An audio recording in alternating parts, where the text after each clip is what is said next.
Meowdy, Krola, konnichiwa, hello, mihao, all of that stuff. Also, yes, I did. I did not see that, and then I looked it up while setting up, and that's hilarious that they're getting Nendos. Obviously, it was my contribution to streaming this game. No, obviously not, but still, that's kind of hilarious. Good morning? I'm sorry, good morning. Truly. Oh, hello! Thanks, Arnis. Thank you for the raid. Where's Herlock Sholmes? In the gallery, I think. Hopefully not going to be hit on the head with a bottle of wine. Hello! And, I mean, you could also... We have the Herlock Sholmes at home. You're actually streaming this time? Well, let's go! But yeah, thank you for raiding, person I do not know, definitely. Does the Nendoroid have the lip? Oh my god! That's true. It's not Kazuma unless he has very recognizable lips, I guess. Thank you for the raid. Oh man. Oh, I had no idea what hosting was, but I'm very Twitch illiterate. But I do appreciate the sentiment. Oh man. Do I make a— No. These are not thoughts I will entertain for the moment. Speaking of entertaining, instead of me fumbling, let's actually go back to court. Because I've been waiting all weekend. I want to see what happens to— Oh yeah! We're not okay. Wait, what exactly was like— I need to double check. Oh yeah. He ain't okay. No, he isn't, because they had a contract that said, oh well, if one of us was to die, it would be null and void, which is a very normal thing to include in your contract. Your very legit and legal contract. I mean, it's true. If Drupper had no opportunity to switch the birdcage under the stage with the one in the Crystal Tower— Oh yeah, I've been yelling wax figure at this thing for the past, like, couple of days, actually? He couldn't have done it. And in any case, I have no idea what his motive might have been. Vengeance? Could be vengeance. I don't know, maybe they have history.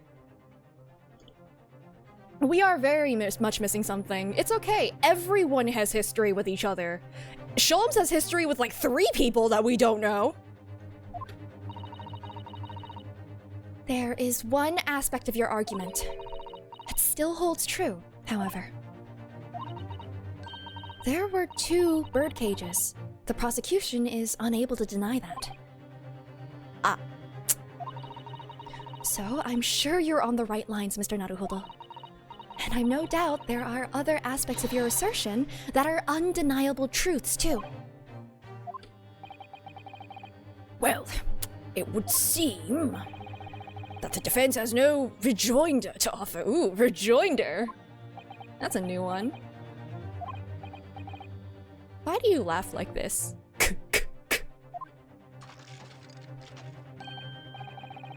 Well, I must say I'm a little surprised.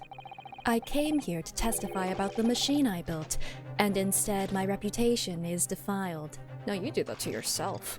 But the prosecution's counter has set the record straight, I think. It's impossible that I'm the culprit. Objection. Oh, I'm glad you took the initiative.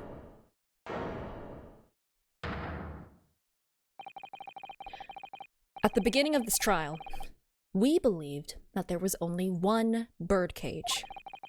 Yet now we know there must have been 2. In other words, there was more to the demonstration than we realized at first.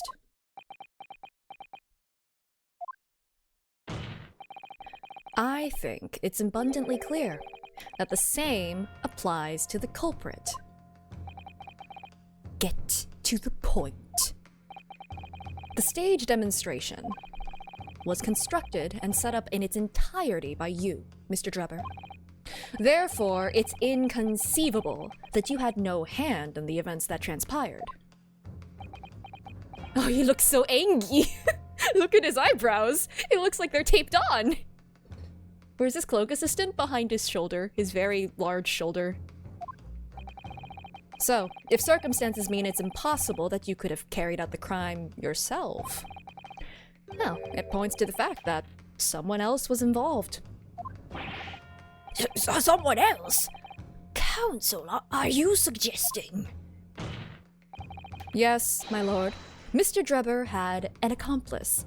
Well, you could say it's likely, it's probable. Objection! Okay.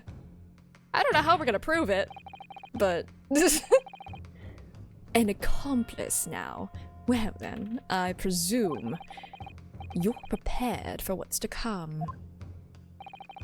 Now that you're accusing not only this witness, but someone else of the most serious of crimes. If these accusations turn out to be false, then make no mistake. The prosecution will demand an equally serious punishment for your slander. But no one else has been punished for that! Come on! The amount of times that the jury has slung abuse at us, or you've been racist to us, and I don't know, man. And perjury isn't real either, so, you know. But fine. We'll accept the consequences. Sure. Well, counsel, do you intend to pursue this course and formally accuse another party of involvement in this matter? I don't know who to accuse here, actually. What do I do here? At the moment, this is little more than a hunch on my part.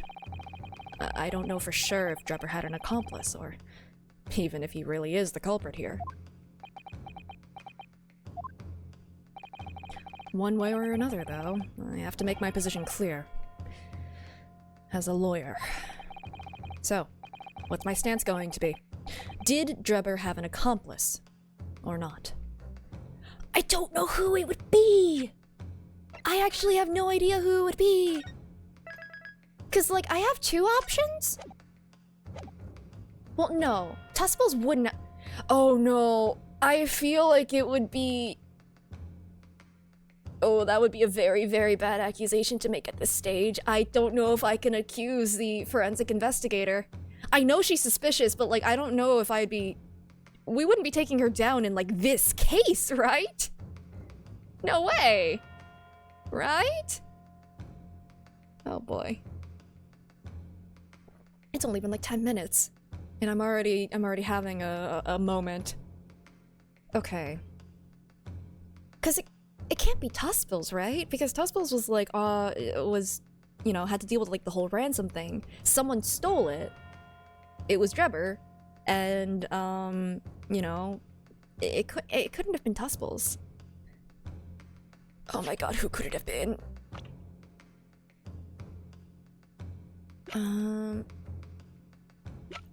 I mean, I want to say it's Odie Yasmin, actually.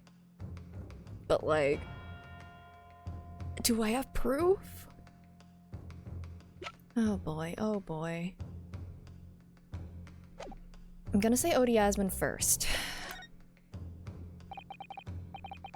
The defense is ready to name Mr. Drebber's accomplice.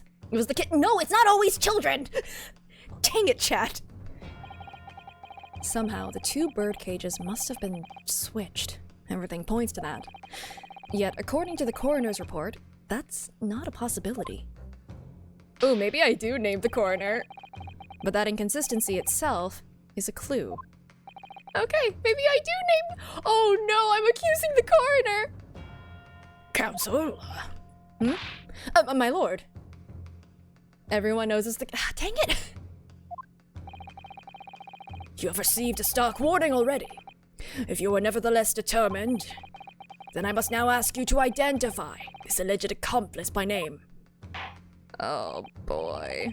So, your answer, please. Oh god. Who do you claim to have been Mr. Drebber's accomplice? Oh boy. I think I save again. I think I save again. I'm pretty sure that I am supposed to be doing this. Or maybe I don't. I don't know. It's fine, right? It's fine. Oh. Take that! Is this correct? The name of the person in question is... What's wrong, my Nipponese friend? I have no idea. Surely fear doesn't bind your tongue now. It's a little late for that. Of course I'm afraid. After all, naming her in this capacity is definitely going to make waves. A lot of waves. Oh, and the Chief Justice guy's gonna be so mad at me. I could very well turn every single person in this courtroom against me. I'm sure it will be all right, Mr. Naruhodo. Thank you, Miss Susato. The enemy always appears larger than life, but you'll appear exactly the same to the enemy. I don't know about that one. All right then. Here goes. You've kept us waiting long enough. Your answer, Counsel. Now. The person who colluded with Mr. Drebber in order to carry out this wicked crime is Scotland Yard's coroner, Dr. Courtney Scythe. What the blazes are you talking about? Dr. Scythe? The head of the forensic investigation team and the coroner who conducted the autopsy on the victim. Bum bum bum. Yeah, it's Father Christmas, definitely. He took up a, second job while not delivering presents on Christmas Day. We know there were 2 bird cages, so who could have carried out the switch to complete the illusion? The accident happened in front of a huge crowd of spectators, and the area was immediately sealed off. Then everyone, police officers included, were banished to make way for the forensic investigation team. Also, is there actually a team, or is it just her? When else could the switch have occurred? It can only have been in that team's presence. It's essential that the court determines exactly what happened following the incident. The defense demands that Dr. Scythe be summoned to the witness stand at once to testify. Oh boy. You've got a nerve, lad. Standing up there, dragging the yard's name through the mud. I didn't mean to, but this is what happens when you commit crimes! I know the woman very well. There's no better dead room worker out there. But why was she buying 500 scalpels? How dare you call her a criminal? Then stop committing crimes! My learned friend's imagination appears to be wilder than the East End at night. But the recklessness of your accusation aside, there's another grave problem with your argument. One which the prosecution demands you address at once. A grave problem. Oh, my word. Who do you claim acted as the victim's doppelganger? Wax model that. I swear the red string board makes sense. Obviously the east end of the known universe. What? Certainly, if the bird cage containing the body of the victim was exchanged for another, that cage must also have contained a body. And yet, no missing persons or accidental deaths of anyone even remotely resembling the victim have been reported. Which means there was no one, dead or alive, who could have fulfilled the role of a body double for Mr. Asman. Which is true! A wax figure is neither dead nor alive. That is a fact. Thanks for being on the same page here. Ugh. That's true. If my argument is that there were 2 bird cages, then there must have also been 1 person inside each. But I don't know if I've got an answer to this yet, have I? Yes, you do. It's in your pocket. It's in your multi-dimensional pocket. What can I do to reveal how this body double stunt was achieved? Okay, I'm so- can I finally present the, you know, the doppelganger head? The... We've already pulled out the cage. Because I'm pretty sure we have it on us. Yeah, we have this just with us. We can't get into it, but I'm pretty certain that this is just gonna be Asmon. So, am I allowed to do this? Very well. The defense will address my learned friend's concerns by presenting evidence that reveals the true nature of Mr. Asmon's body double. Good gracious, evidence! I do hope that this isn't filibustering, counsel. The court is expecting a name. If you think you have relevant evidence, present it now. Well, the body double and the birdcage were hiding inside the balloon that was floating above the stage. Which means that any witnesses would only have seen them from 60 feet away. Yeah, I was about to say, they have the filibuster? I guess so. So, who was it that appeared out of that explosion some 18 meters above the spectators? Well, they didn't need to see it clearly. Aha! The body double inside the second birdcage was... Take that! Please work, please work, please work. We know that the victim, Mr. Asmon, was in the birdcage that was situated inside the kinesis machine on stage. And therefore, he couldn't have been inside the second birdcage. Instead, that contained something else. What's been described as a body double, which is what fell from the sky and crashed into the crystal tower. Please put the head on a plate for... Do you want to eat it? Please don't. Listen, we already discussed, like, the merits of eating soap, which, conclusion, don't. Don't eat the wax. Don't do that. Feed chat. Eating soap, don't do it. That's the thing. That's the trick. Do not eat soap. No. I said do not take that away.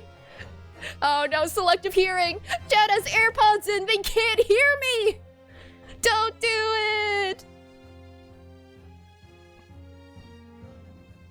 You got your red panda cam on one side, a trial of being conducted a cup of tea, which, fair. Time to consume the soap. No! I've lost chat. Chat's gone now. We'll remember you. Yes, counsel, according to your somewhat elaborate version of events. And that body double inside the second birdcage was in fact soap. Nah. You do have AirPods in. Oh no! Chat has AirPods in! They can't hear me! What if it's soup flavor? I don't recommend that. So, soup flavored soap is not... Well, how do you feel about using soap that is soup flavored? Cause like... I think there'd be like cognitive dissonance in my brain of just like, that doesn't smell like a clean thing. That's the thing I'm usually like washing off of like clothes or like the table or something. You know? I don't think I would be able to use that and then smell like garlic for the rest of the day. I guess I'll ward off vampires. But I am trying to get Van Zeke's backstory, so maybe I shouldn't ward off vampires. Well, soap is made of fat combined with lye, and the lye part of it is not the good- What if it's dish soap? Don't do it! You came across bacon soap? What? Like, made out of the fat of bacon? Or, like, flavored?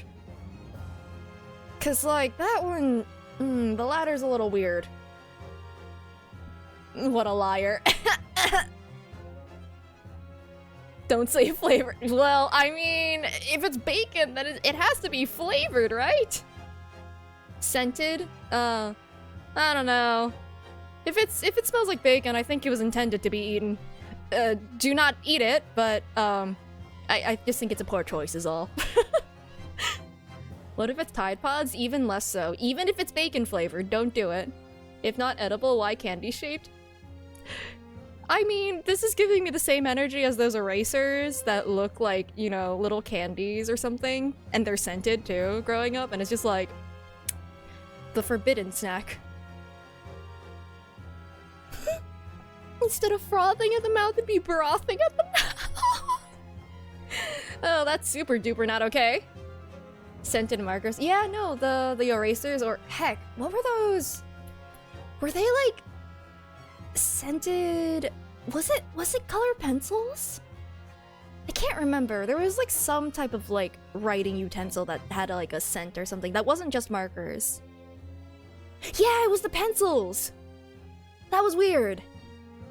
It like, I remember that like it would lose its scent after a while and like kind of smell just like chemicals, which I guess is fair. Scented paper? I didn't have scented paper. You're making chicken broth and roasting chicken and veggies for soup? Honestly, sounds incredible. They were made out of news. Oh yeah, they were! That was like one of their big selling points or something. Well, I mean, all they really needed was the scent, and it would have gotten all the kids to be on board, really. Don't forget the soap. No, don't put the soap into the soup! Listen, they say clean out your bowels, but not like that. Anyway, I just realized that Runosuke's like eyes flitting back and forth in horror could very much apply to like our conversation right now. Just kind of a, what are you talking about? Voices in my head. This is ridiculous. Let's move along. Put the soap into the— No! It's alright, Mr. Narugodo. You're ready for this. Ignore the voices. Just steel yourself and come out with it. Thank you, Mr. Sato. I needed that. I needed to distract myself from soap and soup. My lawyer's thinking about soap soup and go to jail. As I was saying, the body double inside the second birdcage was not edible. I mean, as unbelievable as it may seem. Wait, where did you get— you brought the whole exhibit? When? We never took this! How did he get this here? That thing there. Did Tuspels, like, let us do this? Yeah, has it just been here the whole time? Tuspels is going to murder us, actually. We've stolen it once again. Do we assume that Sholmes moved it there or something?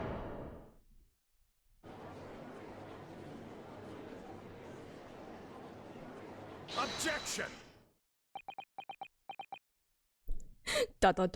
What the fuck? Anyway. Open your eyes and look into mine, my Nipponese friend. No. Now tell me, how did you bring this into the room without anyone seeing? What are you playing at? Stand firm now, Ryunosuke. This is the time to show your Japanese spirit. Is that a coffin? Yes, it is. Because obviously it had to be a dead body. Why is there a bite taken out of it? Don't worry about it. As the court will observe, this is a waxwork model. Oh, buddy. A model, in fact, of an infamous London murderer from 10 years ago. The Professor. Objection! I mean, at this point I think we have yokai powers because we did teleport this into the room. You started by indicting the leader of the forensic investigation team as an accomplice in this crime. And now you've moved on to indicting Waxworks. Yes, that's about the size of it. Well, I mean, but why? And why this waxwork? It looks nothing like the victim. In fact, it could hardly resemble him less. What possible justification can you give? If you want to know why, we gotta prolong this trial, find out next time! Ask Mr. Drebber. Ooh, he's sweating, What? Just days before Professor Harebrain performed his public demonstration, Mr. Drebber abducted this model from Madame Tuspels. Did you say abducted? And 2 days after the incident at the Great Exhibition, he returned it to the museum. Then, the timing... Is this true, Mr. Drebber? Beep, beep. Well, at first, I couldn't see why Mr. Drebber would have stolen the waxwork and then given it back again. But now the reason is clear. He took it so that he could put it inside the second birdcage as a body double for Mr. Asman. Side note, if it was the body double, wouldn't the wax have, like, melted from, like, the heat of the explosion? Like, either one? No matter which birdcage it went into, like, it would have exploded. Like, there was heat involved, right? And if it fell, in both cases, it would break, right? That's some really high-quality wax. Maybe it's not wax. Oh, he broke. Do we have a mechanic on standby? Objection! Are you a mechanic?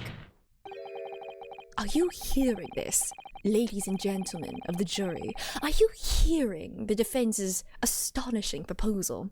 Yeah, isn't it great?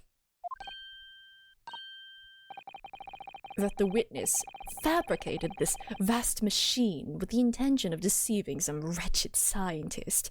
Well, yeah, if you want to get away with murder. Anyway. The explosions are kind of fast, but, like, at the very least, it would have, like, broken the waxwork, right? I mean, because it wasn't just the head that was stolen, it was, like, the whole thing. Tuspos is a witch. Point. She's a French witch. That he did so in collusion with the country's finest the country's only coroner, honestly. I have not met another one, and the forensics team was only just established, so not as great of an accomplishment as you're kind of laying it out to be, bud. On a public stage in front of a vast audience. Yeah, that's what lying is. And that, to effect the deception, he used a waxwork model that in no way resembles the victim. Open the mask. Do it. I dare you. Are we really to believe this far-fetched tale? What do you decide? Objection! Wait. Yes, if you put it like that, of course it sounds implausible. My lord? My lord, I need to speak if you please. Go ahead, Mr. Foreman. Myself and my colleagues have reached an agreement. Oh, good. Back to the summation examination. Ah! No, chat! You know what? I have AirPods in. I can't hear you, chat. Not guilty. Very good, in that case. Ladies and gentlemen of the jury, you will state your leanings for the court to hear now. Guilty! No. Guilty! Guilty! Guilty! Italian? Guilty! There is just a child on the stand.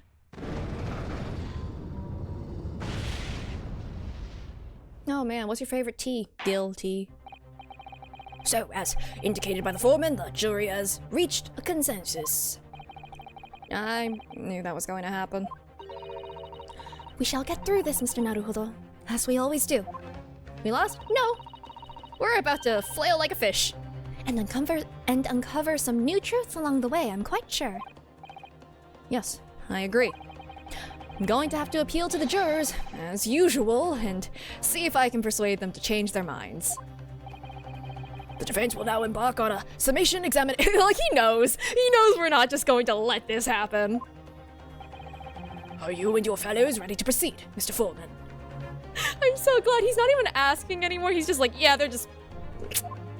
Foregone conclusion. We are, my lord. Very well.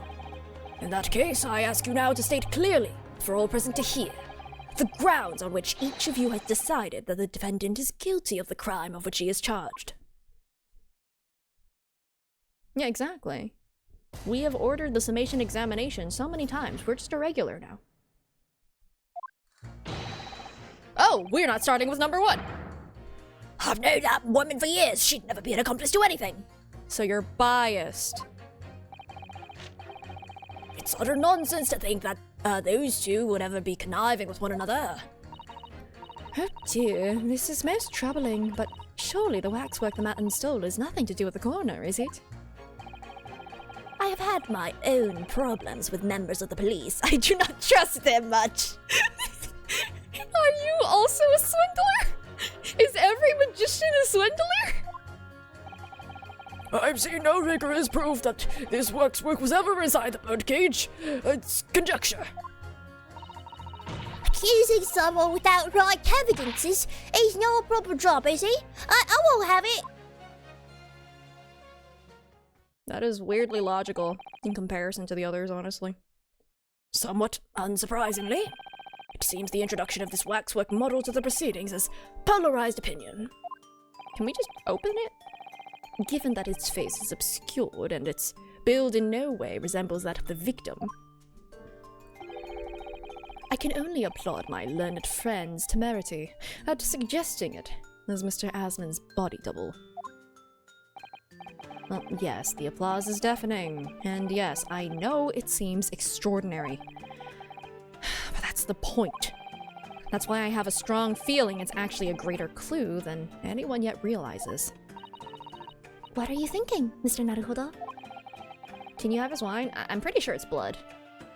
I can't explain why at the moment, but I feel as though there's a specific reason why it was used. Why it had to be this model. Really? A reason why nothing else would do, you mean? If only we could open the mask! Yes, and I'm convinced. It's something far more significant than whether or not the model looked like the victim. Okay, never mind. I can take away my... I guess I can retract my it probably is Odi Asman. Okay, fine. Well, if that's the case, we must prevent the trial from ending prematurely at all costs. Yes, agreed. I'll reveal your true form. Breaks the waxwork. Oh, shoot. I have to find a way out of this. If you are ready, counsel, you may proceed with the summation examination. Yes, my lord.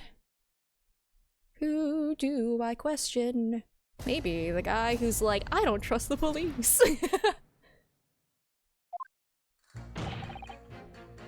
I feel like I'm not convincing you. I will not be convincing you of anything. Goodbye, sir. Okay, why do you think this? Hold it! But we're only just starting to understand this case. Is he ignoring us? But what are you reading there, sir? The man behind those murders on Solar Pond Street was caught in 2 days flat. That's Ryu policing for you. That's really not relevant to this case, is it? You're wrong there. Because it was Dr. Sei in charge of examining the bodies. How do you know it was right? And it was evidence arising from her work that led to the arrest of the scoundrel responsible. No. That's right. Oh, that woman is at the forefront of this country's fight against crime. Why would you do crime? The idea that she's somehow involved in this murky business is a load of old tosh. I thought it was up to me to press the jurors, not the other way around. Hold it! Why would you assume that? Well, quite simply because that unsettling swindler has no relationship with the woman, does he? No, I'm not the only one who finds him unsettling, so that's nice. True. As it stands, we don't know of any connection, but they both have white hair! Okay, anyway.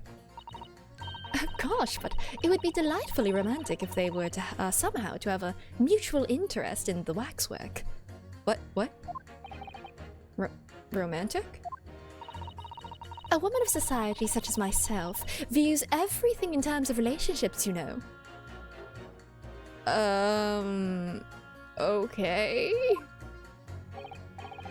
Well, you learn something new every day, even if you don't want to.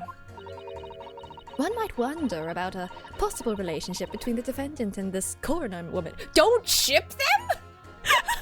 Don't ship the coroner and the defendant? Wait, the defendant? Why are you shipping them? Or perhaps between the defendant and the handsome prosecutor just there. Wait, do you mean the defendant as in, like, the witness, or the defendant as in, like, Larry Butts the scientist? Is she shipping the classmates? I was not expecting this. This woman, maybe more astute than I've been giving her credit for? Wait, are you agreeing with her? Are you shipping them? Yunosuke, I have several questions. If that's the woman's stance, then perhaps demonstrating some connection between the waxwork and Dr. Sai's would be enough. Let's move on. This woman has read all of the ships, all of the she's read forward in this game. She knows what's gonna happen. She's just watching it play out for the funnies. Yes, I agree. As soon as we have even a whiff of a connection, she'll be the first to know. Good, giving her more fuel.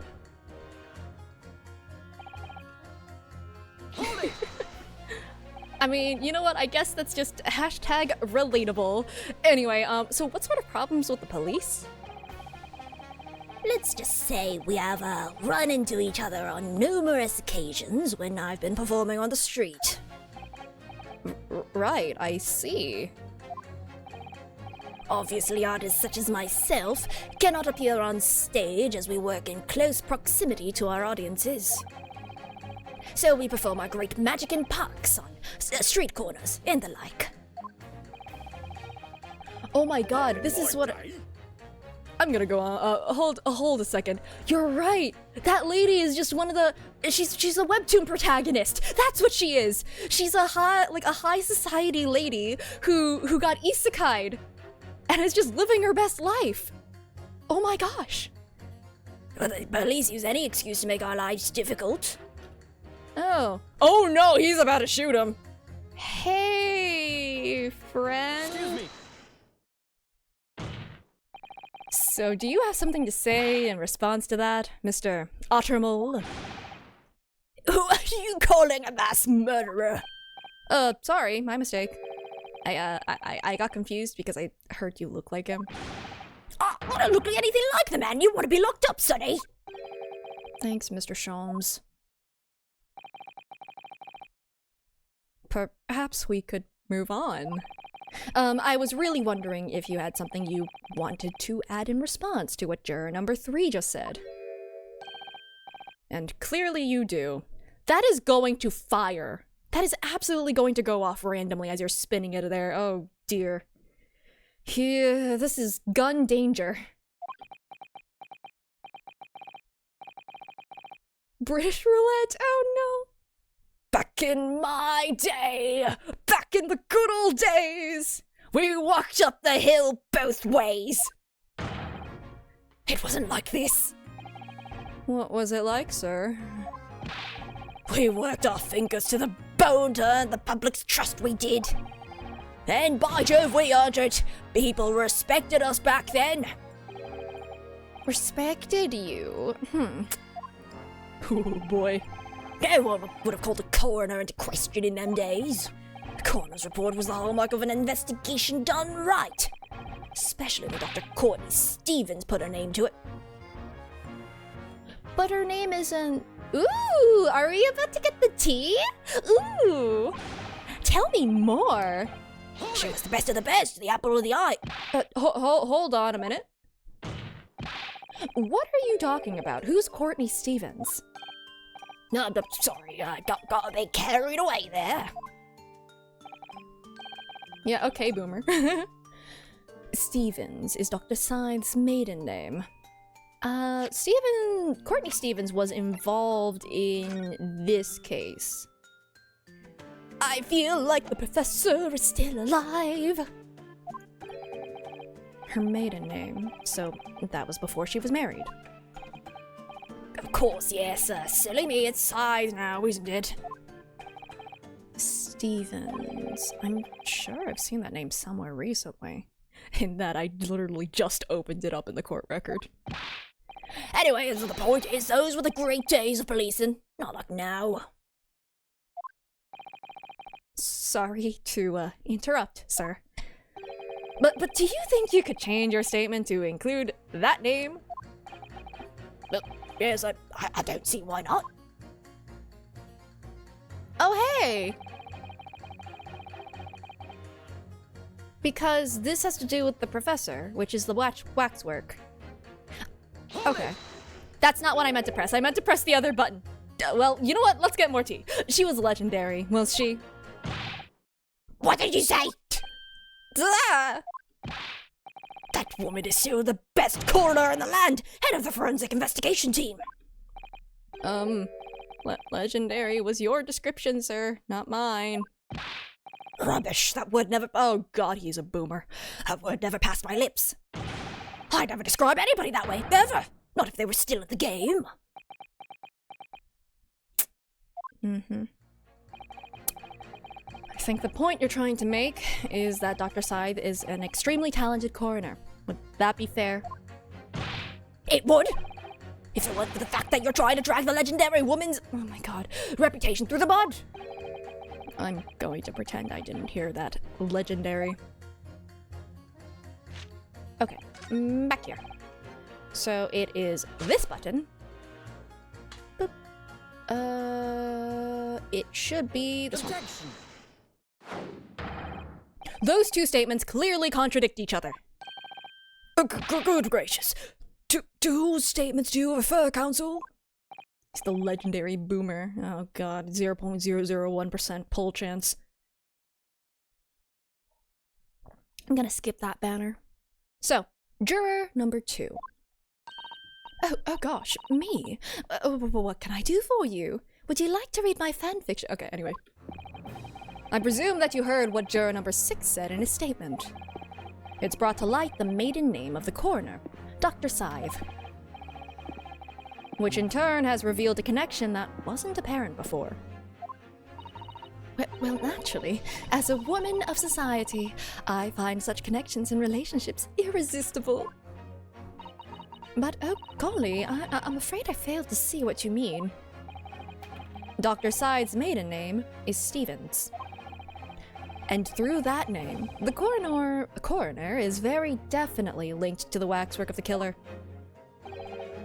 The defense has evidence to prove it. My goodness, evidence, you say? How utterly enthralling! Counsel, the court cannot overlook that last remark. I very much hope there is substance to your claim. Of course, my lord. I would ask the court to look at this. The evidence that clearly links Dr. Scythe to the mass murderer known as the Professor. Right here. Take that! I have here a certain autopsy report from 10 years ago. A 10-year-old autopsy report? What relevance does that have? It is, of course, from the autopsy of the person portrayed in the waxwork, the killer known as the Professor. Oh, poor guy, we're just bringing up his trauma in the courtroom. Sorry, dude. The Professor's? But the man was a capital offender, so... That's right. This is the certification of death that was drawn up after the convict's execution. The identity of the killer was never made public, so the report gives few details. But what's important is the name of the coroner who wrote... why do I keep saying coroner? Coroner who wrote it. Courtney Stevens. Oh my! Courtney Stevens! Ooh! Strike a light! It appears that the professor's autopsy was conducted by Dr. Scythe 10 years ago. And a few days ago, Mr. Drebber very deliberately stole the waxwork of the professor from Madame Tuspel's. Coroner T. Stevens, oh, I don't know if I'll be able to say that one. Waxwork that doesn't in fact resemble the victim, Mr. Asman, at all. And do you suppose this, unsavory, relationship between those events? Absolutely, I'm sure of it. Well, I'm interested. Innocent because I want to learn more. There's no doubt in my mind that the professor case is at the heart of a link that we have yet to uncover. Between Dr. Courtney Scythe and Mr. Enoch Drebber. I want the tea. Hidden links, mysterious connections, secret relationships. This is all most extraordinary. We're surely obliged now to explore this further. Okay, isekai lady.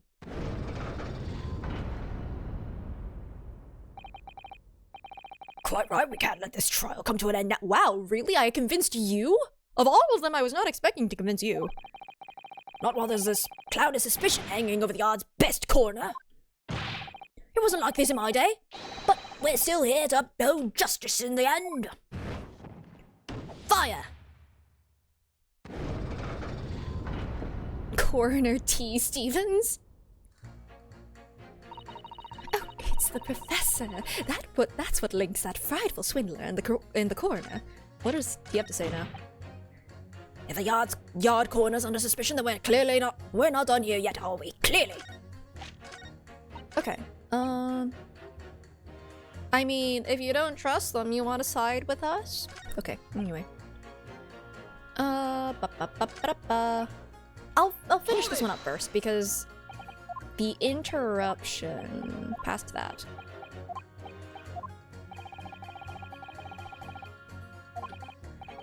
Sometimes they even cook up a story to extort monies from the poor. Well, that's definitely not right. Yes, and it is why I say that if you trust the police, you will have trouble. But here you are claiming this waxwork model was stolen to star in an illusionary spectacular. The idea is so wild, I think I will take my chances and believe the authorities on this occasion. Oh, thanks. This is how the public at large view Scotland Yard, is it? Our own police force in Tokyo is not even 20 years old yet, is it? Perhaps we should view what's happened here in London as a measure of what may happen at home. Yes, like a Scotland yardstick. Anyway. I wonder how a policeman would feel listening to the way this juror speaks about the force. Well, I'm sure he'd have a word or two to say in response. Okay, so I'm not convincing you. But you, maybe. Hold it! But you claimed the whole instantaneous kinesis demonstration was a trick. That I did, but there's more than one way to pull a rabbit out of a hat, isn't there? Sorry? I grant you, given that this cage appeared from amidst an explosion, there'd have been no need to use a real person. But if waxwork had been used, the culprit could at least have had the decency to make it look like the victim. I'm not sure exactly how much criminals are governed by decency. The point is, if you're going to make a claim about that waxwork being inside the birdcage, you need to give us some evidence. Without that, it's just not science. I suppose we should expect nothing less than a logical argument from a fellow of the Royal Society. But that perhaps means his mind could be changed if we manage to present suitable evidence. Which we don't. Evidence that the Professor Waxwork was inside that birdcage. Can I produce that or not? Not yet, not yet, not yet, not yet. I will come back to this. Well, I can state quite categorically, sir, and we have no such evidence at the present time. Give me like 5 minutes. That much was abundantly clear before that brassy proclamation, I assure you. And why you can count on the fact that I shan't be changing my leaning. Oh dear, that proclamation was even brassier than yours, Mr. Naruhodo. If only we had some evidence. Things might be different, though. Okay. I guess we get the evidence from the child? Hold it! I've got to ask, why have you brought that corn into court with you? Colonel Cobb, he's been growing back on the farm. Picked him off when we went into town. He's a proper nibbler, he is. Regenerating corn. Yes, the nibbling seems to be taking quite a while. Maybe it could wait until after the trial. Oh, I don't like the sound of that.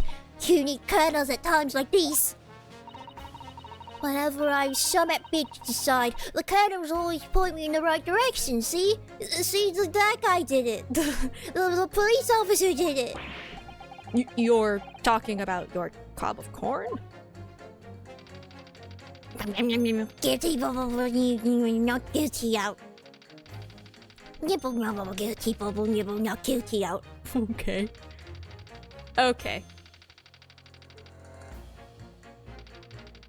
You good? Are you broken? Do I need to get a repairman for you too? Perhaps it's akin to fortune-telling with flower petals like people do back home. So Professor Harebrain's fate is to be decided by a cob of corn. Could you not at least wait until we've had more time to find the truth before deciding on the defendant's guilt? Ooh, I don't know about that. My time's awfully full already. Amazing. That was corny. I know it seems a little far-fetched to think that the waxwork model of the professor was in that birdcage, but on the other hand, it explains a lot. If there really is a reason why that particular waxwork had to be used as Mr. Asmon's double, we must do everything we can to make the jurors understand it. The truth is, I'm sure that's the key to this, but it's the most puzzling part of it too. In that case, you should see what additional information you can glean whilst trying to change the jurors' minds. If you can read a book whilst eating a rice cracker, Mr. Naruhodo, I'm sure you can do this. Right? Yes. Okay. Let's see if you have anything else to say. Is it different now? Nope, this is the same. Okay. Shoot, does that mean that I already have the evidence?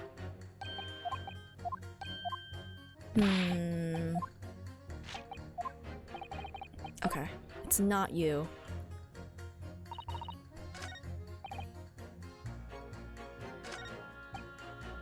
Okay, what things do I have to prove that the wax— Oh, right! Hold on! I do have proof! Hold on! Not you! Shoot, wrong button. This one. Hey! I found evidence! In that I remembered the evidence that I had! Evidently, we have the evidence. Okay, let me just— boop, boop, boop, boop, boop.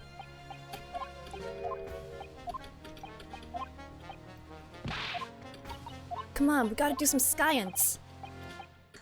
Can I? I do! It was hidden in our dimensional pocket along with the entire wax figure, apparently. Actually, I have something I'd like you to see, sir. Oh, I must warn you that I firmly believe it's only wise to trust men in white coats. So, given your jet black outfit, I don't mind admitting to a sense of trepidation here. Oh, that's gonna be an odd statement if you were playing with the DLC outfit.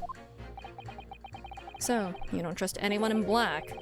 Looking in the mirror must be very trying. I do have some evidence that proves the waxwork was inside that birdcage. Namely, BAM! Your Honor, I forgot that I was hoarding evidence. Was that a piece of glass, though? It's unusually thick for glass. Yes, it's a piece of broken glass that we found inside the jacket on the waxwork. As you say, it's not ordinary glass though. It's very thick and clearly made for extra strength. Much like the special glass that was developed for the construction of the Crystal Tower. The Crystal Tower— Holy smoke! Exactly. The centerpiece of the Great Exhibition, where the very incident we're talking about took place. On the day in question, the birdcage fell from above and smashed through a window of that special glass.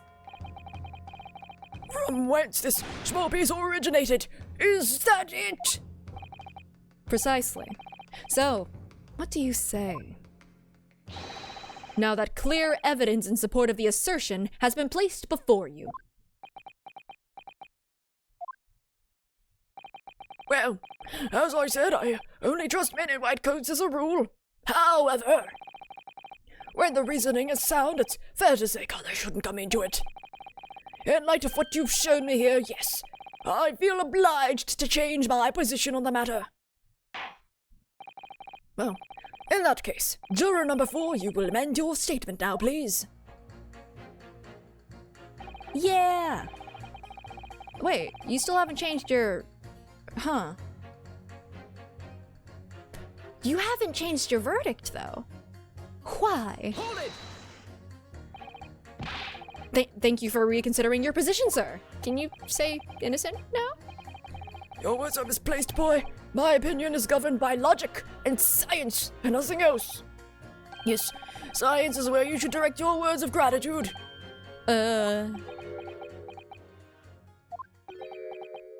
Yeah? What's the matter with you? Too good to say some words of thanks to the mother of all academic subjects. Oh, he's waiting for us to say thank you to science. What is it about scientists, honestly? Wait, but he didn't change his... But why? Oh, do I have to... Hold on. Okay, I think it's... I have to change the child's mind. Objection. Okay, there we go. Those two statements clearly contradict each other. Good gracious. To whose statements do you refer, counsel? If you could put down your corn for a moment, juror number 5. No. You mean me? You've pointed out that it's wrong to make an accusation without evidence. But the accusation that the waxwork model was inside the second birdcage on the day in question is not without supporting evidence, as the defense demonstrated to the juror sitting beside you. Is that right? Please pay attention in court. Would it be— I mean, why would you even be here? Would it be fair to say you didn't follow the argument? I don't understand much besides Colonel Club, to be honest. Of course you don't. If I could interject here. Please do, sir. My soul has left my body. Now, that this assertion of yours about the waxwork has been backed up by some solid evidence, it would be wrong of me, as a man of science, not to pursue the matter further. Much obliged. Child, please, let the corn choose. Oh, well, me too then. Yeah, she should not be there. She should not be a juror. Sorry? If this Brady gentleman says he's right, then he must be. This is why we... See, I wouldn't dream of going against Colonel Cobble or anyone who's got stuff in between the ears. I thought she was gonna whack the fire with the corn and make popcorn or something. I know popcorn is a different type of corn, but like... Success, if you can call it that. Thank you, counsel, that will do. As a result of the summation examination, the jury's overall leaning has changed. 2 jurors now call guilty, against 4 who call not guilty. Accordingly, the court has failed to reach a consensus at this time, and the trial must continue. We did it! Oh, well done, Mr. Naruhodo! Another wonderful victory! In a series of probably more. I can't wait to do this like 4 more times. I have a feeling it's gonna happen like at least 3 more times. A waxwork of the despicable professor, used as a body double for the victim in this. Oh, never mind. That was so close to being well-timed. But I shall be right back. I'm probably gonna grab more tea for my tea, so that we can experience some tea. Alrighty, I will be right back.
I'm sorry, are you colluding with the raccoons? That's not allowed. That's illegal.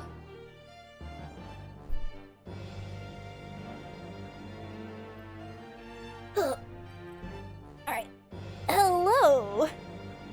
I got back in time this time. Also, I see that redeemed, so... You know, like.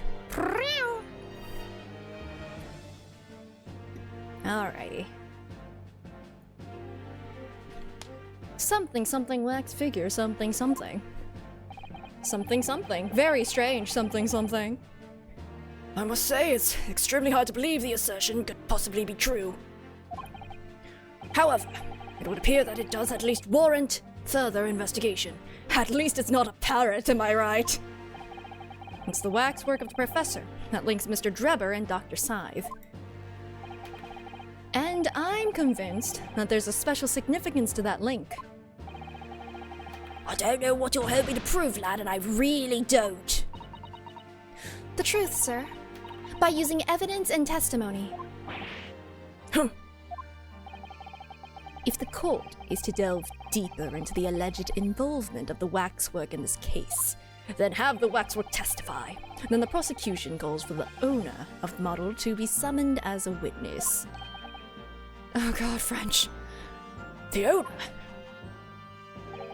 Madame Tuspels. I really thought that Lord Van Zees would object to this whole line of inquiry. Very well, I concur. Make arrangements for Madame Tuspels to appear as a witness with immediate effect. Listen carefully, my learned friend. Yes? I was kind of expecting him to chuck the bottle at our heads. He's never done that before. I don't know why I would have thought that he was going to do that. But I... Listen carefully. You should know that you are on the brink of opening Pandora's box. Okay. So, we're gonna have hope? The court shall now adjourn for 45 minutes. Alright, bye guys. During that time, the prosecution will summon the new witness and prepare her for taking the stand. Kazuma has not moved in the past, like, in-game hour. Is he breathing? I don't think he is. Is he okay? Madame Tuspels, yes. I shall see to it at once, my lord. Maybe that's a waxwork statue of him.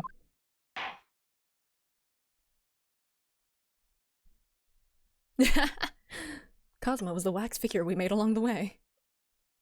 He hasn't done anything but open bottles and give him scrolls. Yeah. No! We already have that weird puppet guy. We can't have another one. I wonder who we're gonna be talking to, though. Is it gonna be Hairbrain who's just like, what is happening? Wax figures? All of this? Oh, hi, Sholmes. Ah, the Knight Errant himself. Have you been watching from the gallery, Mr. Sholmes? You actually sat through it? I've been on the edge of my seat the entire time. Courtroom trials are fascinating affairs, as a spectator, at least. Yeah, well, he did say something about it coming up during the trial because I'm pretty sure it relates to the case 10 years ago somehow. I'm glad you've been enjoying yourself. Oh, hi. I just combined Hairbrain and Larry Butts in my head, and I'm not going to say it out loud. I'm sure that you are smart enough to piece that together. Let it sink in, and let's just delete that and move on. I have to ask. What on earth is going on? It makes no sense! What's this professor business all about? Oh, I was kidding that he was gonna say that, but yeah, no, that's fair. He doesn't look like any professor I've ever met before. Who even is he? Of course. You were in Germany already 10 years ago. Yes, the professor. When I discovered he was the one who had been abducted, a sense of foreboding stirred within me. But who knew the monster would come knocking at your door? My heartfelt sympathies! As it turns out, Lord Van Zeeks is even more intimately tied to this case than any of us realized, isn't he? Yes, how true. His great friend from university in the dock. And now a waxwork of the killer who took his esteemed brother's life makes an appearance too. I imagine even the shrewd Mr. Reaper failed to foresee that kick in the teeth. An extraordinary move on your part, my dear fellow, to throw that in front of the man. Okay, listen, I already felt bad doing that. You don't need to rub that in. Make it sound deliberate. I can't help feeling that this professor case is really very puzzling. Oh, yes. In what particular manner? Well, there's Mr. Drebber, Dr. Sei, and Lord Van Zeeks. It seems that everybody in the trial has a link to the case somehow. Sholmes, you wouldn't happen to... Yes, in fact, I alone am not a member of the set. Though that leaves me as an empty set, all alone, with no intersection to any other. Excuse me? Who? Excuse me. Hi! Dr. Scythe! Oh, this is awkward considering what we've been accusing you of. Ah, Dr. Courtney Scythe, nay, Stevens. Good day to you! Hello, Sholmes. That was very shrewd of you. What in particular, pray? You requested that 10-year-old autopsy report from Gregson, didn't you? Why would you assume such a thing? Because Gregson told me.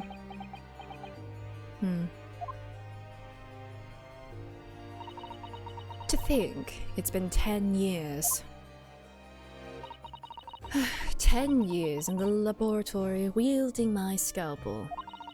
I smell of nothing but corpses and disinfectant. A policeman on the jury had a lot to say about you as it happens, Dr. Scythe. He's a big fan. And, I've accused you of being complicit in what happened. Oh boy. I'm hoping that you'll take the stand and tell the truth about what really happened. Please don't stab me.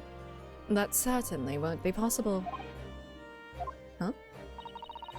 Lord Van Zeeks won't be summoning me as a witness. Lord Strongheart has forbidden it. That's so sus, though! Lord Strongheart. The Pandora's box you were warned about is the Professor case. But please don't make the mistake of thinking you'll get any information about it out of me. But attempting to hide from the truth, that's cowardice! I've always fought crime in the way that I see fit. Get it? Forensics investigation team? Ha! Fit! I have no regrets. None at all. Because you're a vigilante. And you murder them all. I don't know. Reaper, it's you. And that's all I came here to say. Watch your backs. So, good day to you. She can't stab us, she doesn't have enough scalpels. She needs 501! She mentioned it too, this Pandora's box. Who's Pandora? Whatever does it all mean? There's really no cause for concern. I assure you when the trial resumes, the meaning will become all too apparent, whether you'd like it to or not. Huh? Why can't you just tell us? Just tell us.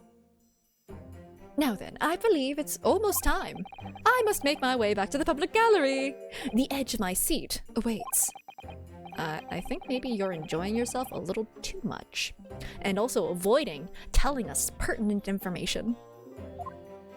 Hey! Tender chicken, let's go. Ah, yes, one word of warning before I go. If, in the course of the trial this afternoon, you perceive even a shadow of doubt about the truth, don't let it out of your sight. Pursue it like a dog with a bone. Get it? Because it's Hound of the Baskervilles. He's doing it again! He's doing the chicken thing again! To the bitter end, you understand. Do not falter, whatever may come to pass. Oh no. I have an immediate theory about why he's giving us this warning. You don't think that they used Kazuma to carry all of this out, right? Uh-oh. I really hope that I'm wrong. But the fact that he's explicitly warning us when, you know, we, as Ryunosuke and Susato have shown that they are willing to pursue the truth, even at risk to themselves and their station and, you know, all of that. What would make them hesitate? Probably Kazuma. So now I'm scared. Alright, I understand. Thank you. I'm worried. Good. I shall make myself scarce then. I purchased a bar of caramel earlier, so I shall be gnawing on that as you gnaw away at the truth. This is neither the last nor the second to last. This is the third case! Of 5, I'm pretty sure. Yeah, it does feel like a later case, doesn't it? What did that warning from Mr. Sholmes really mean, I wonder? At least I think it's the third, right? Especially the bit about whatever may come to pass. Cause like, here's the thing. Case 5, we're definitely accusing Strongheart of something. Strongheart is absolutely going on the stand. That is the final case. I have no doubt in my mind that we are going after that man.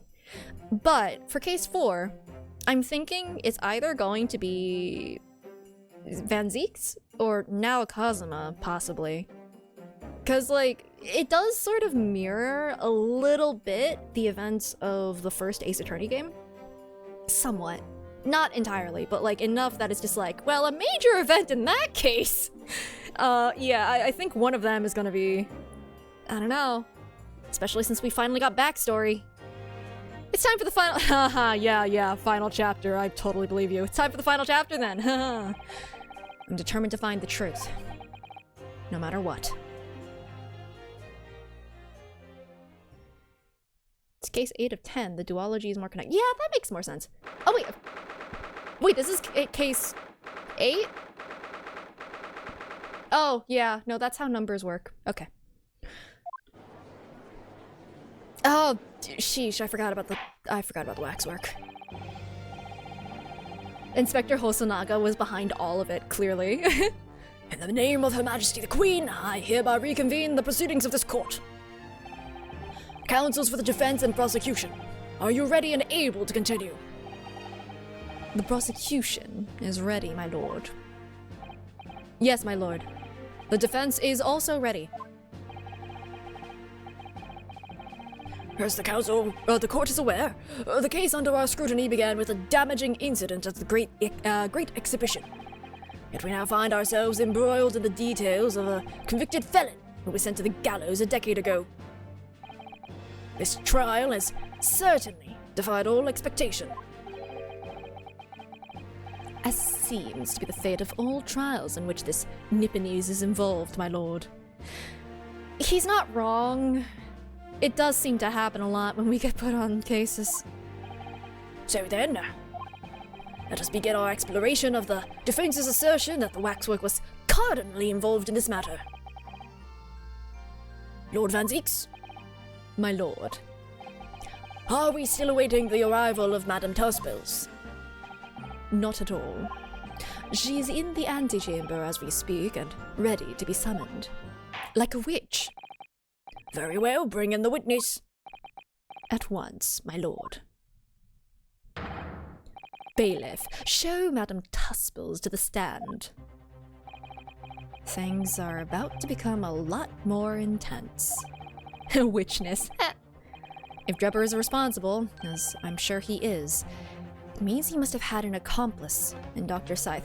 Oh, I'm so worried that the accomplice is Kazuma, actually used by Dr. Scythe. To be fair, the guy has no agency because he has no memories. But like, oh, this is so worrying. And what connects the pair of them? is the waxwork. Yes, the model of the professor. That's the key to the link between these otherwise unrelated individuals. It's a tenuous link, admittedly, but at present, it's all we have to go on. No, not the necromancy! Is that Sholmes?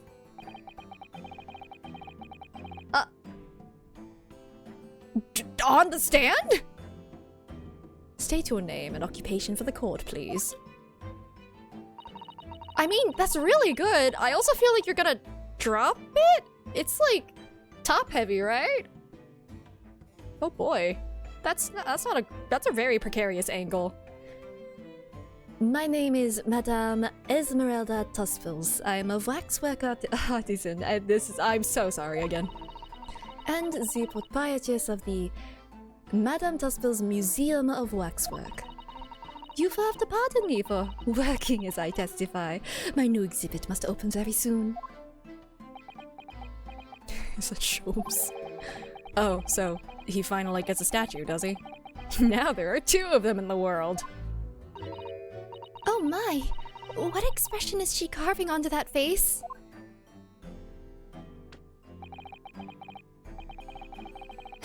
It's okay, we're in Britain, they're more than happy to let you insult the French. Oh no. A number of days ago, a particular waxwork model was stolen from your museum. Can you confirm this? Oui, that is true. You have persona eyes. At first, we believed it had been kidnapped. A waxwork model kidnapped? Oh, there he goes. Yes, my lord. Yes, my lord. There was a demand for ransom money left behind by the culprits. However, according to what I have just been told outside the courtroom, that was not the true reason. I understand. Oh, I thought she was about to impale the guy. I understand it was utilized as a substitute for the body of a murder victim. At present, that is no more than conjecture proposed by the defense. This is the victim of the case in question, Mr. Odie Asman. But of course I know him well. He is a part of my odious personage's exhibit. I detest to say what is evident, but Mr. Asman does not resemble the professor at all. Yes, but perhaps their faces are very similar. Are you suggesting that we should see now the demasked visage of the professor?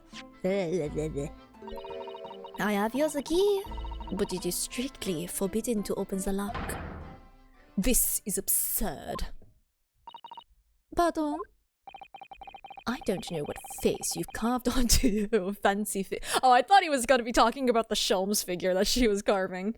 Never mind. I don't know what face you've carved onto your fancy figure beneath that mask. But clearly, it won't be that of the actual killer. I dug up the body. Anyway. Indeed, the man's identity was never made public after all. The trial took place in a closed court. The proceedings were strictly confidential. The condemned man was summarily executed. His identity remains a closely guarded national secret. There is no possible way that a repository of tawdry exhibits could get its hands on that information. Uh-oh, don't antagonize your witness. Quel dommage? Words! It would seem you are unaware of the Tuspils principle. Oh, did you actually dig up the body? Oh, wait, hold on. What principles? It's not grave robbing if you don't get caught. The family Tuspils has always prided itself on sculpting its models à la perfection. Every detail, including the visage, is fashioned with complete fidelity. Et voilà, our principles. There is a well-known legend about the Tuspils waxworks from the time of the French Revolution. A member of the Tuspel's family is said to have made a waxwork of the queen who was executed. Oui, that is true. It was a century ago now. I believe the queen's face was carved in the minutes following her death, actually at the guillotine site. You are correct. The model on display is still today in the House of Horrors. We Tuspels will stop at nothing to obtain a face for Nothing? Hey, Shums, you're good, right? I'm sure he's fine. to obtain a faithful replica of our subjects. Dear me, somewhat disturbing tenacity of purpose. It is the only way to obtain a truly lifelike representation of the subject. And it has been my family's secret for generations. Do you mean to say that beneath that mask? Oui, the true visage of the killer is there. This is ludicrous. It's out of the question.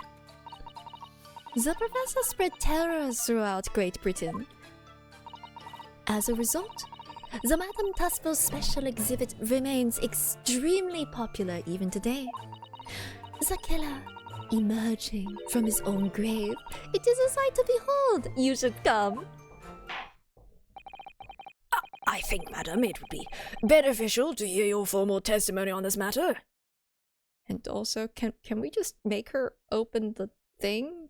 I want to know who it is now. Who will explain every detail of this macabre model and your personal involvement in its creation. With pleasure. Yeah, he would get angry. I don't blame him. He's this close to figuring out who killed his brother. Yeah, I'd be pretty mad too. The special exhibit in the House of Horrors is based on a rumor that shocked society in London. Well, I mean, bad French, but hey. Glad that it's not that terrible. An impression of the visage was taken directly from the corpse, in accordance with Tuspel's family principles. What? I enlisted the aid of the gravedigger and created a mold for the head in the cemetery just before the interment. Huh? I hid myself until he gave me a signal. I was here for a very long time that night. As dawn approached, I was very worried that I could be discovered. Is that a crime?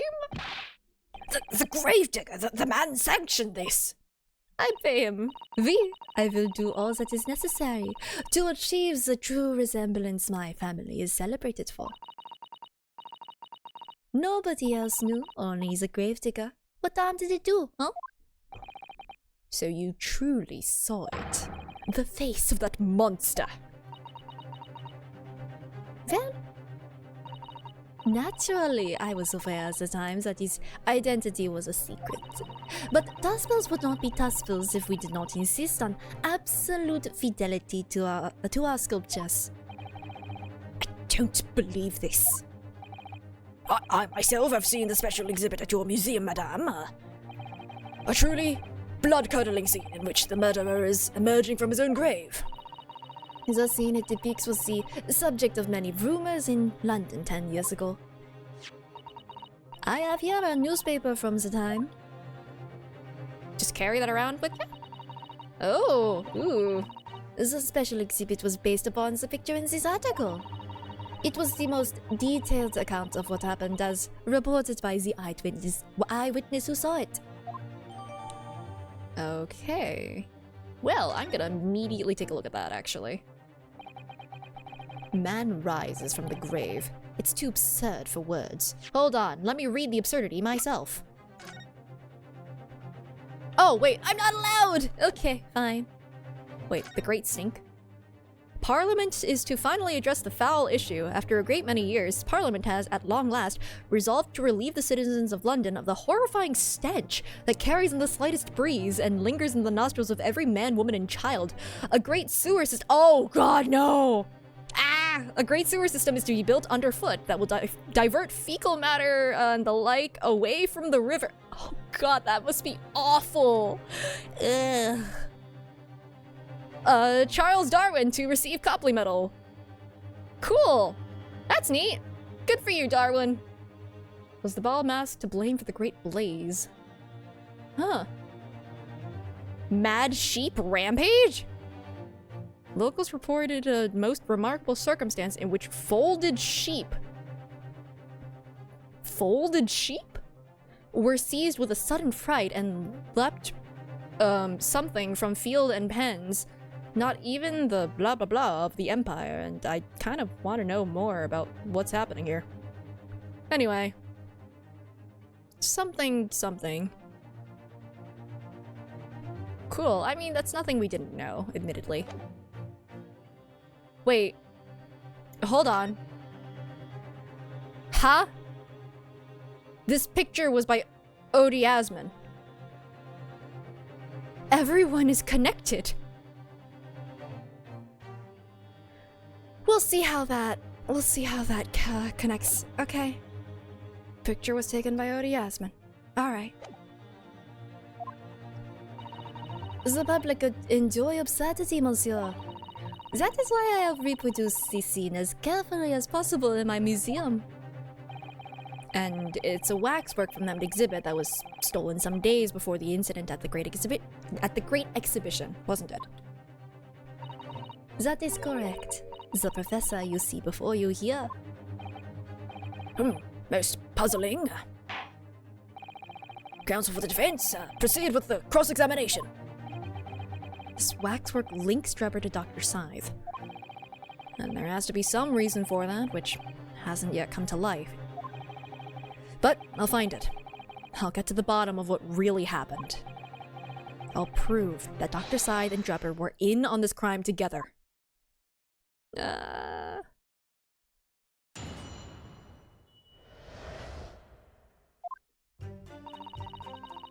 So...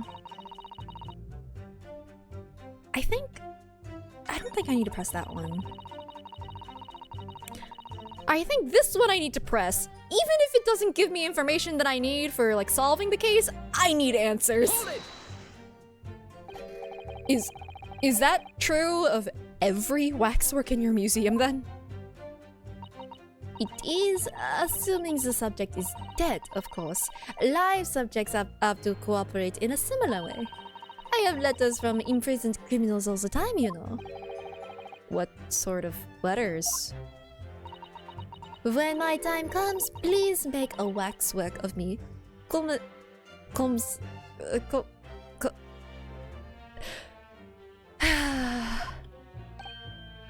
No. My museum is famous, monsieur. To be made into a waxwork is an honor, and for some criminals is a symbol of status even. Comme ça? Comme ça? Because nothing says hardened criminal better than wax. And it is thanks to one killer in particular that my museum has gained such popularity in London. Comme ça. Sure. I'll just take your word for it. I refer to the star of the special exhibit, of course, the professor. Whose form you claim to have captured by taking an impression from the actual corpse. There are no exceptions to the principles of Dustville. That sounds like a threat!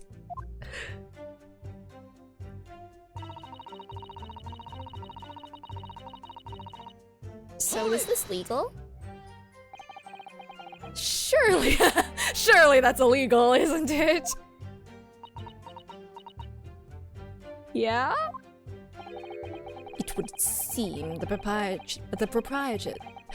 proprietress of this repository of novelties was blinded by monetary greed.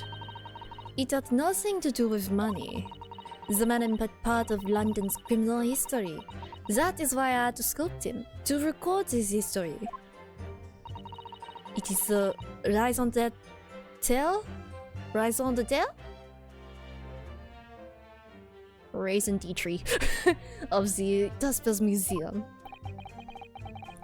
But if the man was convicted in a closed court and sent for immediate execution, then surely nobody but the members of the judiciary present know the killer's true identity. I assure you, behind that mask is hidden the true face of the professor. Do you realize what you're saying? The professor's identity is a national secret. Like we haven't dealt with national secrets before. Oh, we're gonna get fired again. I understand. And now that the truth about the special exhibit has been revealed, it must perhaps close. Of course it will, as will your entire museum if you don't tread very carefully, madame. That could be another interesting chapter in the history of my family, I think, don't you? Raison d'être? Raison d'être? Okay. I will never figure out French. So 10 years ago, on the night of the professor's execution, you took a wax impression of his face from the corpse. Oui, exactement. Well, okay. Hold it! You were there longer than you expected to be. I had some difficulties in capturing the subject's form correctly. As I removed the mask, the mouth of the cadaver fell open and I had some problems with the chin. Oh! Che? Maybe like che? Te? Te? I don't know. Raison d'être? Anyway, yeah, she broke it. She broke the corpse. Dare I ask?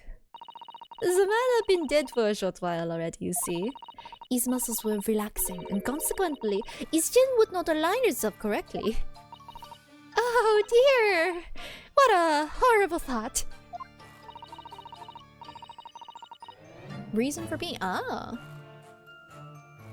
Under normal circumstances, I would have an assistant with me. However, that night, I was alone. And as a consequence, I missed my preferred window of time. What do you mean? When I take the impression of the visage of a cadaver, I always wait until 3 hours after death. Why 3 hours? Is that amount of time significant? It is because of rigor mortis. Oh hey, a thing that I don't think is admissible in court right now. Rigor mortis? It's the name given to a phenomenon that occurs in recently deceased bodies. As a rule, 3 hours post-death, the muscles in the body begin to stiffen. By approximately 10 hours post-death, the entire body is completely rigid and inflexible. And then from that point on, the muscles slowly start to revert to their relaxed state. The effect is often used to estimate the time of death when a body is discovered. Well, that was an education, if a slightly scary one. As the Mademoiselle says, rigor mortis commences 3 hours after death, and it starts in the jaw. I see. So that's why you wait. Before that time, the mouth falls open, and it is very difficult to do my work. Work. Bleh. It's getting hard for me to do my work with all this talk of corpses. I wonder about that information the courts just heard from Madame Tusples. You said 3 hours, right? Hold on. Hold on. Wait, when did you say? Death by hanging confirmed at midnight. I'm gonna say it's significant and then see if the time given is different. The information about rigor mortis that you just shared with us, would you mind including it in your formal testimony? I believe it could be significant, you see. Of course, I do not mind at all. What part of the body dies last? The pupils, they dilate! Oh man, there's a lot of corpses in this one. Hi, June! I I can't help feeling that after this latest topic, the atmosphere in the courtroom has become extremely grave. June! You summoned the puns! And now it's fallen dead silent. You know, like... Oh, okay. It doesn't specifically start in the job. Well, I mean, as far as they know at this point. I mean, it's literally not even admissible evidence yet, so... This is no time for jokes, Mrs. Sato. Madam, kindly amend your testimony as discussed. Bien sûr. Okay. Very long time for the onset of rigor mortis. Do I have any information? I mean, when did this happen? Does it give a time? No, I don't think this... I think what this is for is so that eventually we can be like, oh my gosh, Odie Asman was the one who drew the picture! But for right now, that's not really relevant. Rick or Mortis. Gotta write it. Well, I don't know, cadaverific. I don't know. I have so much evidence. I have so much evidence. Confirmed at midnight. But that... Huh. Maybe it wasn't that? 'Cause like... No, the jaw isn't mentioned. I won't lie, I stole cadaverific from a different thing online.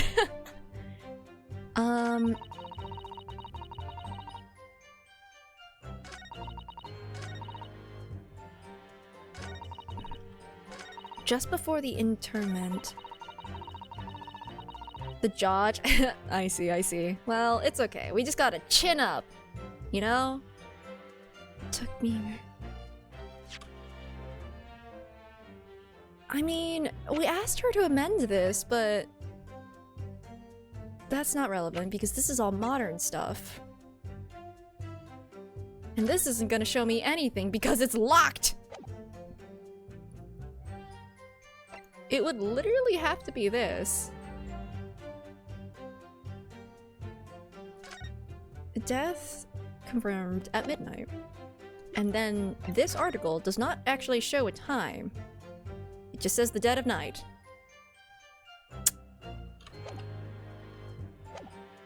I'm gonna press something else first, see if I can't get anything else. You say that dawn was approaching. What was the time of day then, approximately? Well, I could not say. But when I left the cemetery with my utensils and wax, the morning light was becoming visible.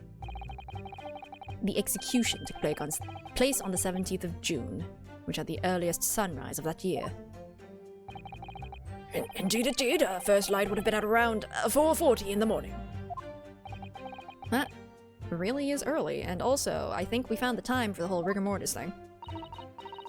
The fact is, I had very little time, so I finished my work in a half hour. Oh. It was necessary to complete the impression, and very supportive for David, of course. If somebody had discovered me there, Oh, please stop stabbing him. It would have been a catastrophe, so I had to hurry.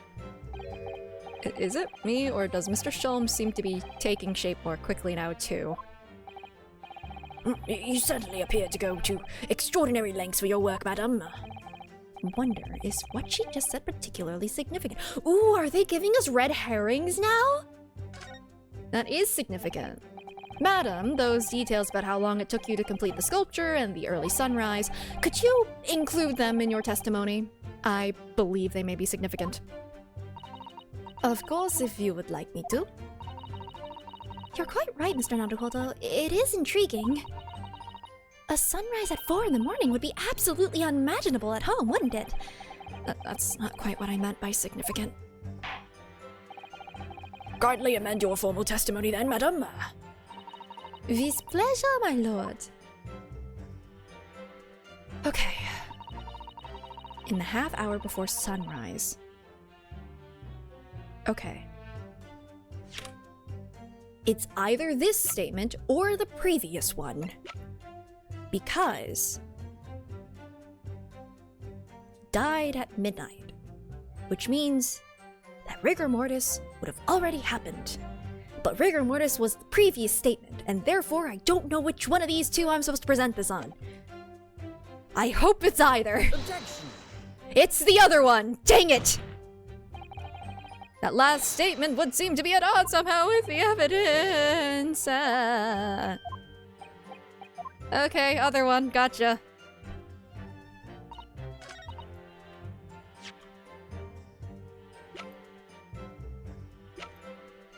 Objection! I got there. Madam Tuspils, I have here an autopsy report that was filed 10 years ago now. It confirms the death of the professor following his execution at the gallows. And is that a problem? I fell into the other red herring, dang it! I had 2 fish and they were both red! And I don't know enough species of fish. One of them's a herring, the other one's... I don't know. I believe it is, because your testimony and a particular detail in the report completely contradict one another. Quoi? Carp, sure. Are you going to explain yourself, my Nipponese friend? I really do forget that Cosma is there, given the angle of the shoulder. According to her testimony, Madame Tuspils was creating her wax impression just before dawn. And at that time, rigor mortis had not yet set in. Am I correct so far, madam? You are, yes. As I said, the stiffening of the jaw is the first sign of rigor mortis 2 to 3 hours after death. But the man's chin was limp, so he cannot have been dead for a long time. But on the other hand, if you look at Dr. Scythe's report, it quite clearly states the following. Death by hanging, confirmed at midnight, 17th of June. No. If the I almost said prosecutor. If the professor indeed died at midnight that day, then by the time you were sculpting his face, rigor mortis would have already set in. Oui, yes, you are right. The chin, it would have been completely stiff. In other words, this report is wrong. Objection! No coroner makes mistakes when recording the time of death. The very idea is absurd. In that case, well, there's only one possible conclusion. The execution didn't actually take place at the stated time. Impossible! Ooh, we're opening Pandora's box! Order! Counsel, this is beyond folly! Not only do you indict the author of the report, Dr. Scythe, but you also implicate members of staff at Barclay Prison where the execution took place. By heck! Extraordinary! Not in my day! My learned friend appears to have overlooked one very crucial fact. What fact? The professor died that night, without question. He did, of course he did. I moved the man's limp jaw with my own hands. There was no... Oh my god, he had the Romeo and Juliet poison! Maybe. Possibly. That's a possibility. Yes, the professor died that night. Maybe. But what if he didn't die at the gallows? Didn't die at? Are you insane? What exactly are you suggesting did happen in that case? It's almost impossible to believe. But it would explain the link between Dr. Scythe, the professor, and that one other person of interest. I actually haven't followed. I'm sure I'll figure it out. I have I hope I do. I have evidence that will explain exactly what I'm suggesting happened that night. Oh, Odiasma because of the picture and the... Yeah, there we go. We figured it out. Aha! Counsel, present the evidence at once. The evidence that allegedly explains what really happened on the night of the professor's execution. Cause like, Take that! Odie Asman is the photographer. What happened that night is written very plainly in this newspaper article. Executed criminal returns in the dead of night at local cemetery. You're suggesting it was a corpse coming back from the dead now? Well, if this article is to be believed, yes. The professor, assumed dead following his execution, emerged from his grave and was killed again. Objection! So he didn't die. Don't be a fool. That's simply a rumor published by the gutter press. Can you be certain of that? Are you serious? You tried to prove the existence of a spontaneous disassembles your molecular structure and teleports you across an entire gap. You tried to prove that was real. What do you mean, are you serious? What we're saying is less of a stretch, honestly. I'm having fun, I promise. The point is, as the article says, there was a witness to what happened. My word, yes indeed. Mivy? It's not my, it's me? Blah, blah. The young man who stole into the cemetery by chance that night. Objection! Of course there was a witness. The story didn't write itself. But obviously the man made it all up. Maybe. Okay. And in any case, this was 10 years ago now. There would be. Are you guys blind? It's the guy. He has the same monocle. No one else has bought that monocle in generations. And in any case, this was 10 years ago now. There would be surely no hope of finding him. On the contrary, my lord, we all know this witness well. What? Are you suggesting, Elzo, that you've identified the person in question? That you know who claims to have seen these utterly incredible events take place? Yes, my lord. In fact, you could say that he's right here before my very eyes. You will substantiate your latest claim now then, Counsel. Who is the alleged witness of this staggering scene from the cemetery 10 years ago? It's the guy with the monocle. The man in question is Mr. Enoch Drebber. Drebber? The previous witness? The special exhibit in the House of Horrors at Madame Tuspel's Museum of Waxwork. Recreates that decade-old scene in great detail. The condemned criminal emerging from the grave, and beside the tomb, a young man with a lantern stumbling upon the terrifying sight. And that young man is a 10-year younger Mr. Enoch Drebber.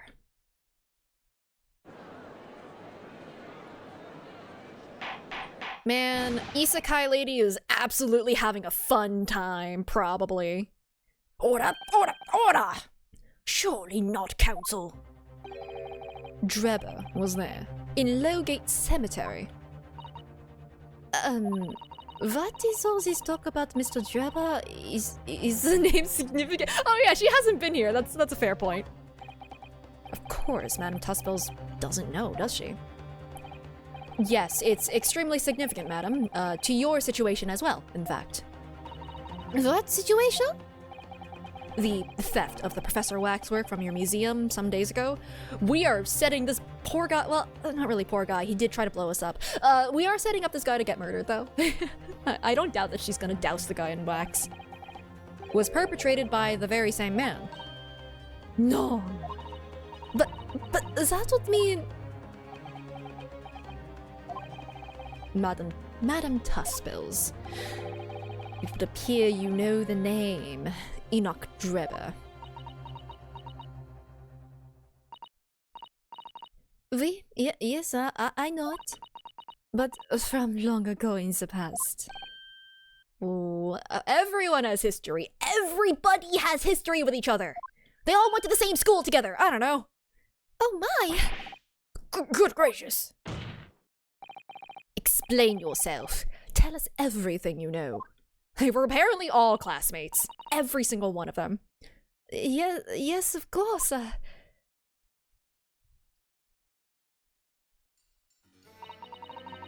The story of the young man and the terrible sight he witnessed in the cemetery 10 years ago was published in every single newspaper in London and throughout Great Britain. However, in all of the articles, the witness was simply described as a certain young man. No details were published about his identity. His name was never revealed. So she went and hunted him down. Well, I mean, high school reunions are generally like in 10 years, right? So this is just one big high school reunion for everybody. That is apart from in one newspaper. The Daily Circus.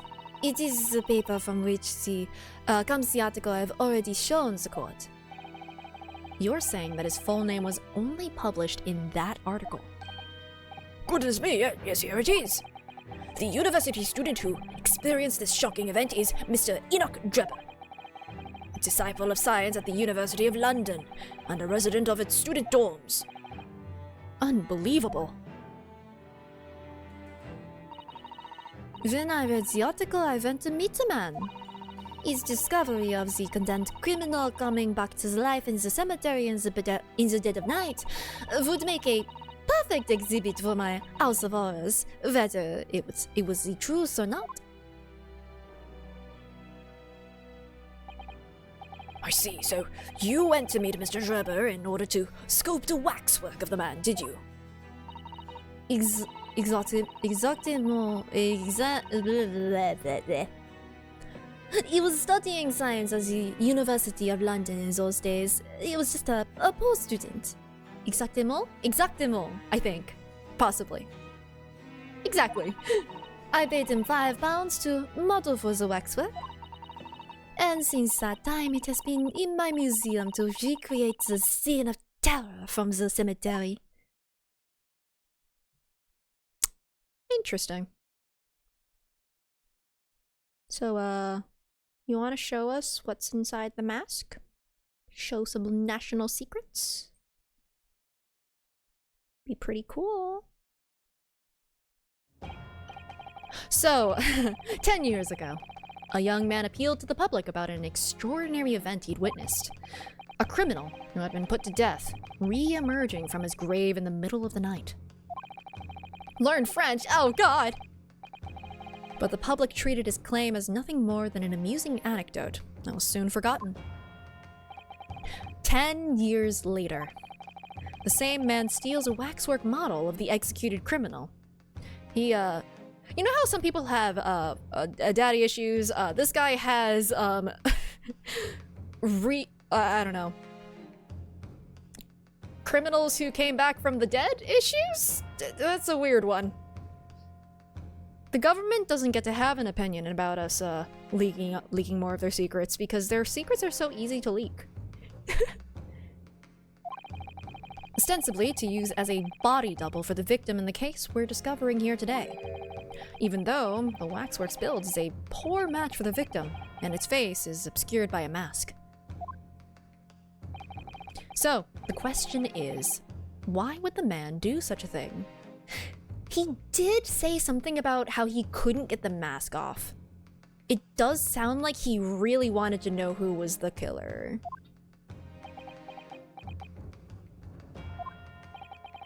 Which brings us to 3 days ago, when the birdcage crashed into the Crystal Tower. If the birdcage had in fact contained not the body of Mr. Asman, but that same waxwork, the coroner from Scotland Yard who investigated, Dr. Scythe, would have noticed immediately. And yet, she submitted this autopsy report for the victim, which the court has seen earlier. Why? Because the waxwork was that of the professor. Is that what you're saying? Dr. Scythe put her name to a document confirming the death of a condemned criminal who was still alive. A criminal whose apparent resurrection was witnessed by Mr. Drebber. But that misconduct was a deadly secret the coroner would do anything to protect. Which is precisely why Mr. Drebber used that particular waxwork as the body double. Oh, she wasn't working with him. She just didn't want her dirty laundry to get leaked. I see. My lord, this court must summon Dr. Sei to the stand. The defense is determined to find out exactly how the coroner and Mr. Drebber are connected. The gasp. But according to the missive I received this morning through the prosecutor's office, Dr. Scythe is unable to participate in these proceedings. Is that not the case? Oh, Van Zieks wants the truth. He wants the truth. She told us so herself, didn't she? Lord Van Zieks won't be summoning me as a witness. Lord Strongheart has forbidden it. Lord Strongheart? The Pandora's box you were warned about is the Professor case. But please, don't make the mistake of thinking you'll get any information about it out of me. Uh-oh. So we're gonna be defending Van Zieks next time, now that he's definitely going to call Sais down and lose Strongheart's favor. I feel like this is gonna happen. Something happened on the night of that killer's execution 10 years ago. And surely nobody would want to get to the bottom of that more than Lord Van Zieks. What does he say? The prosecution calls for the instructions in that missive to be scrapped. Let's go! Let's go, Van Zieks! I still have hope for you. Oh man, you are so screwed. Oh, you're so screwed, dude. Oh no. Maybe Cosmo's here to spy for Strongheart. Maybe that's the reason he's here. Yep, 07's for Van Zieks. Either they're gonna try to kill him or they're going to try to frame him. One of the two is going to happen next case. And I think he knows that that's gonna happen too. But Lord Van Zieks, the missive was issued from the Lord Chief Justice's office. Objection! Oh, objection. Well, I'm gonna pay my condolences and I'm gonna stretch. And I will be right back after this break and, oh man. So do we ever find, okay, anyway, it's fine. I will figure things out later.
Hello. Okay, well, time to not consider the consequences of these actions. The assigned prosecutor has the final say on policy in any particular trial. In other words, me. Oh, you're not gonna be the prosecutor for long. Yes. Yes! Let Enoch Drebber and Dr. Scythe both take the stand together. Isekai juror is just like, ooh, the tea, ooh, the shipping. Order! Order! Order! Very well. I will uphold your request. Bailiff, send a subpoena with immediate effect, addressed to Dr. Scythe of the Forensic Investigation Team. The woman is compelled to attend on Her Majesty's orders. Alright then. Enoch Drebber and Dr. Scythe. If they weren't colluding with one another, this crime could have never been committed. I'm just a stone's throw away. I can feel it. Am I? The truth behind all of this is about to come out. Am I? Oh, she's still here? Cool. Oh well, just let her chip away, I guess. Thank you for your attendance at such short notice, Dr. Scythe. I'm disappointed in you, Lord Van Zeeks. You've completely betrayed the agreed policy of both Scotland Yard and the prosecutor's office. Betrayal is not in my nature, as long as the truth isn't compromised. If it is, if there's even a hint of wrongdoing, then no matter whom it concerns or disgruntles, I will pursue the matter to the bitter end, as would any prosecutor worth his salt. Mr. Drebber, you took the victim's life by means of a machine that you constructed in your workshop. And Dr. Scythe, as the investigating coroner, you were the first on the scene to examine the victim's body. It is the belief of the defense that you collaborated with each other and were both complicit in this crime. And where's your evidence? At present, we have no definitive evidence, but we do have a very significant clue. What are you talking about? I'm talking, of course, about the waxwork. This model of the killer, known as the Professor, who was sentenced to death 10 years ago. You don't need to tell me. I witnessed the man's execution with my own eyes, and officially pronounced him dead. That remains to be seen. Is that so? According to newspaper reports from the time, on the night following his execution, the killer came back to life. Don't waste my time. And the sole witness to that mysterious event was you, Mr. Drebber, wasn't it? If what you saw in the graveyard that night 10 years ago wasn't some chilling fiction, but reality, it would make you privy to a very great secret of Dr. Scythe's. A secret so profound it could compel the coroner to agree to collaborate in your evil scheme, in fact. Mr. Drebber, tell the court. Tell everyone the truth of what you saw that night in Lowgate Cemetery. Beep, boop. So he was the student who saw it. You can see the resemblance actually, can't you, with the man in Madame Tospel's, I mean. Surely he's not going to claim that's really what he saw, especially not after all these years. He was a research student at the University of London, was he? And a bit too clever for his own good, if you ask me.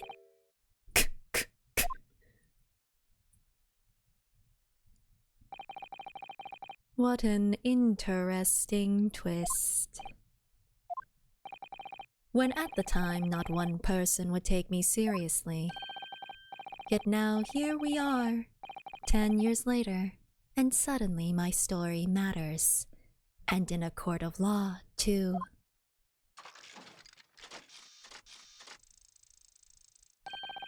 Very well then, if everyone so wishes. Let's be frank. I'll tell you the truth of what happened that night, for what it's worth. Okay.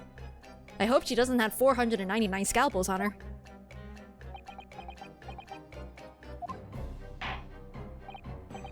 So, Mr. Dripper, your testimony, please, about the events that night, 10 years ago. You will tell the court exactly what you stumbled across in Lowgate Cemetery. Yes, of course, as you wish. Oh boy. So is Tusples just there? The reason I was in Lowgate Cemetery at all 10 years ago was for a spot of moonlighting, shall we say. Yes, the illustration in that newspaper article was based on what I witnessed that night. But thinking back now, I realized that I never actually saw the professor. Soon afterwards, I was visited by a young woman who sculpted a model of me from wax. Then I gave up on my dream of becoming a scientist, and it was all because of that newspaper article.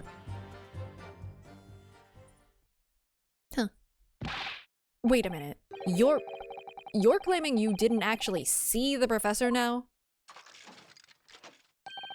Of course. You'd have to have a screw loose if you could believe a corpse could come back from the dead. But you're saying this article is... Not worth the paper it's printed on. I think that would describe it perfectly, yes. Jesus. If the details in the article aren't true, it nullifies your argument for why Mr. Dripper and Dr. Scythe would have been working together. So he's discrediting himself to cripple my argument. Tell me, witness. You claim to have been in the cemetery on some auxiliary business. Can you elaborate? No. That's right. Grave... Oh, okay! Grave robbing, to be precise. As you know, Lowgate Cemetery is at the rear of Barclay Prison. So among students at the university, it had a reputation for being haunted by the ghosts of condemned convicts. Grave robbing, you say?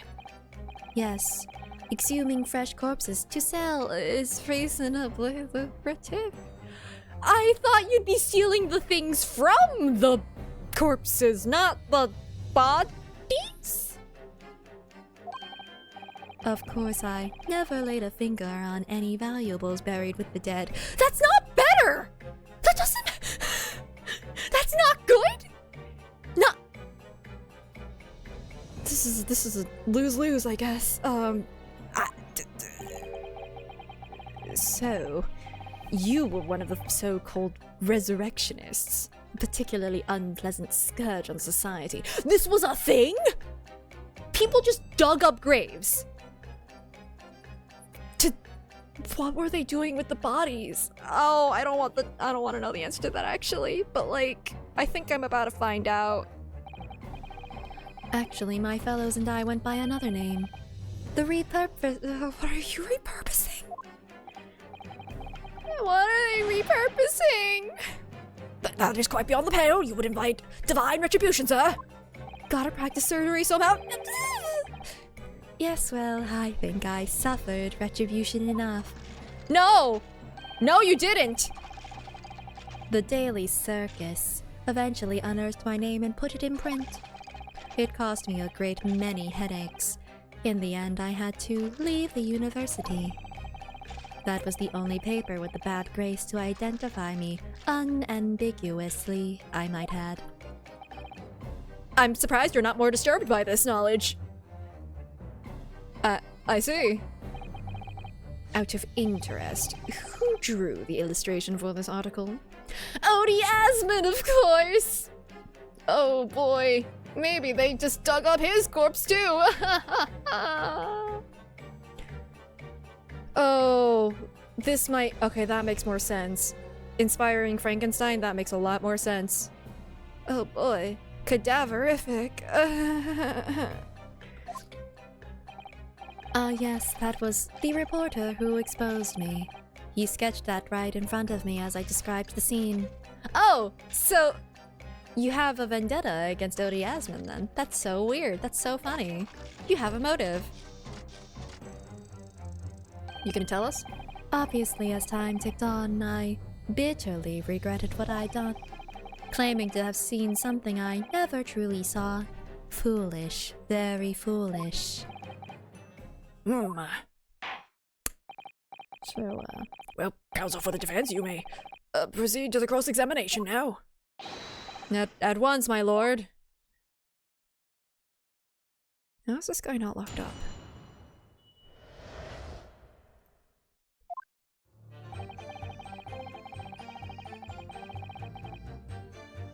Hold it! So why were you digging up bodies? By moonlighting, you mean grave robbing, do you? Surely you need only to look at the graveyard scene and my appearance to gauge the answer to that. The lantern and spade. But who on earth would want to buy a dead body? Any major hospital. A hospital? In order to better understand the human body, the study of anatomy is crucial to medical science. But there isn't a hospital in the world that has enough specimens to work with. Oh, well that's disturbing. Though obviously they can't openly express an interest in obtaining more by dubious means. As aspiring scientists, we young research students had no money to work with, as I'm sure you can imagine. So we made surreptitious arrangements with the hospital via some of our medical student acquaintances. We would never take anything of value from the graves. Except the bodies! This was all for the furtherance of science, you see. That's what we all told ourselves every time we stole into the graveyard at night, spade in hand. You realize body snatching is a serious crime. If you were caught, you could expect the gravest of consequences. We students were caught between the hammer and the anvil. We needed funds for research. This used to I can believe that happening. There's like... People have done really screwed up things, like... There's like a book of poisons about like how different types of poisons interact with the human body. You wanna guess how they got that information? It ain't testing on themselves.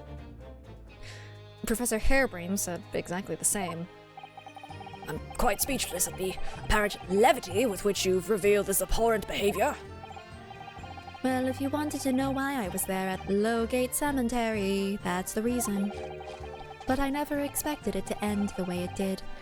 That I regret to this day.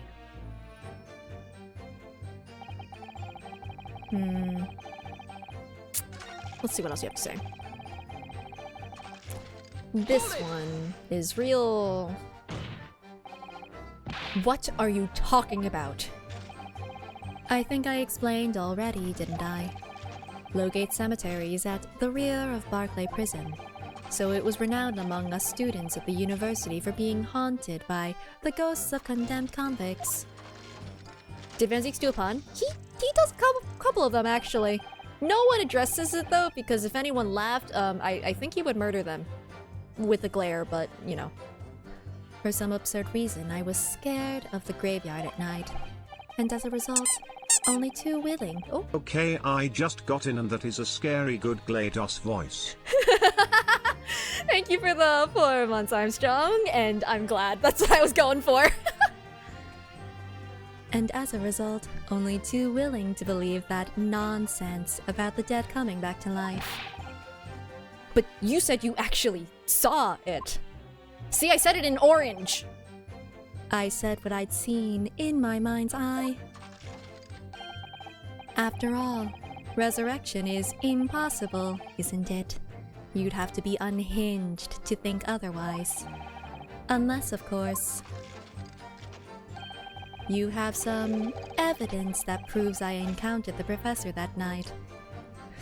Oh, but we Okay, the camera, but we don't have film. So I don't know. Is there any material evidence that could show he really did see the professor? If we have anything at all, Mr. Naruhodo. I know. I need to present it against that irritatingly backtracking statement of his. The point is, that night was a pivotal moment in my life. Interesting. I'm pretty sure it's the camera. I mean, I know there's blood. That I remember. There is blood on the camera.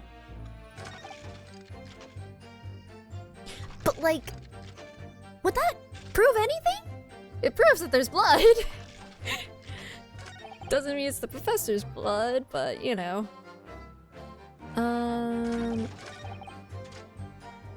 Okay, I'm gonna press everything else first. Hold it!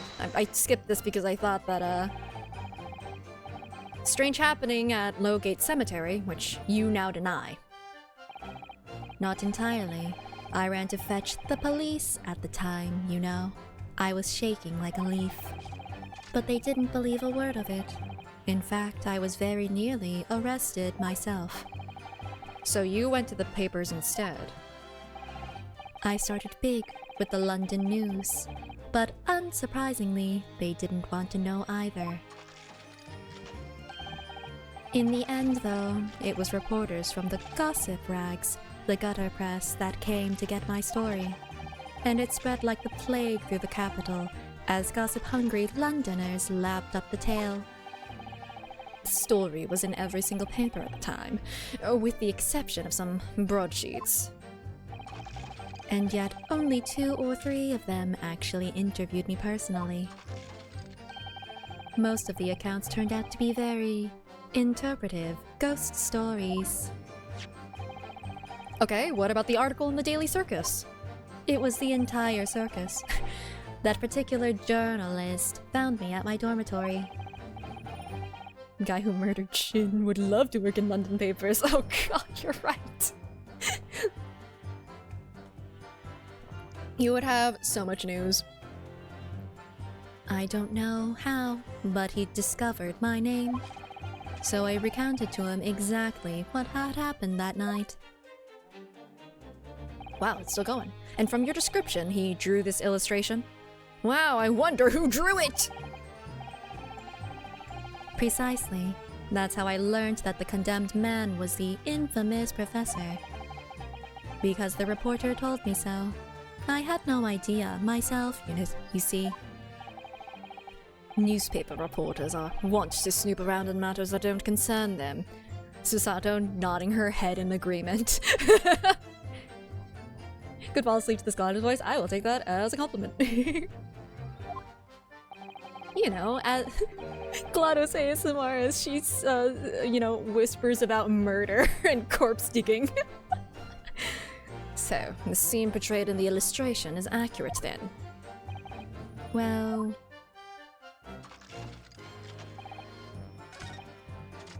Hold it!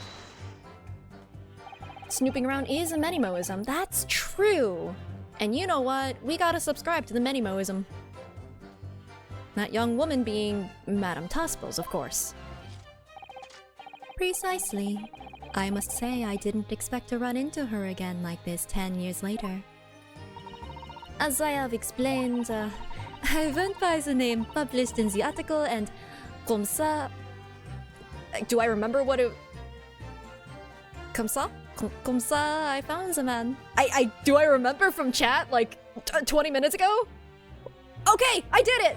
Memory not failed. I get to keep it. Yes, the article in the Daily Circus, I think you said. I was a poor student with barely a penny to my name at the time. And the young lady put £5 in front of me. So, you readily consented to having a waxwork of yourself made and gave permission for it to be put on display. I did. I should sell what little I had to sell, I concluded. Ah, oui, I remember now. I purchased something else from you that day, n'est-ce pas? N'est-ce pas? N'est-ce pas?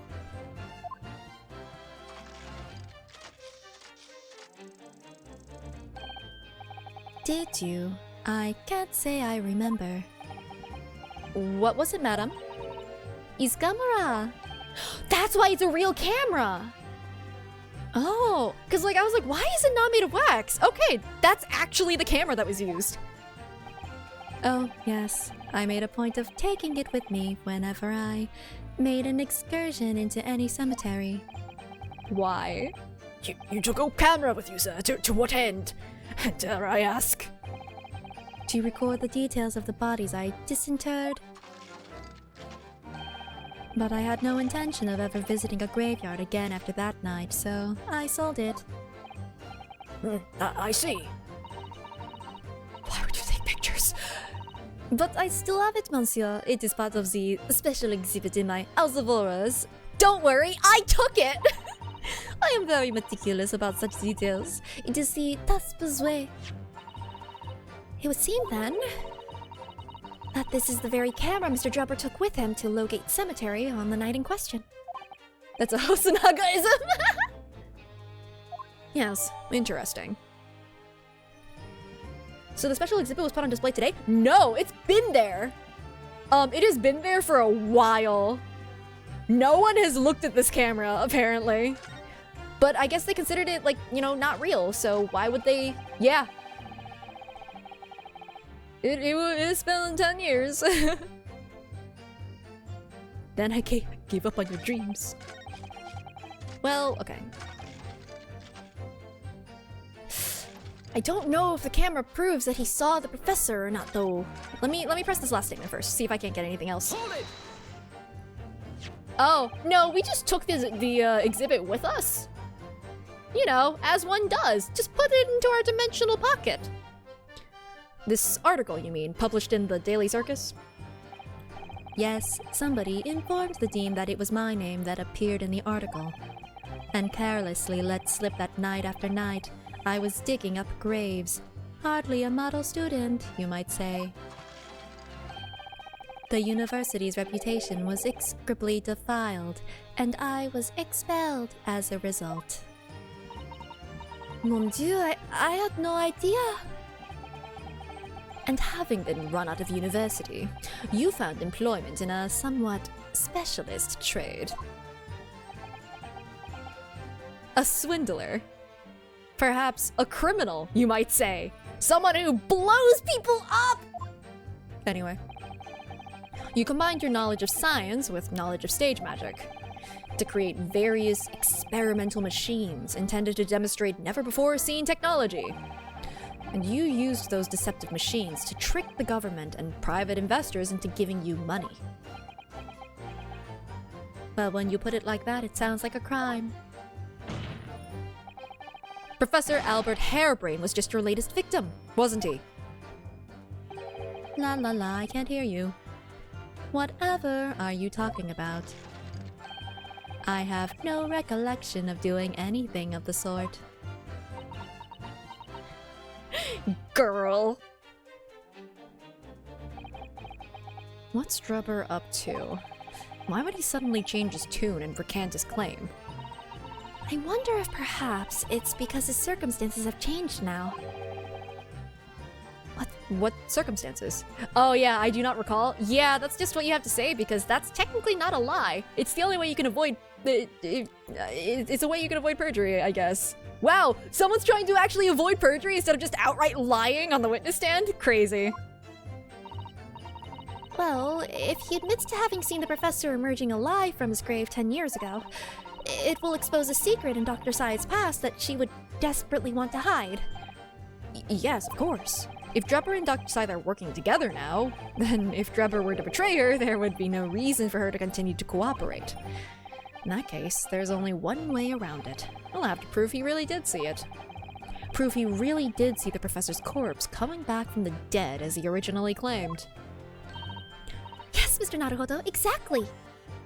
I'm pretty sure it's the camera then. Probably the camera on this one. Okay. Camera. Dang it! Okay, it's not the camera yet. Yeah, okay. I did think it was odd to use that. That's fine, that's fine, that's fine. I'm actually kind of glad it isn't that.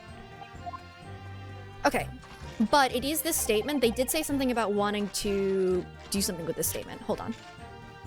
Let us see what I can do. It has to be from 10 years ago, right? That he did see the professor. That he saw the professor. What proves that he saw the professor?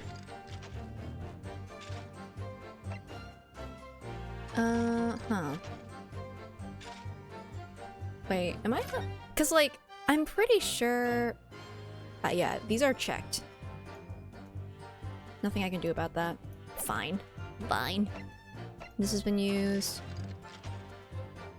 But that doesn't have anything to do with that. I don't think I can use this.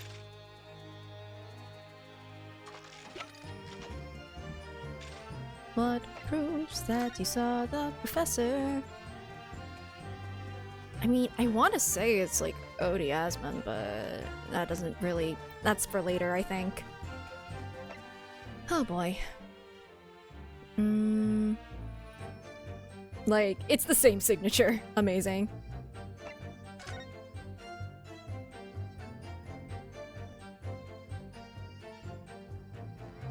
Oh. Wait, he shot him? I didn't realize he shot him. Wait, he wasn't alone? I didn't actually read the thing on the side here. Wait, hold on. The young man who witnessed this scene was on the verge of raising a shriek when in the next second a gunshot rang out suddenly from behind. The bullet pierced the resurrected man's chest, whose breath then stilled once more. Oh. Alright. That's interesting.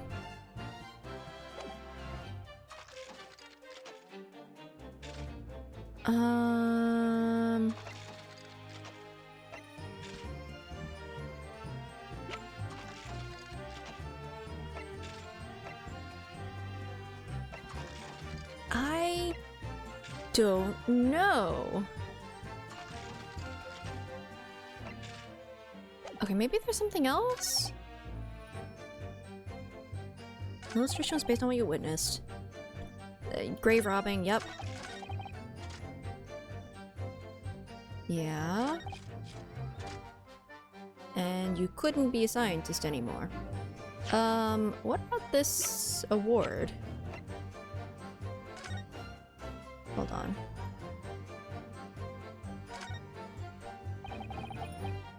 Let me just refresh my memory. Fostering burgeoning talent for the future of scientific discovery.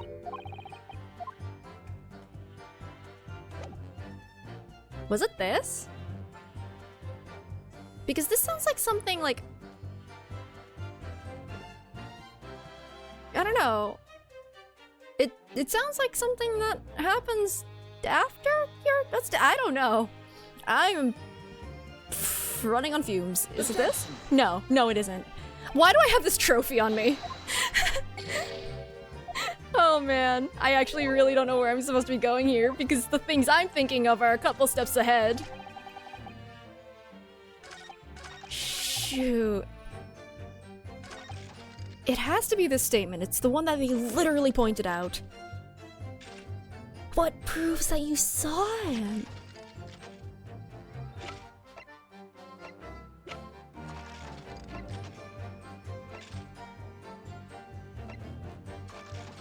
I can't present the newspaper article? I don't know what that would do. Cause like, he's just saying that he didn't do this at all. I mean, I can try. Objection. Why? He wasn't alone. I mean, yeah, I guess. We'll see what his reasoning is. I did point out he wasn't alone. Sorry, Mr. Drebber, but I don't believe that. Don't believe what?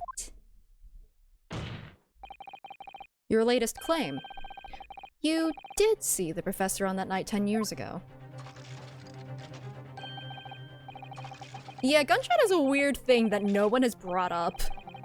Oh dear, we seem to be at odds. But I was there, and you were not. I know what I didn't see. The illustration with this article was drawn based upon what you told the journalist that you witnessed. A figure emerging from a tomb, wearing an iron mask. Oh, is it because there's no way that he would have taken the wax figure knowing it was the professor without knowing that? Is that it? Yes, when the killer was tried 10 years ago, it was decided in the closed court's ruling that the man would wear the mask to hide his identity. Why is that so important? Because, like, you would so easily be able to just, you know, kill someone else and then hide the actual, like, you know, hide the actual, like, death. It wasn't to be removed even during his execution and subsequent burial. Not even the prison wardens were to see the man's face. But obviously, the provision of this mask was not public knowledge. So, Mr. Drebber, as you've just heard. So I didn't know that the mask was not public knowledge given that it was on the Tuspel's thing. A lowly student of the University of London certainly wouldn't have known about the condemned man's mask. So, unless you'd actually seen the professor that night, it's inconceivable that the artist would have included the mask in that illustration. Oh, that makes more sense now. Okay. Yeah, I think my brain is slowly siphoning out of my ears. Well, this bodes well for the rest of this case. Order! Well, Mr. Drebber.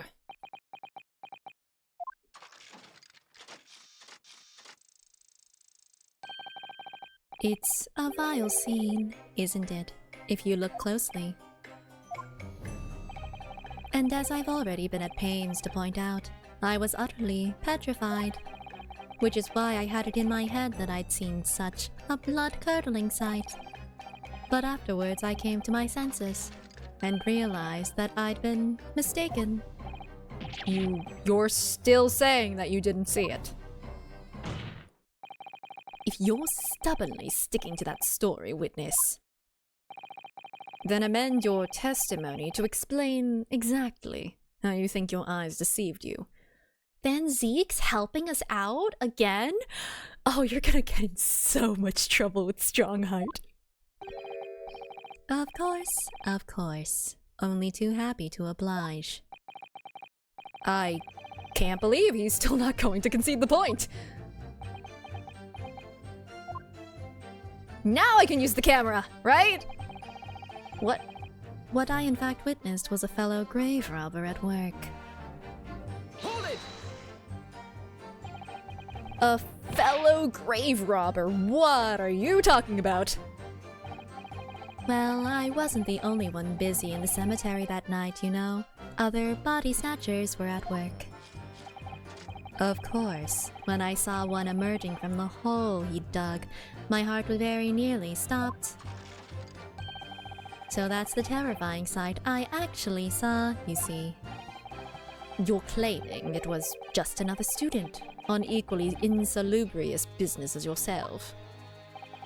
Many of the medical students would wear metal masks to protect them from bacteria during dissections. Is that true? Metal? Okay. Clearly the fellow was using such a mask to protect his anonymity, wouldn't you say? Objection! Objection! What the fuck? But there's more to the story, isn't there? The article goes on to say, in the next second, a gunshot rang out suddenly from behind. Why has nobody talked about this? Copper and silver do have antimicrobial properties, but that'd be pretty expensive. Yeah, exactly. Little odd. The bullet pierced the resurrected man's chest, whose breaths then stilled once more. We might assume that the sexton discovered the miscreants at work, perhaps. The what? And fired upon one of them. If a gravedigger had shot someone in the cemetery, I think it might have been rather big news, my lord. Ah, yes, well, it's been a long trial. I can only assume it was an embellishment bolted on later by the reporter. Hello, my friend! The only one who has been honest thus far! Excuse me. Actually, Gina, too. Madam Tusples. Don't take it out on Mr. Sholmes. Oh, poor guy. Keeps you from breathing directly, kind of like a face mask. It's just like, it feels weird for it to be metal because like I feel like you would suffocate with the metal mask, and if it had grates in it, then it's not really protecting you from anything, isn't it? I guess like direct blood splatters, but that's kind of a terrifying image. And super heavy and musty, yeah, exactly. So it's a little odd. Oh la la, pardon. I was lost in my thoughts. Would it be fair to say that Mr. Drebber's last remark was significant to you in some way? I thought it was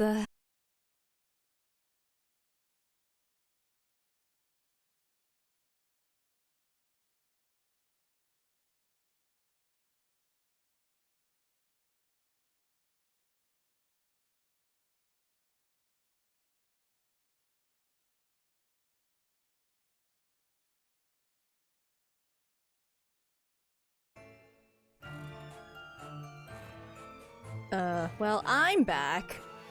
I don't know if Woo Woo is. Hold on, I'm gonna restart Mix It Up. Oh no!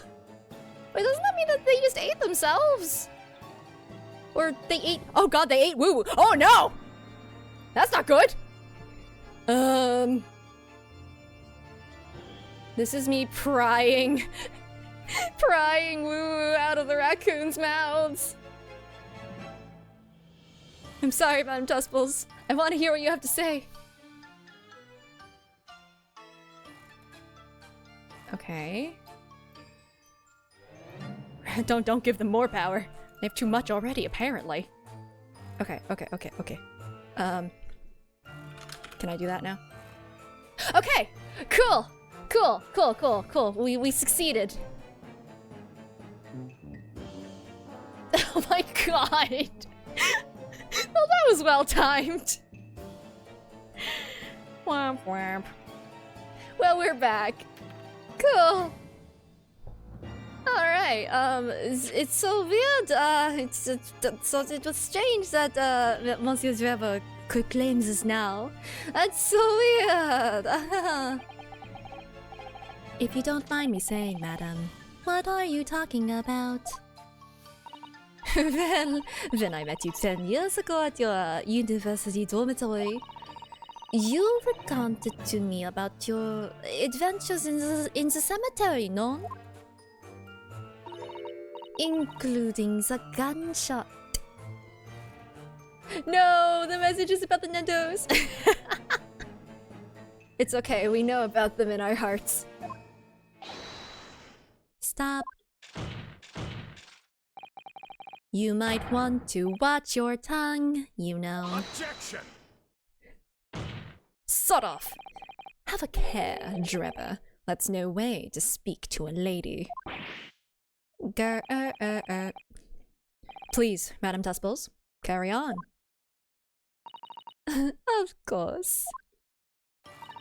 According to what Monsieur Drebber told me at the time, he did hear a gunshot from behind him, and the bullet hit the condemned man.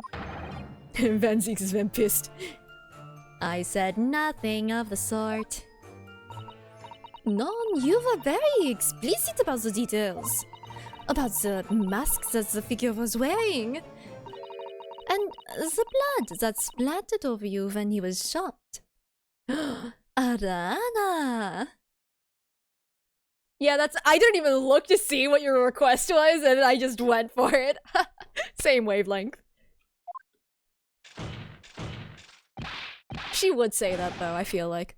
Enough. Shut up, woman. You're making all this up. It's camera time. It's finally camera time! I got you on camera. That will do! Mr. Drebber, You will go into timeout. Yes. You refute the account just given by Madame Tusples. I do not recall. Oh my god, he did say that again! I have no recollection of ever saying those things. Come on! Do you really expect us to believe— Control yourself, counsel! I will not permit baseless accusations in my courtroom, even though we all can see he is lying. Right.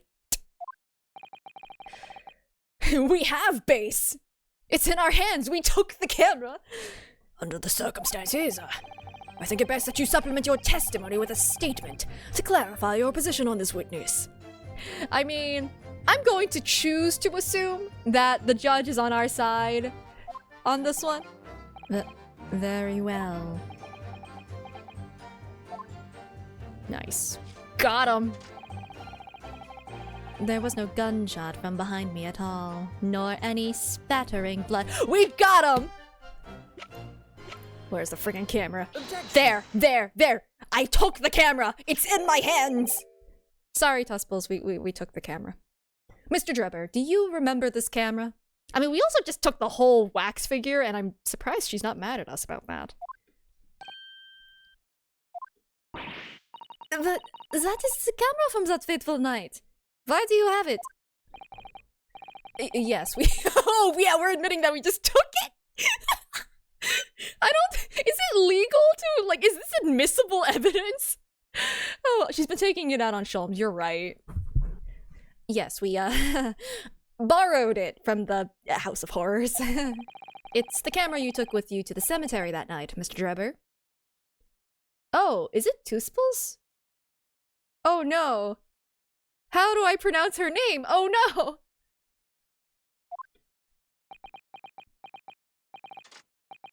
It's Tusples in it. Okay. And is that supposed to be significant? This kind of camera is rarely seen in our homeland, so my colleague and I were keen to examine it closely.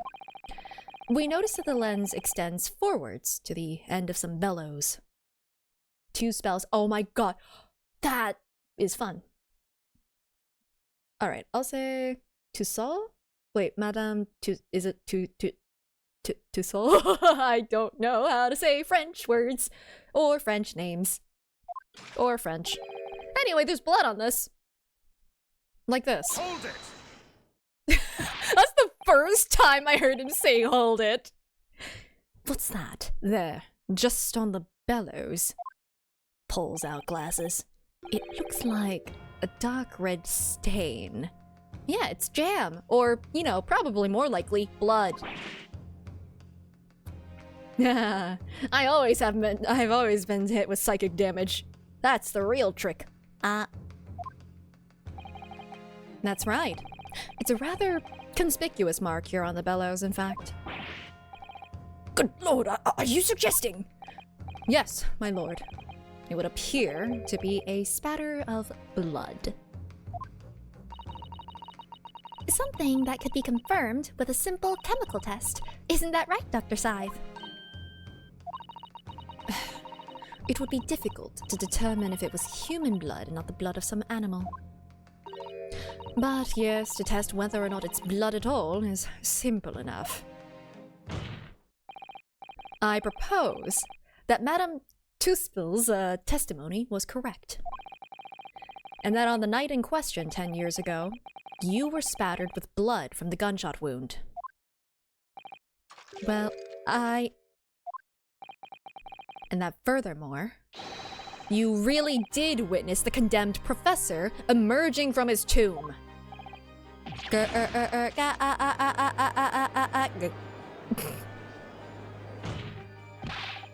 There's simply no way you could have forgotten such a traumatic experience. In other words, the only explanation is that you're trying to hide the fact that you saw the professor that night. Objection!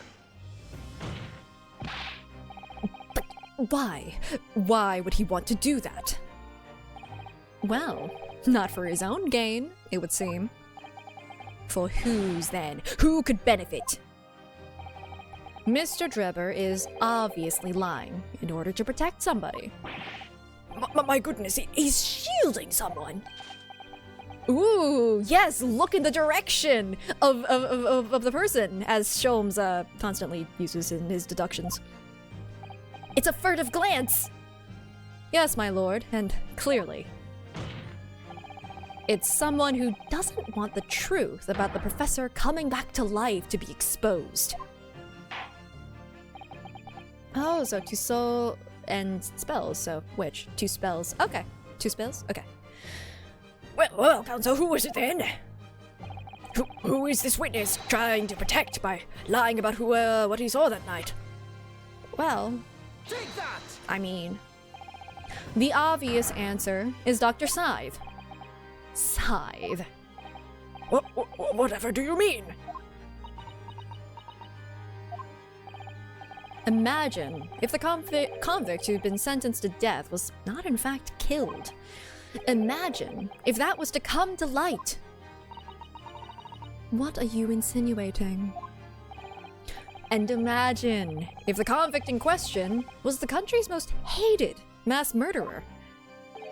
Oh, if it was the professor. That would be an unprecedented scandal. Objection! This is beyond a joke. Need I point out that the dead cannot come back to life? What you're suggesting would mean that the execution never actually happened. Yes, that's exactly what it would mean. Objection! Once a man is sent to the gallows, he hangs. No one can escape. Not in Great Britain. Objection! But the fact is, there was a witness to the fact that the man did escape his hanging. If that were really true, Counsel, the implications of misconduct would not stop at the supervising coroner.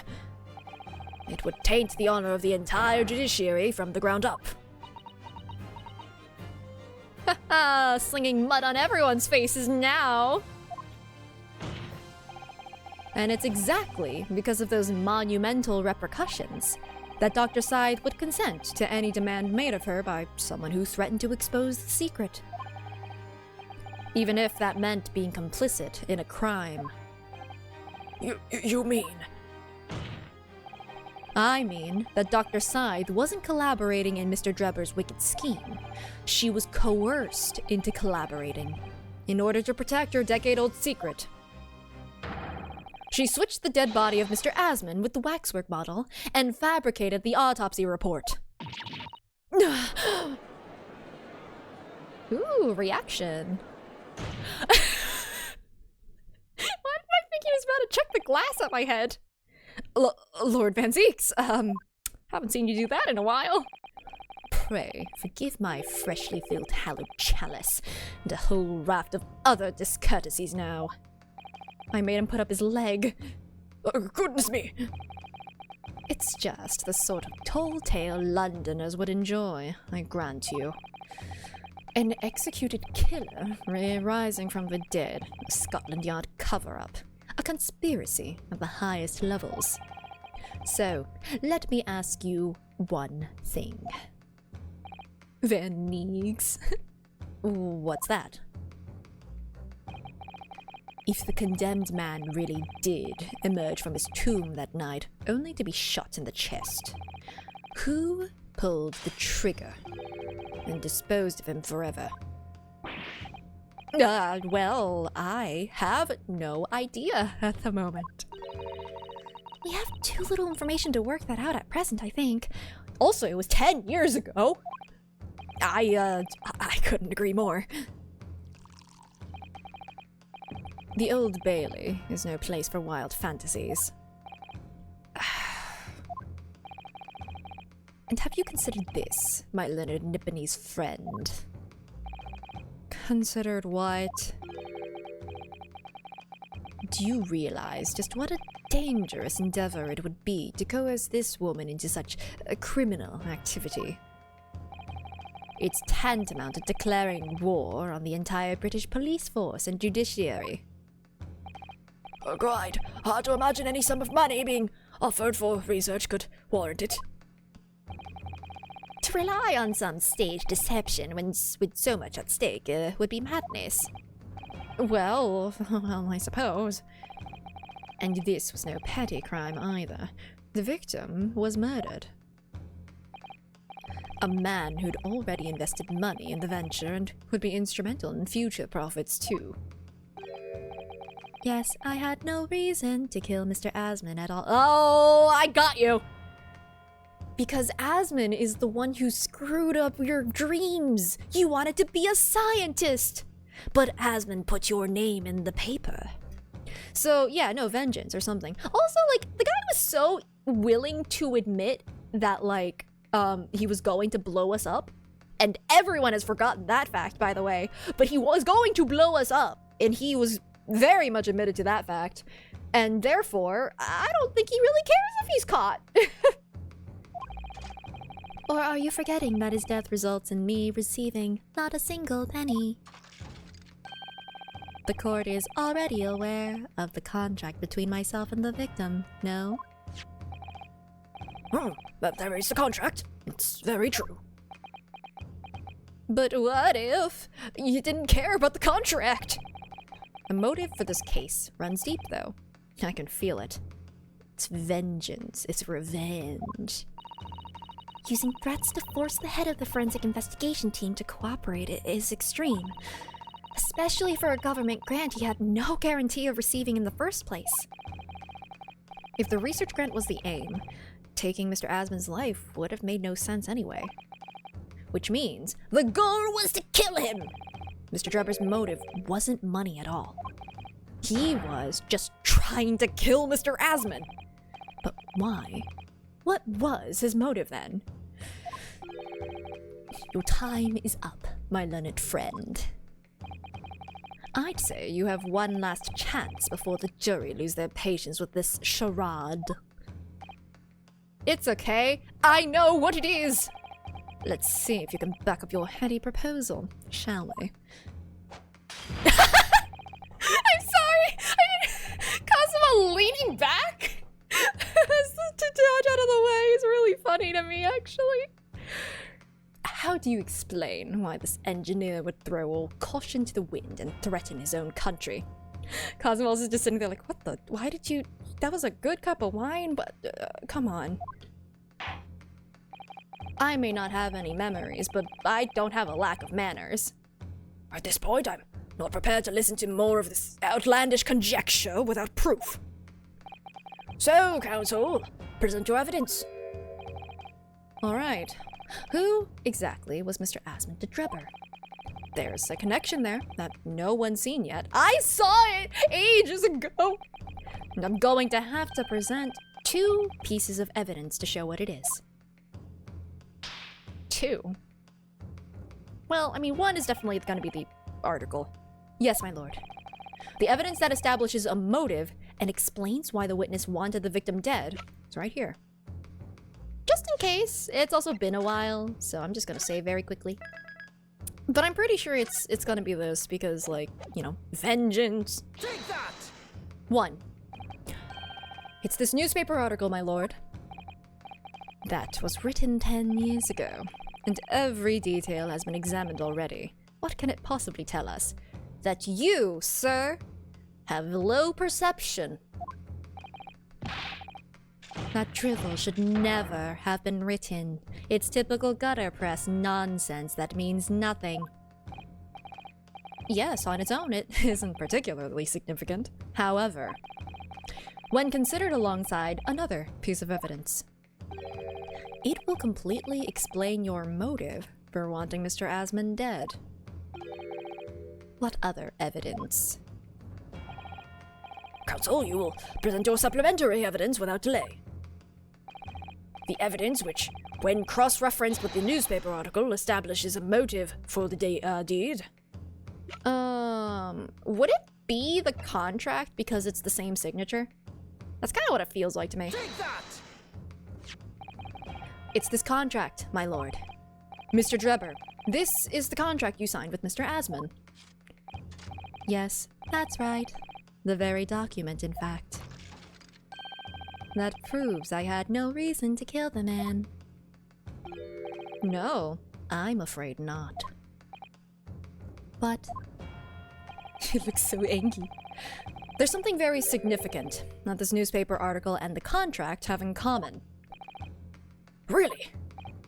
And it's that common link that shows us very clearly why you were determined to kill Mr. Odie Asman. It seems the defense has uncovered something the rest of us have missed. Yeah, as usual. So, my learned friend, point out what these two pieces of evidence have in common. Where exactly is the link between this newspaper article and the contract? Well, you see, It is. it's the giant signature that says Odie Asman on it! What these two pieces of evidence have in common, I kind of almost wish that they had like a different signature that doesn't look like Asman, and then you just have to cross-reference it. I'm sure people would have picked up on it. Whatever. I will be right back. It feels like I can finish this today. I will try my best. I can go over today though, so we will attempt. I will be back.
Yeah, cases are really long.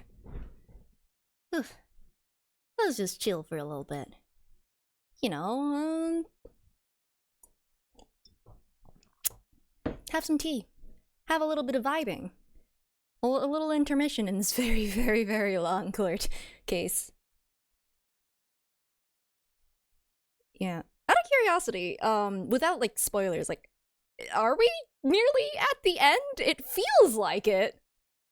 But the last time I asked, or the last time I felt this way, there was like suddenly like 2 or 3 more hours because of steak. That was from case 1 in the first game. Oh no, I have to reconnect the thing. It broke. Everything broke. Hold on, I got you. There we go.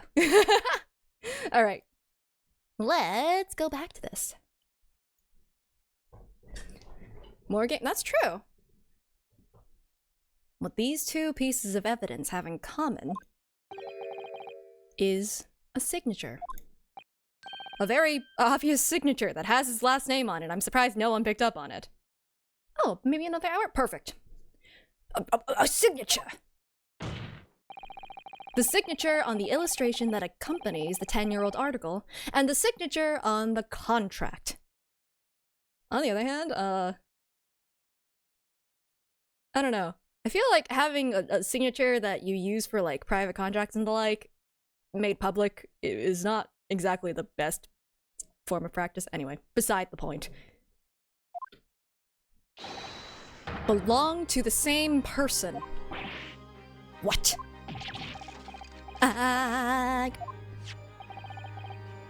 As the court has heard, this illustration was drawn 10 years ago. Odie Asman was apparently an artist. By the newspaper reporter who found Mr. Drebber and interviewed him about his ordeal. If you look closely, the reporter's signature can be seen in the bottom right corner of the drawing. Gasp! And if you look at the contract here, which was signed between the witness and the victim last year, you can clearly see Mr. Asman's signature on the bottom. Let me see now. Good lord, yes, they're identical. Control-C, Control-V'd it. In short, the journalist who drew the illustration and wrote the article published about Mr. Drebber 10 years ago was the victim of this case, Mr. Odie Asman.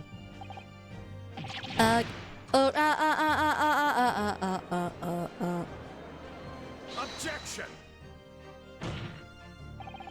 But explain to the court why. Why would that constitute a motive for the witness to murder? Because its entire life got ruined? I don't know, just a little guess. Well, if you think back, you'll remember that Mr. Drebber talked about that article in his testimony. Grave robbing, you say? Yes, exhuming fresh corpses to sell is reasonably lucrative. That is quite beyond the pale. She would invite divine retribution, sir. Yes, well, I think I suffered retribution enough. The Daily Circus eventually unearthed my name and put it in print. It caused me a great many headaches. In the end, I had to leave the university. That was the only paper with the bad grace to identify me unambiguously, I might add. Then I gave up on my dream of becoming a scientist, and it was all because of that newspaper article.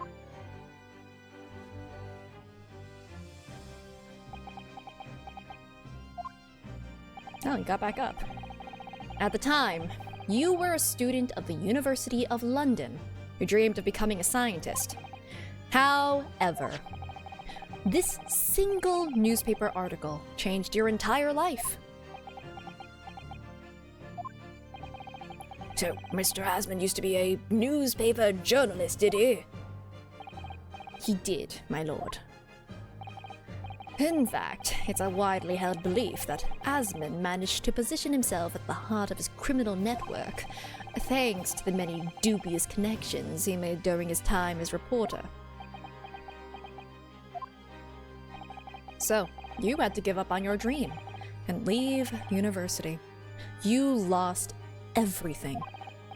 Eventually, you found yourself working in the field of science, but only in the shadows. And all because of that article, written by Mr. Asman. Enough. Ooh. Well, now he looks like a sad cat. Stop this endless drivel about my life. What? Explain yourself, Mr. Drebber. Yes, it's true.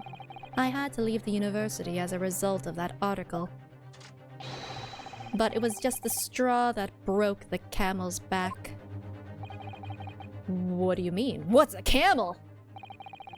Almost every student of science in the faculty was too poor to actually conduct any research. But they struggled on with their hypotheses anyway. We all did, only to have them taken by vultures. Sooner or later, you knew your ideas would be stolen and patented by some wretch or other, after all. Good gracious. Making a name for yourself as a scientist in a climate like that was a miracle only a select few geniuses could— Oh, this is why I have the trophy. Okay. Could ever hope to achieve. Personally, I wasn't one of those geniuses, so it was hardly a wrench. No, you don't need to talk down on yourself like that. We have proof. Come on, self-confidence. And also proof that you had motive. Being forced out of the university because of Lowgate was the best thing that could have happened to me, he said, incredibly angrily, bitterly. Objection! Mr. Drebber, Do you genuinely believe that? Of course I do. Who's better placed to know whether or not I possess a talent for science than me? I'm sorry to say that your words don't ring true at all. How dare you? And I have evidence to prove it. Yeah, he's definitely not angry and spiteful about having to talk down about his own abilities at all. How are you in a position to say anything about me? I don't know you from Adam. Fine. If you think you have evidence, go ahead. Show it. Oh, he's so mad. What could you possibly have to disprove the idea that I was happy to leave university because I lacked talent? Well, you know that thing I tried to present earlier? Do you remember this, Mr. Drebber? We found it at your workshop, and then we took it. Like many of the things that we... like many of the pieces of evidence I presented today. Is that a Royal Society trophy for excellence in science? What exactly is this trophy, Council? It's the greatest honor that can be bestowed on a young scientist, my lord. It's just his back massage. You're right, it's just his back massager. If he actually said that, that'd be so funny. There is no higher accolade. It recognizes emerging talent and promises a bright future. Oh, good gracious. Your prospects for the future were excellent, weren't they, Mr. Drebber? Because, even then, you were a genius in your field. We're saying nice things about him in such an accusatory way. But you lost everything. You had no more future. Your talents would go to waste. All as a result of this one newspaper article. We really did learn from Hosonaga. This is the reason Hosonaga was an important witness in the first couple of cases. It's so that we could learn to just take the evidence. I don't know when you realized who Mr. Asmund was. Is it because the signature has his last name?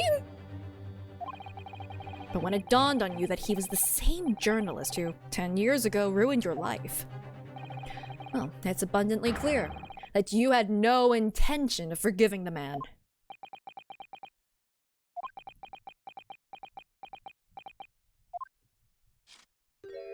Oh? The truth is... Finally, he's going to fold. No, this is too easy. I mean, I know it took a while to get to this point, but this feels too easy. I feel like something's going to happen. Is someone gonna shoot him or something? Oh, what? Hi! Who? Huh? Yeah, there it is.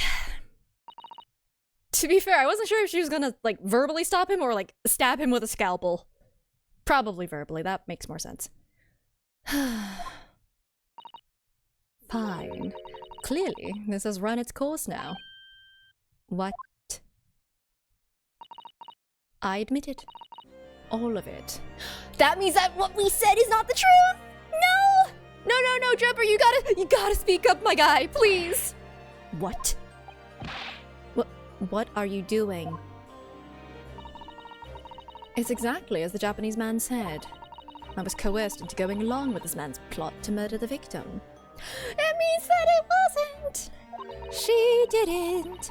On the condition that he kept my dirty secret from 10 years ago. Okay, maybe this is the thing Sholmes was saying.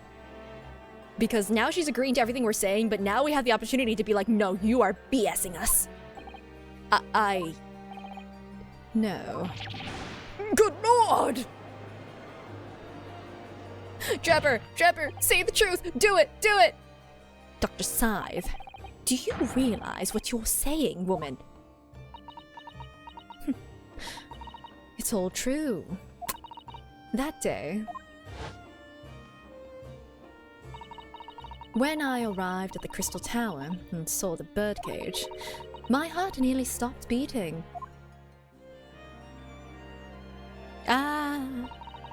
That memory from a decade ago that I'd done my best to bury deep inside myself. It was the professor again, staring me in the face. And then, before I had a chance to react, I noticed something else. There was a note tucked inside the model's jacket. Do you have it? Dr. Scythe, you were going along with my plan. From someone who knows the truth about what really happened that night 10 years ago. I don't like this. I don't like this at all. All the instructions were there in the note. Every detail was meticulously written out. I had no choice but to do what it said. I made the necessary alterations to the scene and fabricated the autopsy report as instructed. There was really no other choice. It had to be done to protect the judiciary. I don't believe you. I can only apologize now. I really don't believe you. You are lying. Do we get to it? Oh, poor Drebber, actually. Why on earth would you buckle now? Or, well, there's no point trying to hide it anymore, is there? I would have done anything to stop it coming out, even collaborate in a murder. But the great lie about that execution 10 years ago has been exposed. No, there's more, there's more! Whatever happens, I'm finished. So then, Mr. Drebber, what do you say to that? Your accomplice has admitted everything. I mean, are you gonna... Surely it goes without saying.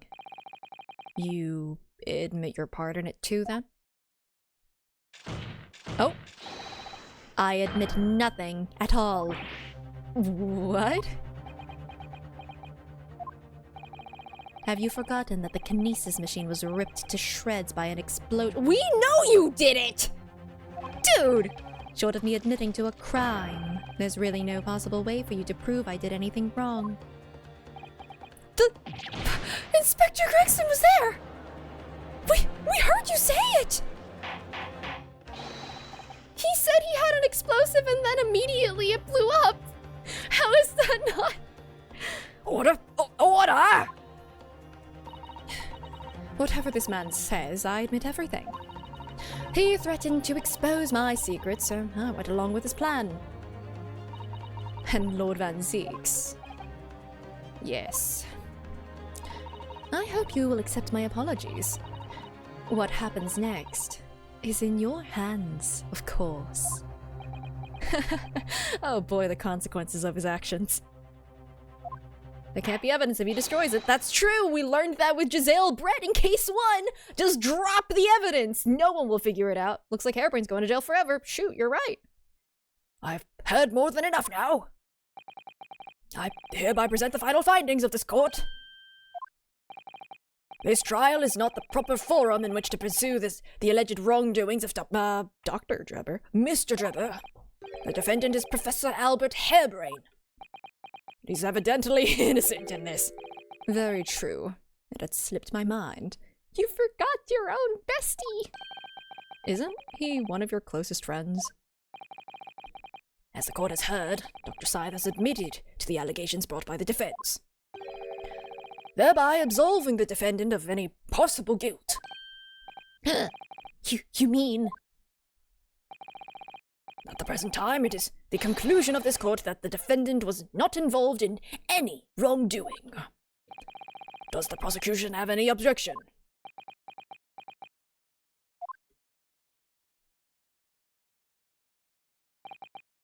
None, my lord. Oh, congratulations, Mr. Naruhodo! You've proven Professor Hairbrain's innocence! Oh, but there's so many more things! There's so much more! Without further ado then, the adjudication. Unless the prosecution or defense have any other matters to discuss. I want to know the tea! I don't know. This doesn't feel quite right. Why did Dr. Sai suddenly admit to it like that? Is everything alright, Mr. Naruhodo? Like you said before, the way the trial is set to end now, the judge will certainly deliver a verdict of not guilty. But is that really what we want? What the defense should be pushing for now is... Alright, let's go! Following the steps of Sholmes. The defense objects to the trial ending at this time, my lord. I mean, here's the thing, too. Technically, there's no reason for us to be doing this genuinely, because it's not actually our job to find out what happened. Our job is just to prove Harebrain innocent, which we did. That is irrefutable now. But, like, I feel like I want to know what happened, but it's also technically not our job. I beg your pardon? We demand one final testimony. This will be the final testimony to finally. What?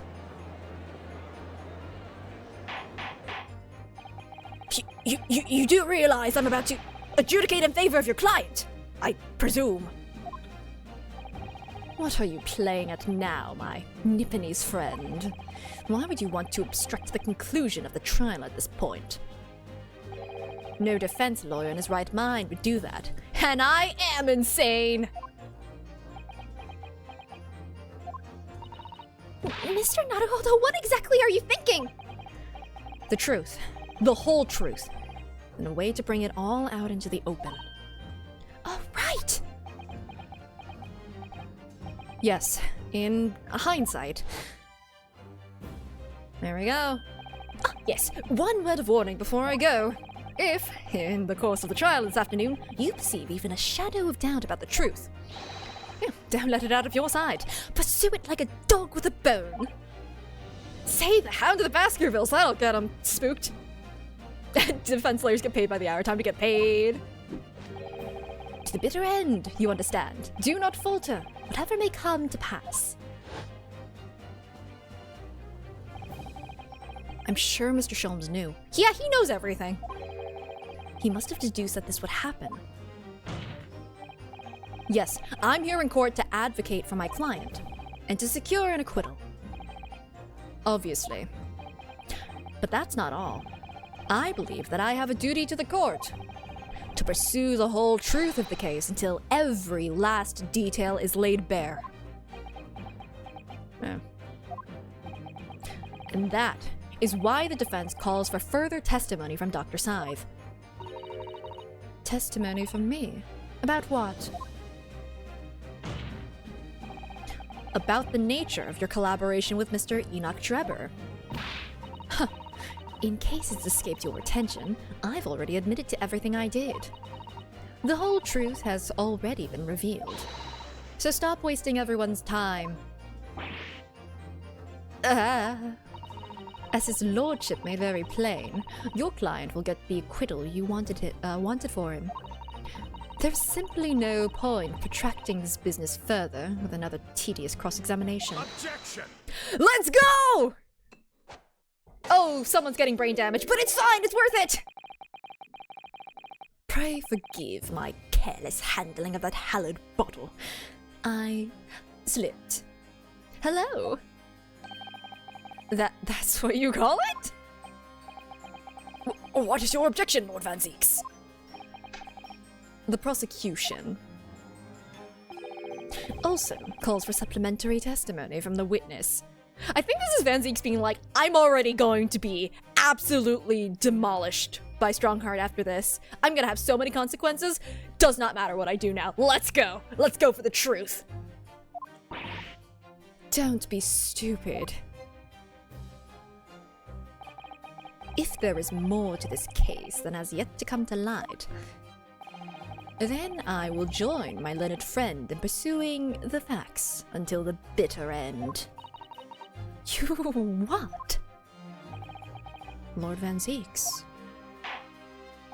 He's really our Edgeworth, huh? This is most irregular, to say the least. We proved our client innocent, And now we're continuing the trial anyways. honestly, Two Spills is just kind of vibing, and I love that for her. She's watching history being made, and she's like, oh, heck yeah. I don't even have to murder anyone this time. I mean, I don't even have to look at a cadaver. Anyway. However, as the prosecution also calls for it, I will uphold the request. Dr. Side, you will testify for the court, explaining the full extent of your involvement in the murder apparently committed by Mr. Shredder. Oh yeah, the fanfic juror is having real fun. Probably commissioning Two Spills at this point, honestly. Maybe. Yeah, I really don't blame Van Zieks for kind of risking everything to find out what happened to his brother. Very well.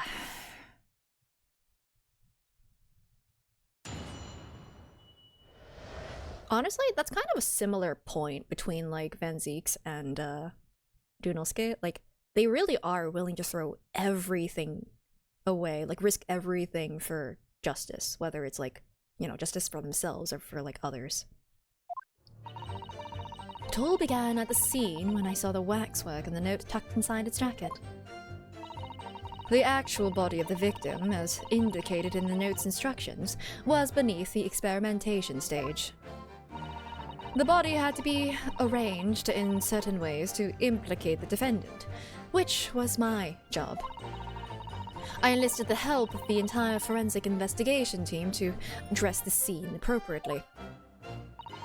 The truth about the execution 10 years ago is a state secret at the highest level. I had to protect it. Very similar to what Gregson did in the first game. But he did it out of, like, noble reasons and, government mandates. She's doing it for nefarious purposes, probably. So I was right.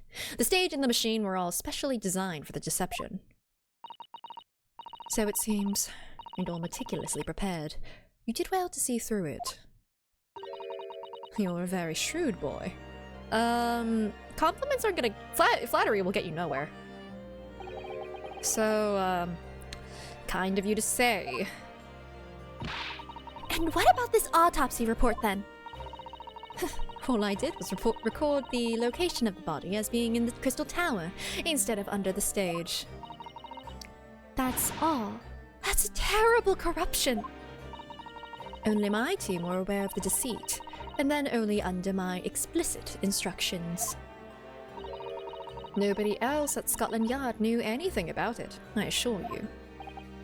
Oh, well, we must be thankful for small mercies, I suppose. Well, I believe that testimony has clarified everything.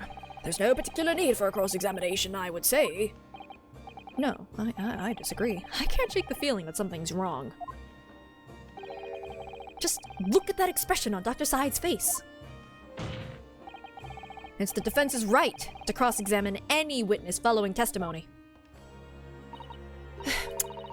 What is it about you Japanese that makes you all so doggedly persistent? Who else do you know?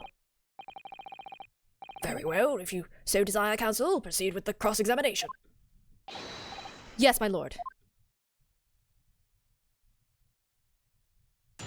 Don't we get the spray bottle again. Okay, let's press everything. Do you still have the note? From what you described before, it sounds like the note was anonymous. Did you have any idea of who was behind it? There are very few people in the know about what really happened 10 years ago to start with. But anyway, I'd never heard of this engineer, so no, I had no idea. Yet, despite not knowing who was behind the plan, you went along with it. I had no choice. Protecting the professor's secret was my only concern. But the horse has bolted now, and the stable door will never shut again. Scotland Yard's reputation will be immeasurably damaged as a result of all this. Yes, thank you, Lord Van Zieks. I'm well aware of that. So, as I understand it, What you found in the birdcage was the waxwork model, where then was the victim's body.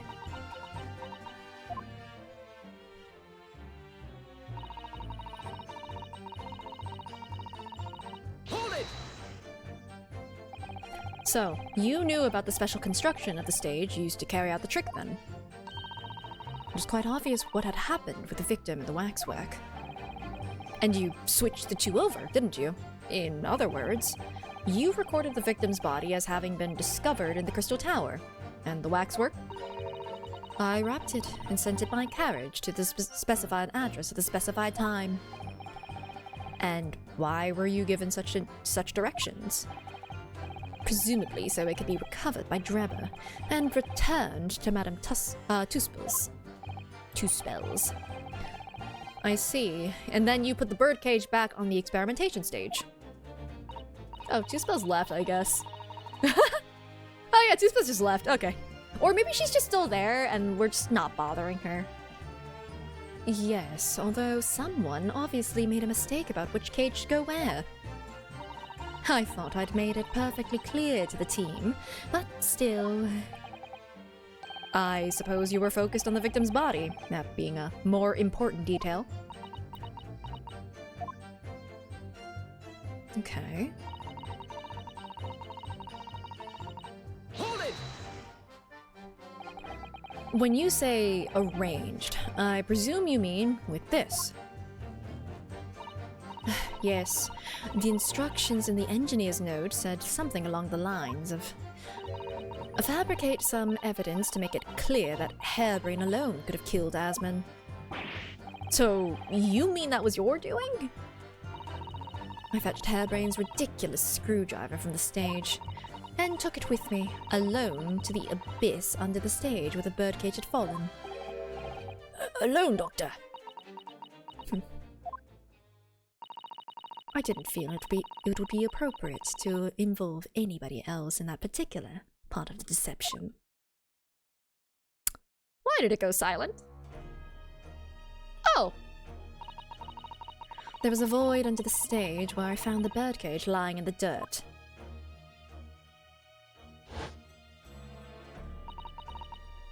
I approached it, leaned down, and slowly opened it up.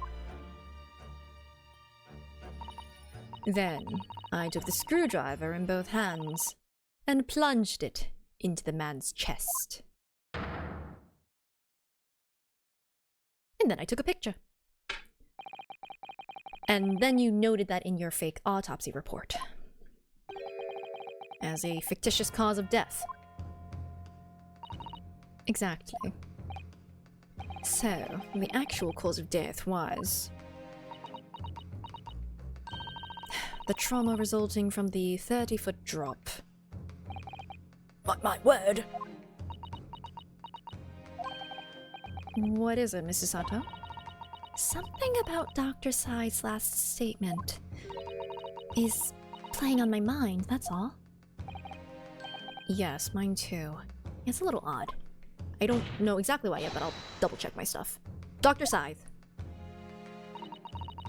There's really no need to shout. I can hear you perfectly well. The defense calls for you to add what you just said to your formal testimony. Oh. Which part? What I want her to supplement her testimony with is... Ooh, wait, hold on.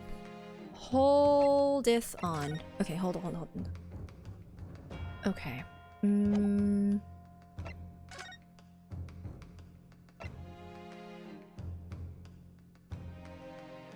Broken vertebrae.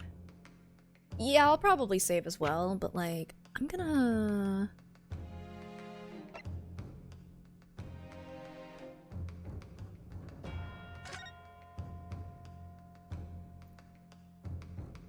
Okay, because like, would this show anything? Because I can't say for sure anything here would like, I don't know, result in like breaking your vertebra or not. This, maybe? Have I used this yet? I have. 30-foot drop. I don't think this actually tells me how far of a drop it was. Okay. Does it say how much of a drop? No. No, it doesn't. Does this say anything? There's gotta be something else. Oh, I've used like every piece of evidence, haven't I? Which thing is more important?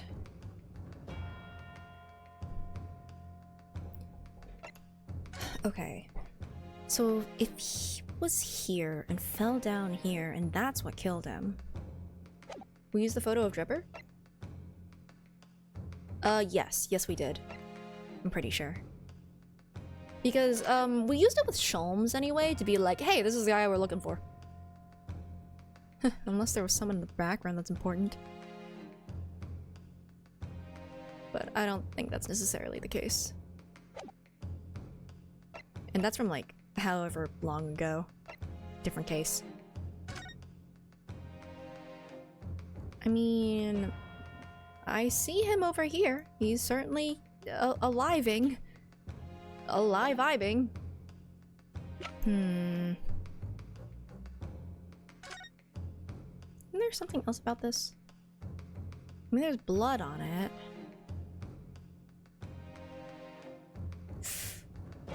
The way that she did it...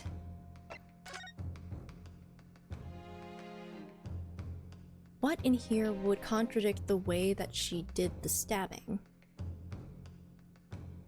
Versus... I mean... Let me take a look at the...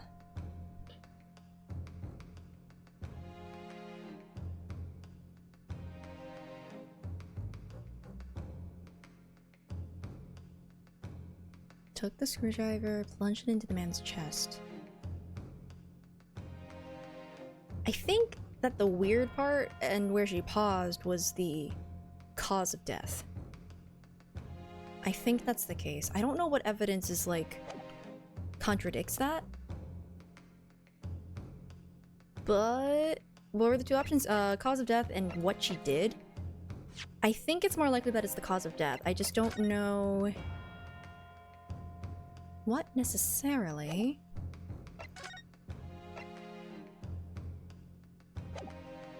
I'll say this for now. The real cause of death being the fall of 30 feet. That part. Fine, if that's what you want. Just stop yelling, please. Are both options correct? I don't know.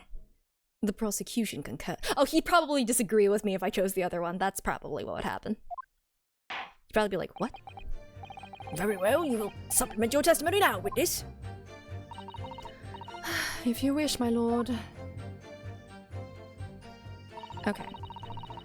The actual cause of death was this neck trauma Asmund suffered from the 30-foot fall. I'm gonna go press everything else first.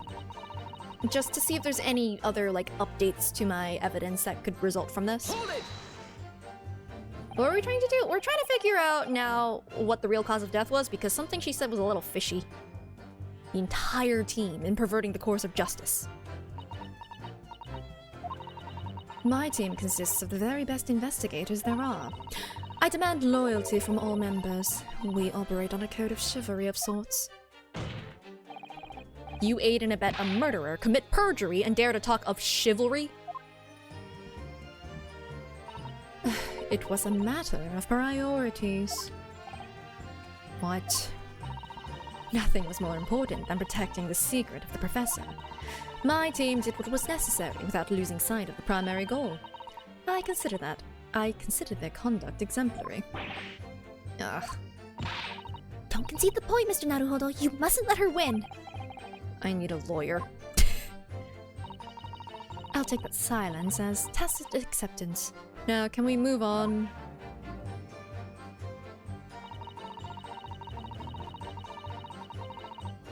Hold it! But at what cost? Faith in Scotland Yard is going to suffer a terrible blow as a result of this. And your precious secret is out now anyway. Yes, as you say. And I take full responsibility. Let me down, Dr. Scythe! Surely there was some other way you could have protected the secret. No, there really wasn't. I've done my utmost, believe me. In many ways, I respect your determination. Oh, I nearly froze into that cold stare as she said that. I do believe she was being genuine, though, Mr. Naruhodo.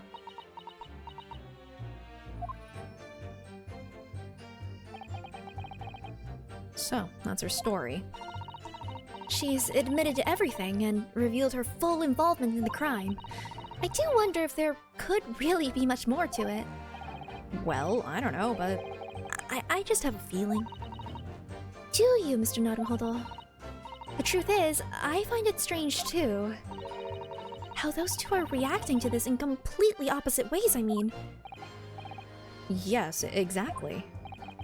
For some reason, I feel sure they're still trying to hide something. Okay. This is the thing I need to... Okay, I'm just gonna save here, because this is definitely the statement that I need to present evidence on, but I don't know what to present. We're back to the guessing game. What was the cause of death?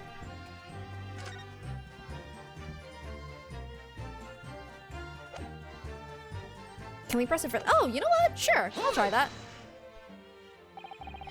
You're quite sure of that? It was as a result of a broken neck? Yes, as a professional, that was more than apparent. You'd never know just by looking at the photograph of the victim, though, would you?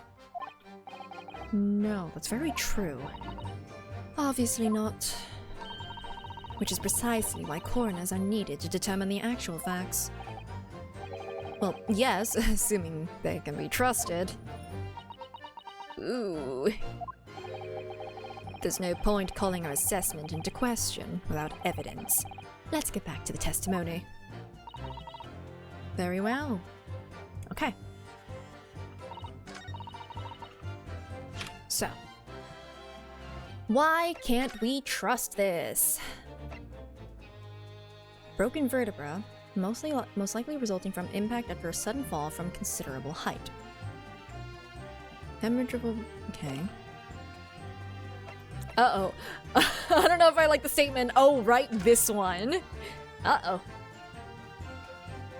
Is there anything on him that could be a cause of death other than this? Let's see. He's very purple. His clothes have bruises. Anyway. He looks... Okay.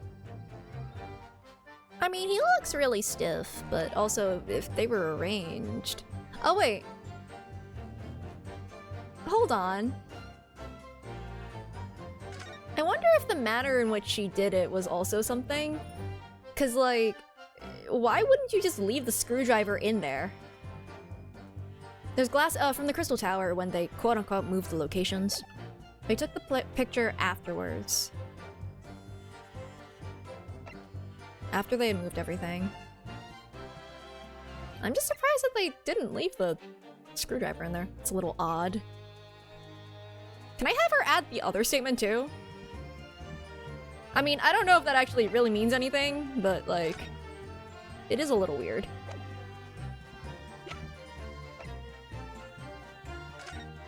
I mean, I know that this was the wrong birdcage. Allegedly.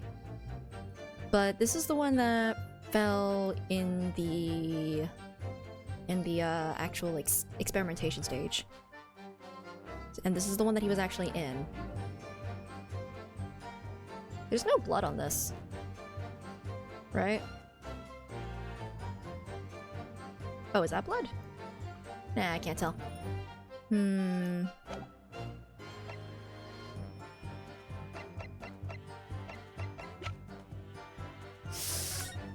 There's a couple of options that seem more likely than the others, like, you know, the picture of Asman, the potentially the birdcage. Wouldn't it be really hard to stop a guy in the cage if he was lying on the ground? Well, the thing is, like, I kind of well, can I press this again and get, like, the other one also added? I'm gonna try to do that. Can I add the other statement too? Because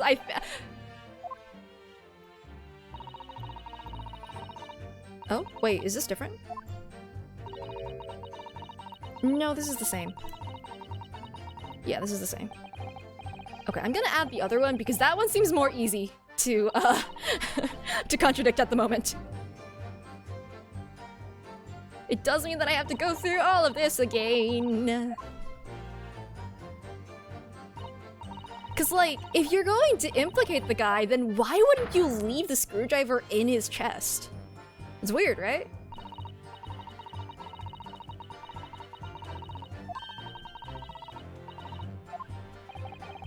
I'm sure there's something here in this testimony.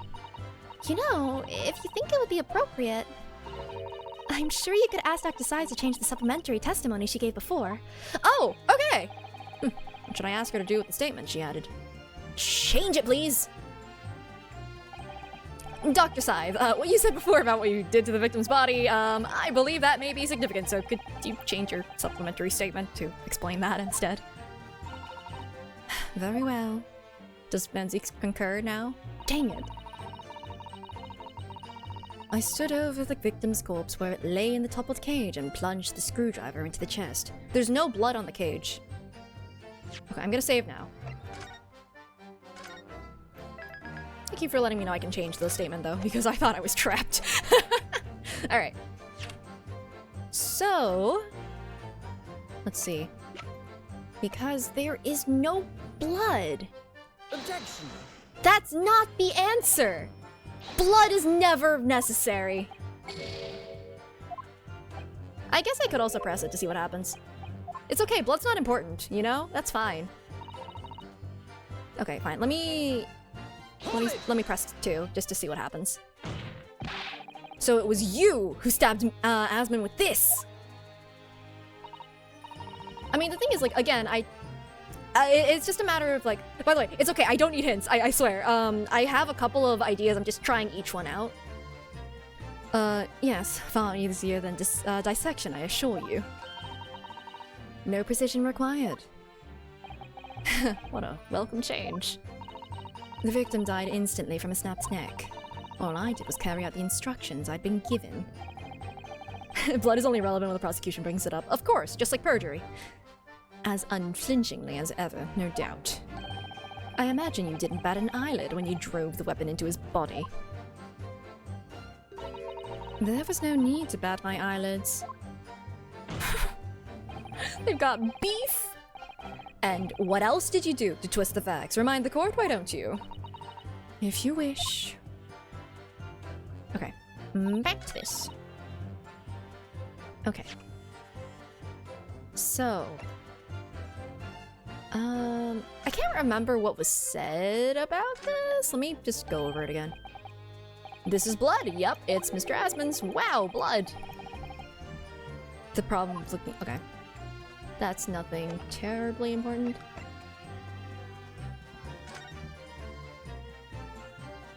Yeah.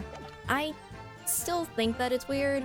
It's either this one or the screwdriver, I feel like. So... Objection! There we go. Da-da-da-da-da-da-da-da. I've got a nasty feeling. This inconsistency points to an extremely uncomfortable truth. Oh, what on earth is the matter, Counsel? Have you lost your tongue? Oh my god, the music. Ah! I apologize, my lord. Dr. Scythe, in that last statement of yours, there's just one point that seems to defy explanation. Out with it, my learned friend. There's an obvious inconsistency between your description and this photograph, which shows the victim in the birdcage following the events that led to his death. Objection!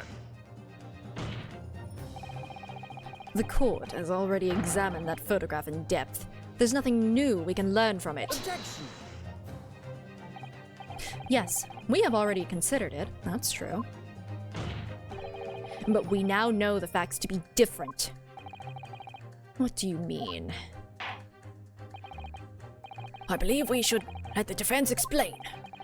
Where in this photograph would we see the alleged inconsistency with the witness's statement? I'm gonna say very quickly. What do I mean? What exactly was her statement?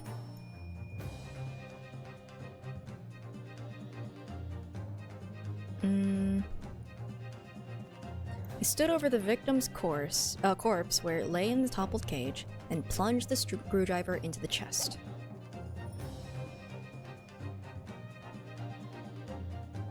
Well, I mean, that's not really the chest. Also, wouldn't there be more blood splatter? I feel like that's potentially also it. I feel like it's this. Oh, it's gonna be so lame if I'm wrong. Alright.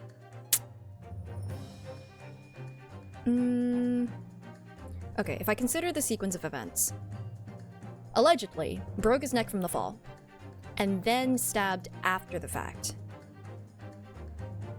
And then moved. I feel like there would be more blood. Okay, I'm just gonna... No, I saved. Take that! Please be right. Oh, thank goodness. Look closely at the bloodstain on the victim's chest. I would be so much more confident if I had more penalties, I won't lie. It clearly extends in a downward Oh! That also makes sense! I didn't even consider that! Oops. Oopsie daisy. And why is that significant, Counsel? Well, you see, he's lying on the ground right now. Oh, that's spooky looking. Look at Hairbrain in this photo.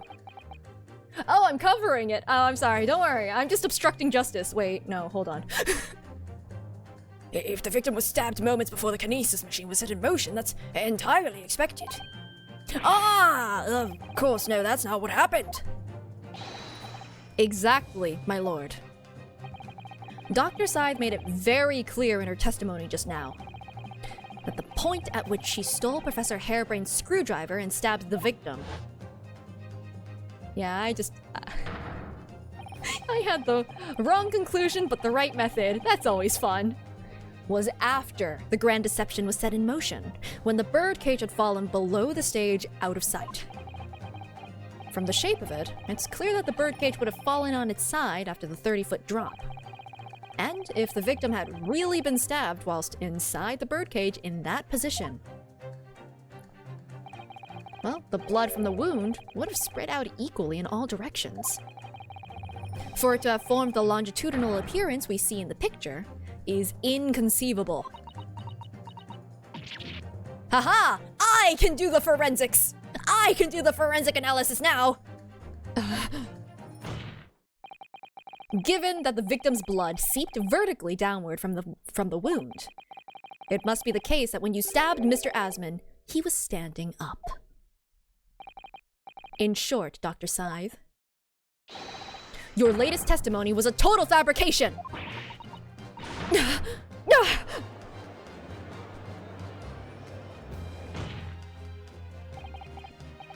I knew it. I was right. Now I've identified that contradiction. There's only one way to explain the facts. We've all been under a great misapprehension here. What? What sort of misapprehension? Dr. Scythe, you claim you were coerced into helping Mr. Drebber as a result of the note he left in the waxwork. You claim that you made changes to the scene of the crime to implicate the defendant. And you claim that you authored a fake autopsy report to cover your tracks. But one of those claims is an out-and-out lie. Because the question of what the bloodstain really tells us has only one possible answer. If that is the his. What is it, man? Counsel, you've clearly struck upon a revelation. Now, tell the court what it is. Which part of Dr. Side's story is shown to be a lie by the contradiction in her testimony? I would say that how she was coerced, right? Because it means that she stabbed him while he was alive. She wasn't just hiding evidence. Hiding how it happened. She did it. Or so I am led to assume. 'Cause he was standing.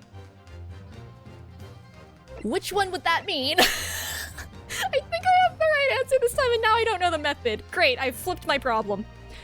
Not the autopsy report, right? Wait. Oh, right, because when she was talking about it, she said that the fall killed him, and then she stabbed. All of the above, really. It kind of is. Because she wasn't coerced. The stabbing of the victim happened before, and was the freaking... It was the way that he died. And not the fall. So it... Closest are either of these two. It really does sound like it's all of them. Which one's the closest? Probably the autopsy report. Maybe. Well, wait, how did you put it? Claim you were coerced, you claim that you made changes, and you claim that you authored a fake autopsy report. Okay, well, she did do a fake autopsy report. So... Coerced for stabbing. I don't say the stabbing, yeah. The answer is very simple if you consider the sequence of events. If, when the victim was stabbed, the blood from the wound seeped downwards, as it did, we can be sure that the victim must have been either sitting or standing upright at the time. But as you rightly pointed out, the birdcage would have fallen on its side when it fell beneath the stage. Yes, it would, which tells us that the victim must have been in that position of his own accord. Objection! That's impossible. The man was dead, remember? No, that is the misapprehension.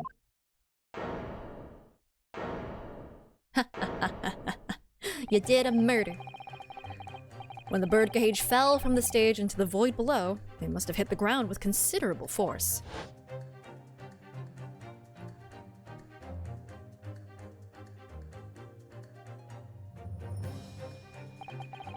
But Mr. Asman didn't die in the fall.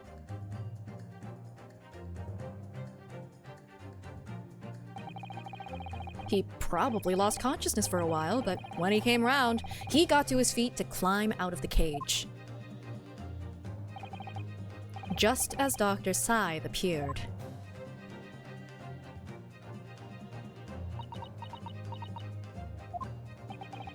If the victim was in fact alive at that point in time, it changes everything.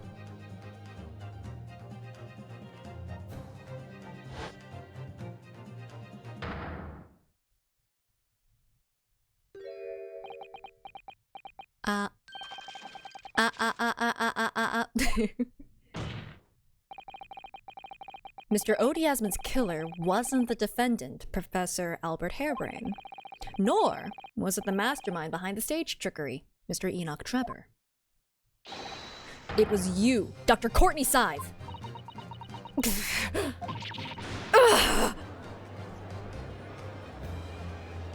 I love how the wax figure is just still there, by the way. Anyway. Order! Can this possibly be true? Have you been taking me for a fool? It was you, was it? You killed him. Ooh. You hoped that by admitting to being an accomplice in Mr. Jubber's scheme, the trial would end, before you were accused of a far worse crime.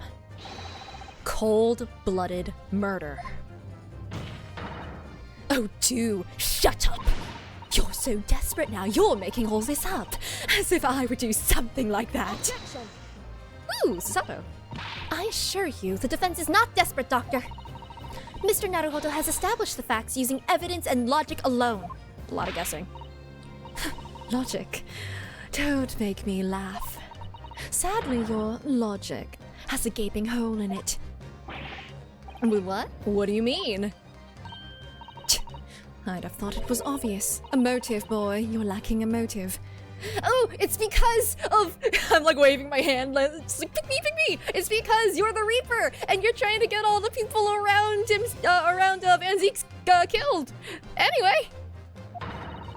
What possible reason would I have to kill Mr. Asman?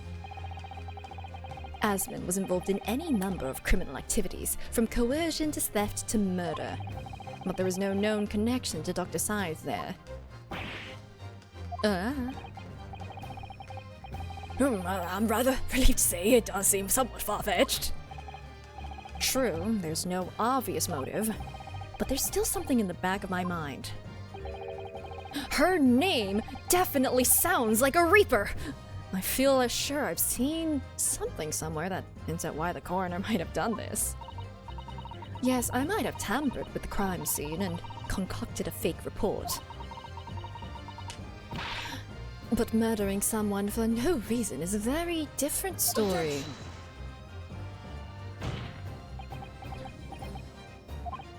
No. When you question what possible reason you could have for wanting to kill Mr. Asman, something did come to mind. What? What was it, Counsel? Enlighten the court at once. Okay, this sounds like a final piece of evidence, actually. Yes, we saw it yesterday, didn't we? Something that seemed strange, but we had no reason to suspect it at the time. There's a particular object that explains why Dr. Scythe would have wanted to kill Mr. Asman. Ooh, wait, let's see. Scalpels! Wait, why scalpels? We did see the scalpel thing. The Iron Mask doesn't seem... She ordered 500 scalpels, right? So, this has never come up a single time, so now... Because it couldn't be the Iron Mask. She knows what's underneath it. But also, Asman might have just known what was under the mask, actually. I think the scalpel's answer is funny, but I don't think that's right.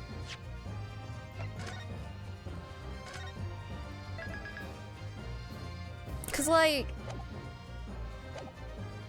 Would Asman know? No. Do I say the scalpels thing? Oh no.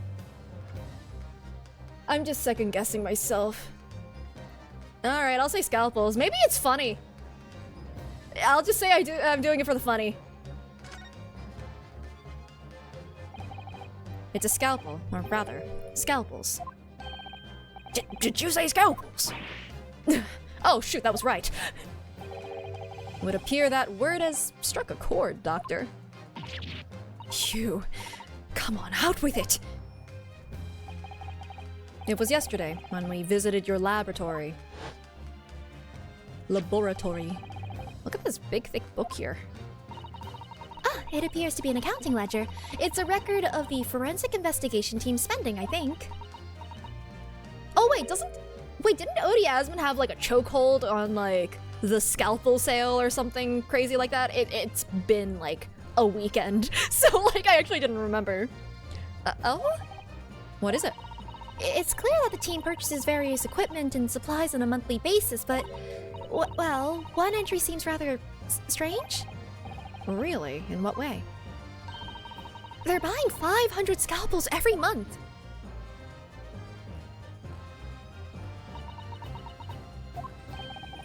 $500 scalpels a month? At first, I wondered what on earth you could be using that many scalpels for. But actually, I realize now it's not the scalpels themselves that are significant. It's the money for them, disappearing every month from the department's accounts. Asman's criminal organization relied heavily on extortion for its funding. Tracing the money from the forensic investigation team's account to find out where it was going would be extremely straightforward.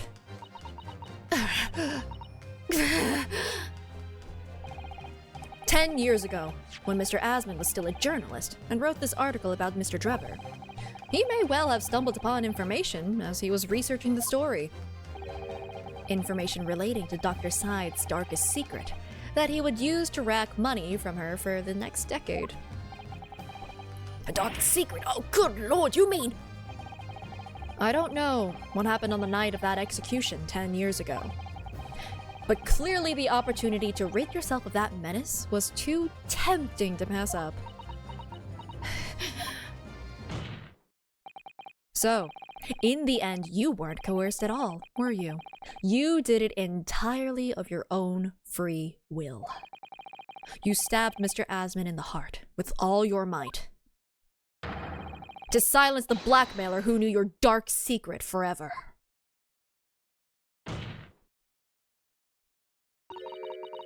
You will never understand. None of you.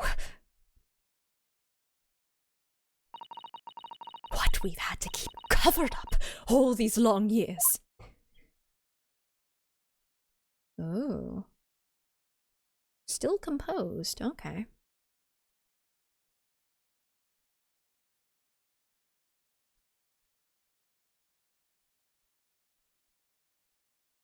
Okay. You gonna spill the beans now?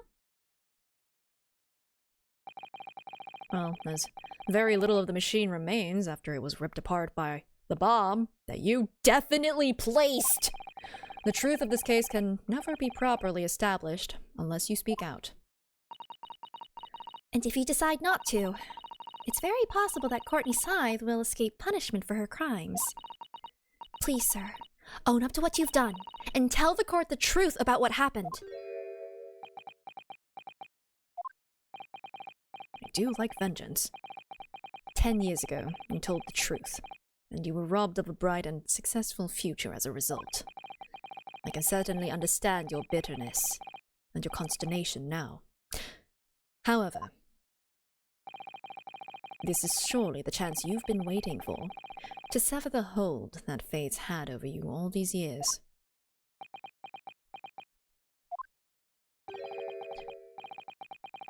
Super high voltage instantaneous kinesis. I mean, really.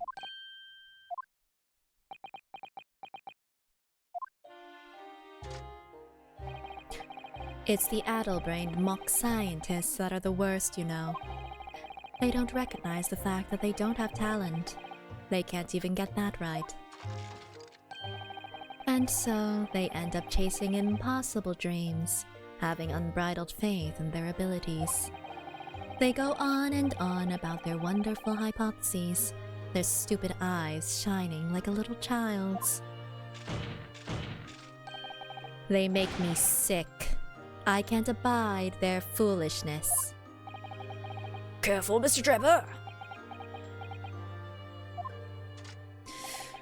I was particularly pleased with the kinesis machine.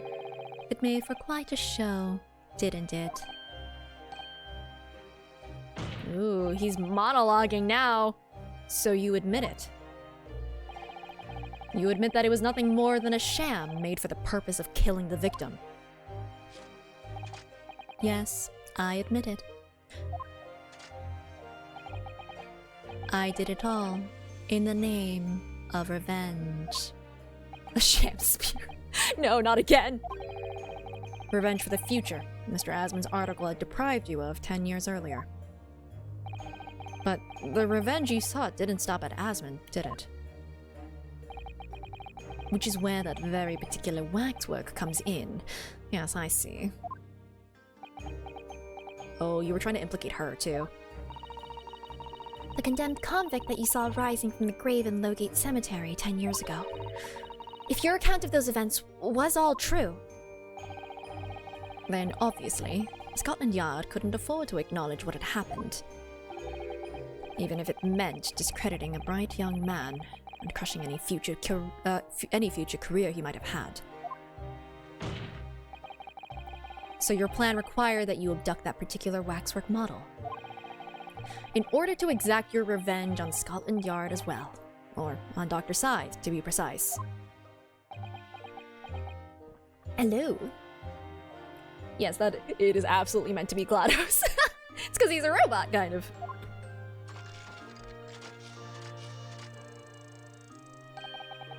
It was a year ago, By some extraordinary twist of fate, Asmund turned up at my workshop. He's not talking in orange anymore, so he's not doing deliberate robot voice anymore, which is neat. He didn't remember who I was, of course. He just wanted to employ my services as an engineer. And he happened to have a paper with him. An article on the front page caught my eye. About the coroner who'd handled that bogus autopsy being appointed head of a new forensic team. When I learned that news, my cognitive processes started to devise the plan. What a horrid tale. He robbed me of my future, so I wanted to use the man's own wiles against him, for revenge.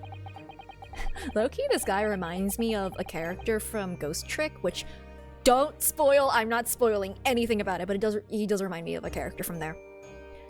Ghost Trick is amazing, go play it, anyway. And have that rotten Scotland Yard eating out of my hand at the same time. Ghost Trick is another game by the same developer of Ace Attorney, Shu Takumi, so... I wanted them all to suffer the same humiliation I had to suffer. It's really good. It's a standalone thing, it's like a puzzle one. Yeah, this guy is very understandable. I mean, still murder, and also, I don't forget that you did try to blow us up. Just saying. Your actions against those who'd ruined your future were justified as revenge, at least to yourself. Certainly, no one has the right to destroy another's prospects, especially for purely selfish gain. And yet, in carrying out your plan, you did exactly that to someone else, didn't you? Did I? Professor Harebrain's only crime was passion for his hypothesis, but you had no compunction about sacrificing his future to effect your revenge. You knew that he would be forever branded a failure and a fraud.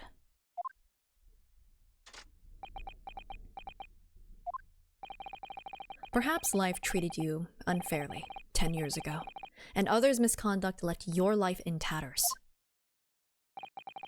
But remember this. Your own actions resulted in exactly the same thing for another perfectly innocent young man.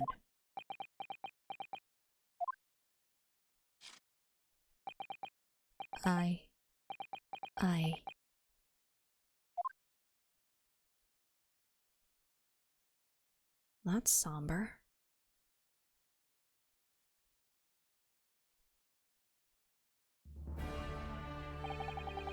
Lord Van Zeeks, what of Dr. Scythe? An immediate warrant for her arrest has been granted, and she's been remanded in custody, my lord. I presume she will face trial in the coming days, along with Mr. Drebber. A most regrettable situation indeed. She's made great contributions to her profession over the years. It really is a hard truth to swallow. However, it is a topic for some future occasion. For now, Professor Harebrain. Yes. It seems there was a great deal more to your experiment than you realized. However, I think we can assume now that all the sordid details have been brought to light. This has been a very long and profound trial, but I'm pleased to say you are absolved of all guilt. This whole experience has taught me a very great but painful lesson. I've been, this dedicated scientist, this devotee of natural philosophy. I've been selfish and self-centered, and above all, a fool. Thank you for the follow. Professor. I've spent my life thinking of nothing but my research. Misguidedly believing that I could do whatever I set my mind to, despite my lack of talent. And the worst of it is that in the process I've caused others pain and misery. Others who are far, far greater people than I. No, Professor, that's not true. What? Don't tar yourself with the same brush as Drebber. What happened was his doing, and his alone. This outcome is his fate, not yours. You're not to blame in any way. Aw, that's like the nicest thing he's ever said. Lord Van Zeeks. And the derision with which he referred to you earlier, calling you a fool, talentless even. Well, the man has no idea. To believe in yourself and work your fingers to the bone to realize your dreams. That's laudable, not laughable. No one has the right to deride another for such choices. Oh. Thank you, Barak. Oh. So, ladies and gentlemen of the jury. Yes, oh my god, I forgot you all were there. Yes, my lord. It is this court's expectation that you find the defendant not guilty of the charge of which he stands accused. You know what? I'm just gonna chill here for the next 3 minutes. We're wrapping up soon, so. But I also want to make sure that everyone can see this. Yeah, I completely forgot about the jury. Oh man. They've just been. You know what? Fanfic lady, Isekai fanfic lady is having such a great time. Like, oh, has so much material to work with, and that last thing of just like, you know, that's laudable, not laughable. She's like, perfect ship material. Let's go. It's time to construct. It's time to engineer. She's shipping everybody. Absolutely rewriting the events of today in multiple ways, and she's gonna like have a great, successful fictional like romance franchise or something.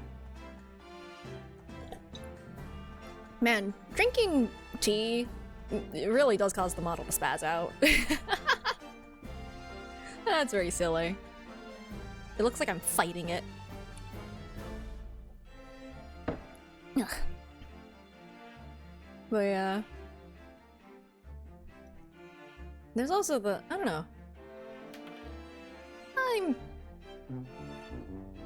Imagine though, if they actually said guilty. That would be awful.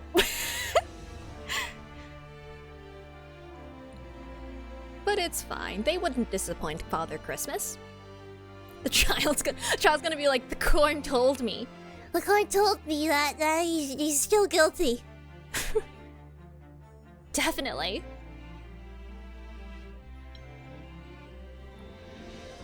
Yeah. I still can't believe that they let a child on stage. Or on the jury. The corn decides all. Maybe, you know what? Maybe the child wasn't the one that was brought to be a juror. It was the corn! It was, the corn was the reason. Obviously. Guilty, we want to see some punishment. We want some entertainment. I don't know, I feel like this last bit of like national secrets and like plot twists and murder and betrayal and like all of that, I think this is pretty entertaining. Oh, there's a juror member who has a corn on the cob, and by that I mean a tiny child is a juror and says that the general, or was it Colonel Corn Cob tells her what to say. Actually, that's kind of terrifying. Nothing. I'm waiting until ads are over to continue, just to make sure that everybody can see. We're so close to the end. We gotta get there together. We made it this far together. We can do this. Colonel Cobb. Colonel. I don't. Man, I forgot the quote. Imagine remembering things at this point, 4 hours and 21 minutes in. Anyway, The judge says, you have to... Please say not guilty. We can't be here any longer. I presume there are no objections. None from me, my lord. Certainly not. Ooh, certainly not. Ooh. This trial has really made me think, but this is the right decision. It's all been proven methodically and vigorously. I have no misgivings whatsoever. What's that? Are you starting, is he? It's all over? I don't know what's become of the yard these days. I don't remember this place. Oh no, Grandpa's memory's going. Very well. In that case, I hereby pronounce the defendant.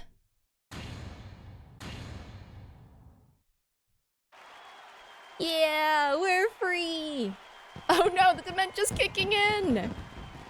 Back in my day, I don't remember anymore. Alright, let's get you to bed, Grandpa. Court, he's adjourned. I'm going home. You might pronounce the defendant the defendant. Well, that's a true fact. Hey, can we talk to Kazuma after class? I mean court? It's over. That was some trial. Can we talk to Kazuma, please?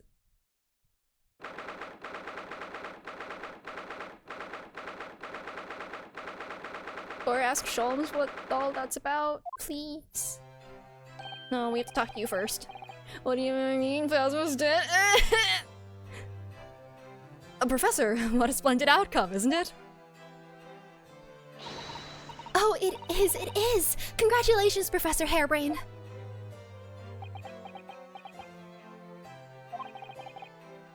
Mr. Naruhodo, Miss Susato, I am truly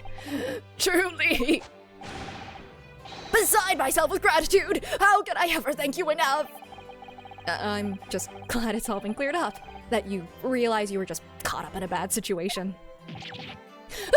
Right now, you know, if I had that research grant money, I'd give the whole lot to you! Every penny! Well, that's very kind, but I'm just a student, so... We don't need any financial reward. Your acquittal is more than enough. Oh dear. Oh, what can I do? Aha! How about this as a memento? The paper about my hypothesis is inside. Why is it so small? Well, just as a memento then. Thank you. I've been wondering, Professor. What are you going to do now? A science trading card. It's a collectible trading card. Now I have to go find every scientist in England. Oh my, yes. What am I going to do? Or the Great Exhibition, sorry. My hypothesis and my great machine lie in ruins. But still, it's been too long since I was last in London, so perhaps I'll enjoy some sightseeing. I must explore the Great Exhibition whilst I'm here too, and see if new inspiration hits me. Oh yes, that's a wonderful idea. I can't allow that? Can I assume that that's Van Zeek's? I can't allow that. Haha! I was right! He just brings organs with him wherever he goes. Lord Van Zeeks, what are you doing in here? Wow, Van Zeeks is really tall, isn't he? It only just hit me. Barrack! I'm sorry you had to go through that, Albert. Well, if I'm honest, it was terrifying. You were like a great demon behind your bench there, snarling down on your prey. 191 cent. Oh wow, he is very tall. You're one of the few true friends I have. Oh, thank you for the follow. I couldn't leave it to anybody else to handle the prosecution. Or the defense. Oh, he trusts us! He trusts us to save his friend! Sorry? Or the defense? Did I just hear that right? He complimented us? Senpai has noticed us! And not, in a racist way. I always knew that you had my best interests at heart, don't worry. How about you show me around while I'm here in town? It's been a long time since we left university. We have a lot to catch up on. No. Is he going to continue to be alone? Listen, Albert. In a few days, your acquittal will be made official. Oh, because he really does believe that... Oh, he believes that his... Hairbrain's gonna be in danger. Because of the Reaper nonsense. When that happens, you must head straight to Dover. I'll accompany you. What? From there, across the channel and make your way back to Germany. I've already purchased the tickets. But no, hold on a minute, Barak. What about the Great Exhibition? This is the chance of a lifetime for me. I want to look around.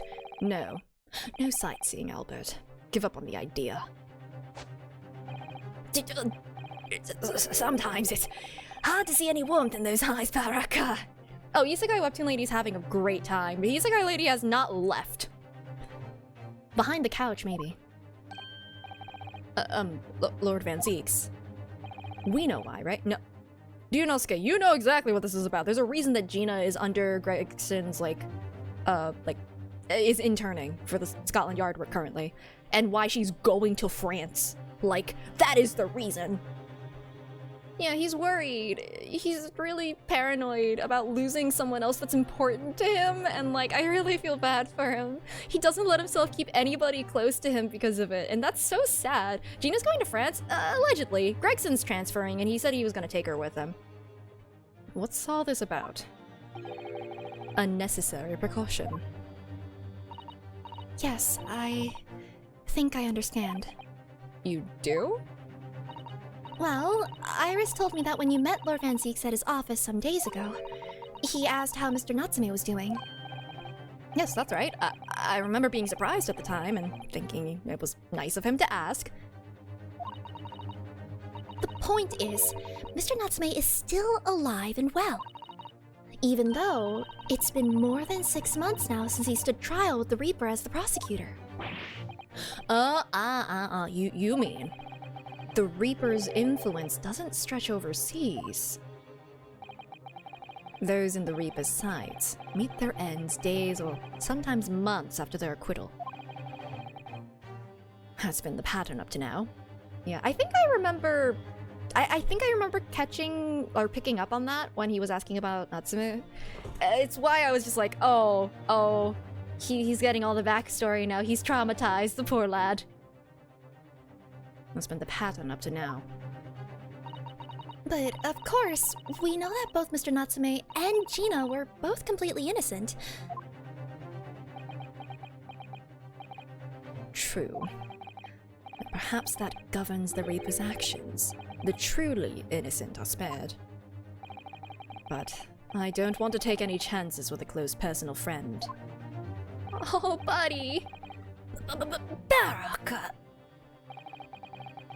Like the mustached Nipponese, this man should leave the country without delay.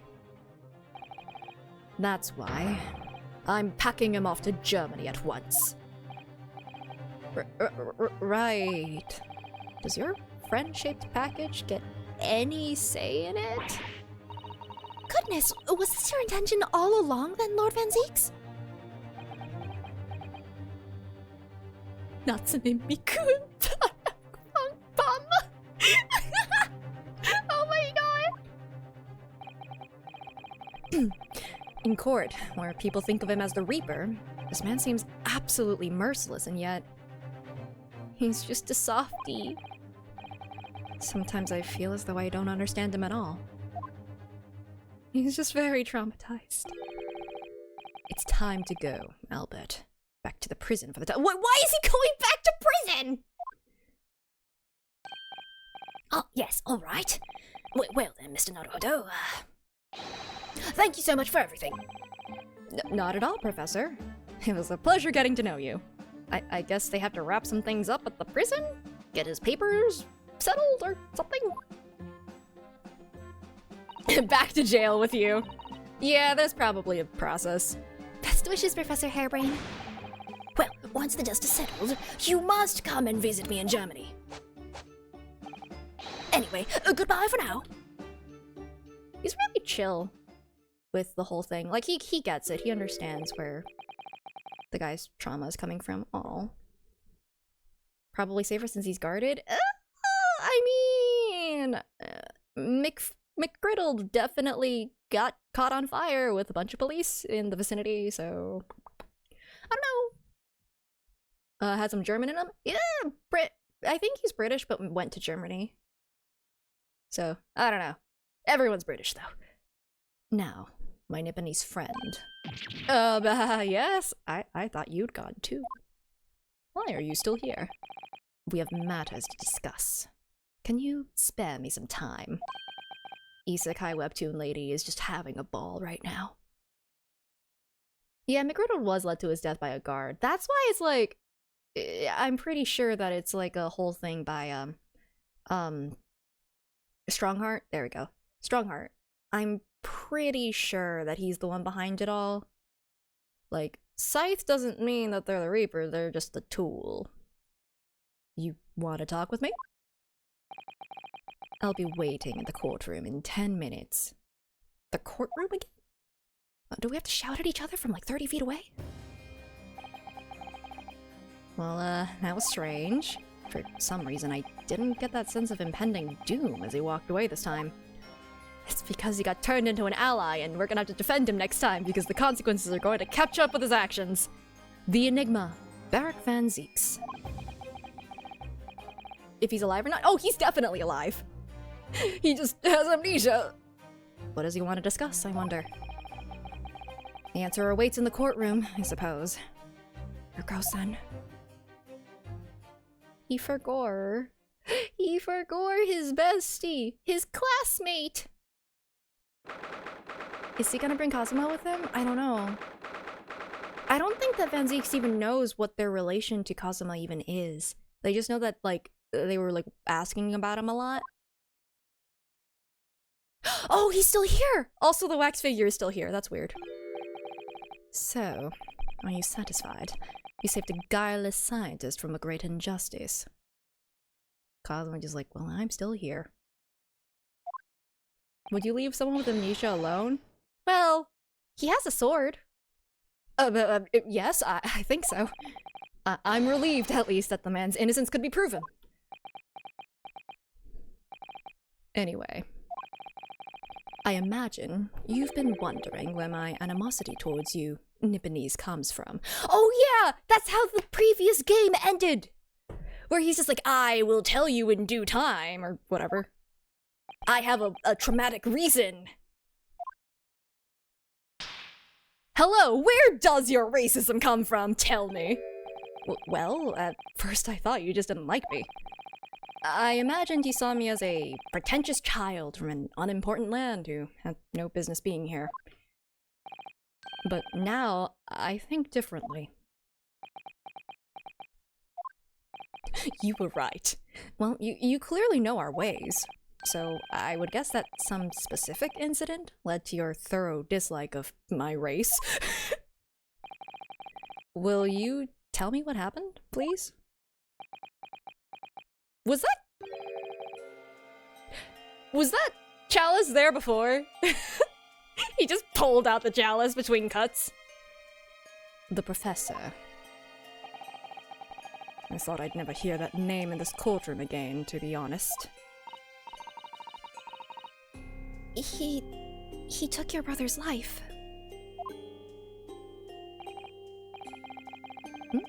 Oh, the handguard? Oh, you mean the sword? You mean Kazuma's soul? Anyway. Clint. My brother was Clint Van Zeeks.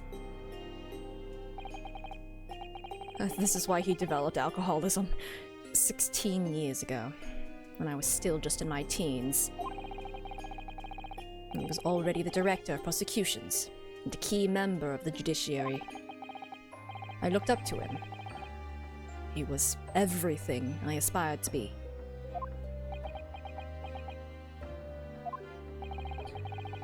He was involved in the establishment of justice systems in foreign countries as well. There were exchange programs between Britain and other nations then too, to share knowledge and ideas. As part of one of those programs, 3 judicial students came to Britain from your homeland, the Empire of Japan. Oh! If it was 16 years ago, then one of them could have been my father. Of course. I remember Dr. Mikotoba well. I had no idea. I was a minor at the time, training at the prosecutor's office. One day, Clint introduced me to the 3 visiting Nipponese. So, you've actually met my father? He and his colleagues were polite and amicable. They were adept at their work and exacting in their standards. It was my first encounter with the Nipponese spirit, and it made a very great impression upon me. But 6 years later, that's when it happened. The investigation was going nowhere. There were no suspects even. Just an ever-growing list of victims. And in the end, my brother became one of them. The last, in fact, before the case was finally resolved. I'm so sorry, Lord Van Zieks. Truly.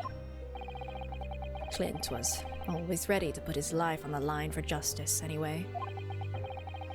So he wouldn't have wanted it any other way. He lost his life to the killer, but it was his victory in the end.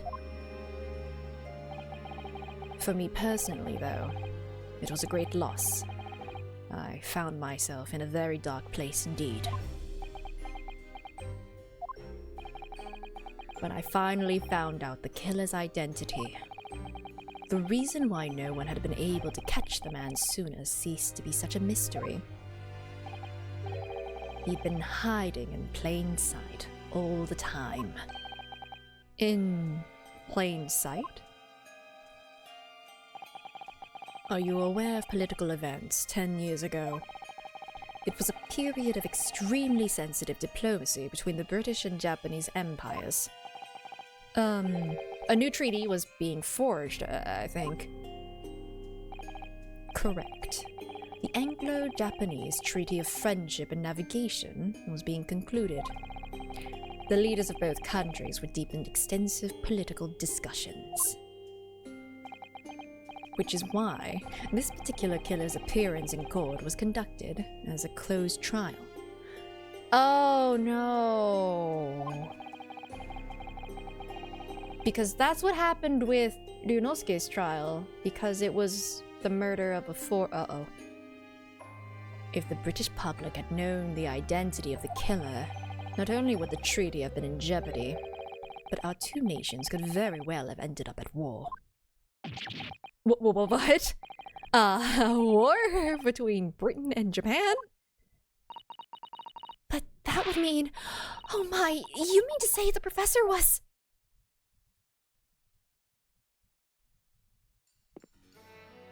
When the trial reached its conclusion earlier, I thought to myself, yes, it's time.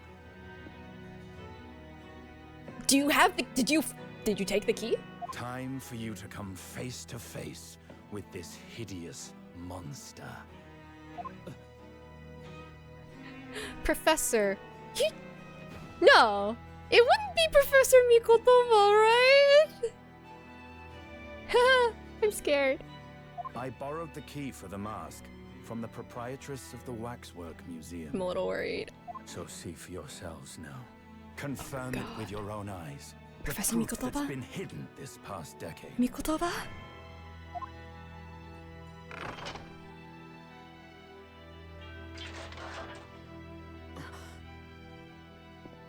Who? That's the professor? Huh? Wait. Yes, Who? that's him. Until now, the thought never even crossed my mind. That the mass murderer, whose crimes shook Britain as never before. Oh, wait, What? Who is this? Was Japanese. Who is this guy? I have no idea who this is, actually.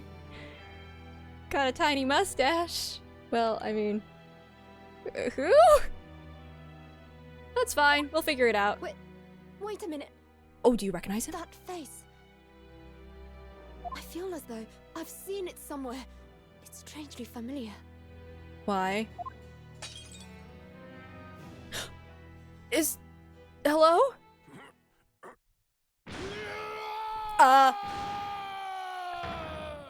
Do you need a doctor? Hello?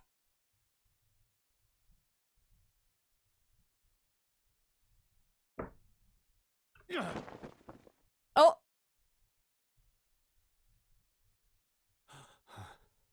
Huh. Father. Oh! Oh! Oh, that's not a great first memory to get back! Uh-oh! What? Father? Wait, isn't his dad the... Well, I was about to say the professor, but I guess that is the professor. I mean, isn't his dad, like, Professor Mikotoba?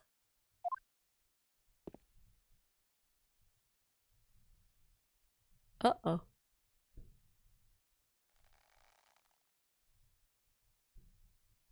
I mean, didn't they say that earlier, though? Uh-oh. Kazuma!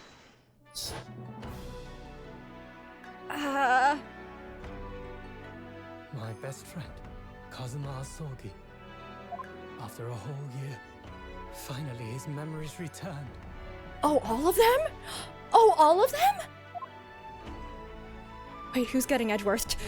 We have two options now. Oh, he looks weird without his headband. As he stood there before me.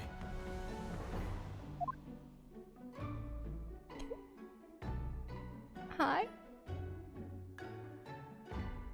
Ryunosuke. Yo. Yo.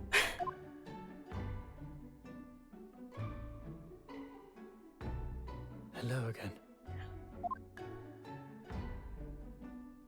My friend. Kazuma-sama. Judicial Assistant Mikotoba.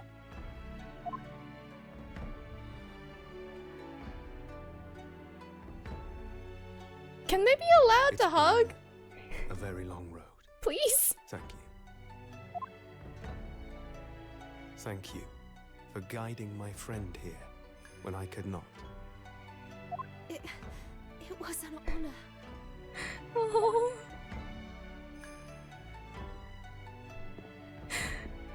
I knew you wouldn't die that easily. Kazuma. Yo. Fanfic lady is having fun. Oh man. I owe you thanks too, for taking good care of that in my absence. Ah. Oh, His soul. Karuma. The great blade of the Asogi clan. Passed down through the generations.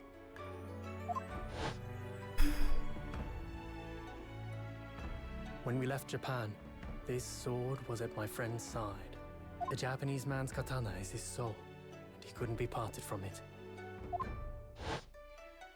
But then, when the incident happened, it was Susato-san's wish that I inherit the sword. And I've kept it with me ever since, along with my memories of the friendship we shared.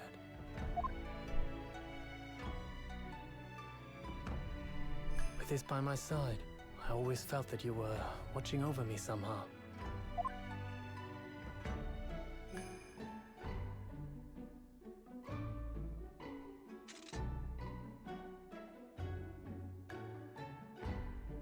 Yo.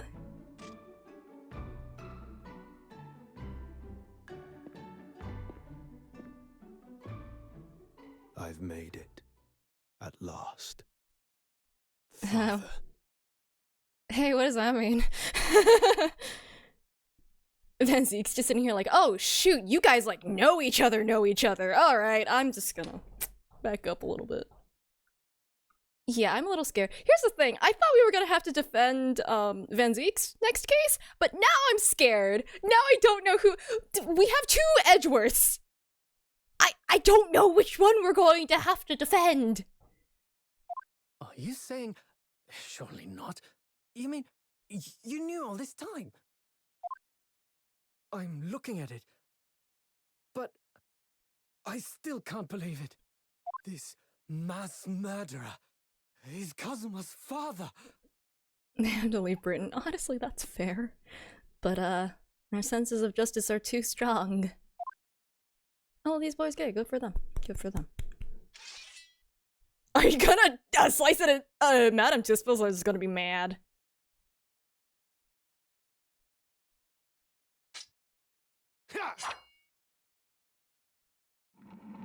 Well, that's...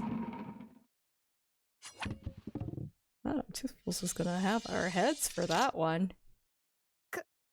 Kazuma-sama. Uh-oh. I think I sense a little bit of vengeance or something. I don't think this case is closed yet.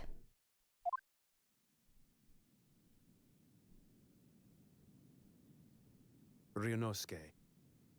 I don't like the way the camera's zooming right now. This feels like a villain camera angle.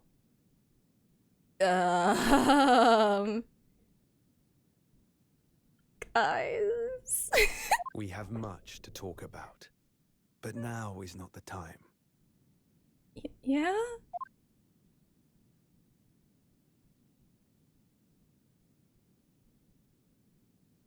I'll be seeing you. Wait, what? But can't we just catch up a little bit? We're leaving? Oh. Whoa. That's all Kazuma said. But why? But why? Huh? Before he turned and left us there, in the courtroom. He just left? I'm assuming Van Ziek's left. Oh, did he? Oh, he's still here! Oh! Okay! He was just watching that like, yeah, I shouldn't interrupt right now. It was a little awkward. I was gonna like, you know, talk a little bit more about the case, and then like that whole thing happened, and that just threw off my entire speech, but so, he's the living after image of the man who took my brother's life, is he? Yes, Kazuma Asogi, my best friend. He also cut the waxwork, you know. To be fair, I actually don't know if Madame Tussauds would actually use it anymore, considering, like, she wasn't aware of how that exhibit, like, thoroughly helped ruin this guy's life, Trevor, that is. I don't know how much she would actually want to keep using it. She seems like a good soul. 3 months ago, when Lord Strongheart introduced us. I had an inkling there was something there, some connection. But why did Lord Strongheart do that? Also, who bungled the autopsy? It's also wax, it's not hard to fix, that's fair. Why did he make Kazuma Lord Van Ziek's apprentice? And when he was suffering amnesia, too. The man was apprehended, even executed. But his legacy just won't die. That's the sad truth. Kazuma's an upstanding person. Anyway, that's all I had to say. I thank you for meeting with me as I asked. Hey, what are the chances that Kazuma's dad didn't do it?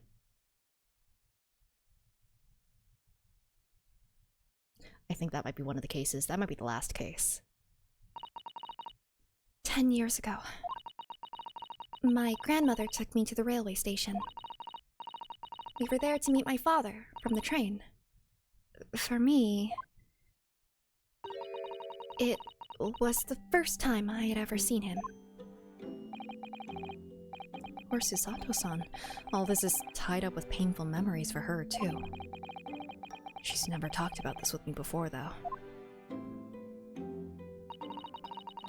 It took time to adjust to having father around, but just when I was starting to get used to it. Yeah, if Kazuma is our Edgeworth, then 100%, definitely. There's 2 Edgeworths now. We've got edgy older Edgeworth, and then we've got younger and kind of, he's becoming edgy Edgeworth. Oh no! He called me into his study one day. He told me that a great friend of his had passed away in London, and that the friend had left behind a son. A boy, 7 years my senior. Father told me the boy had made a promise to his late father. So he was studying to become a defense lawyer.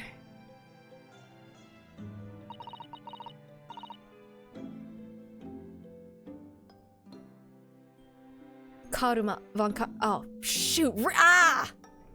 You're right!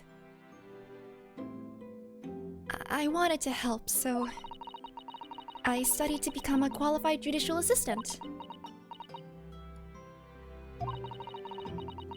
As I'm sure you've worked out, that young man's name was Kazuma Asogi. So, you see, that's how he and I met. For a brief moment, my great friend had returned, only to disappear again all too soon. But in that fleeting encounter, something stirred. Something that had been dormant for a long time.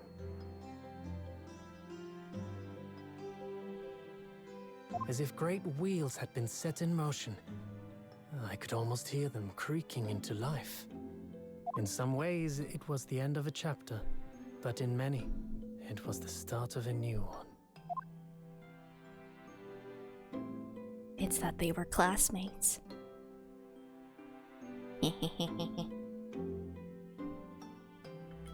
I can say it again. And they were classmates! Okay, anyway.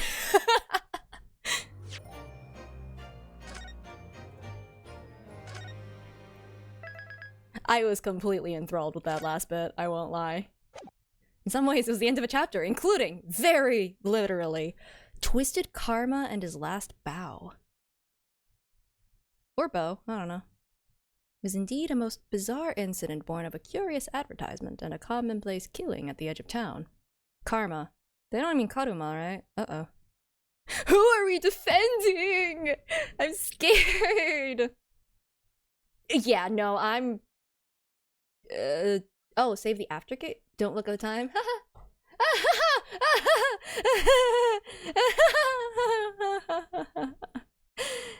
Anyway. Okay, so I think I end stream for now.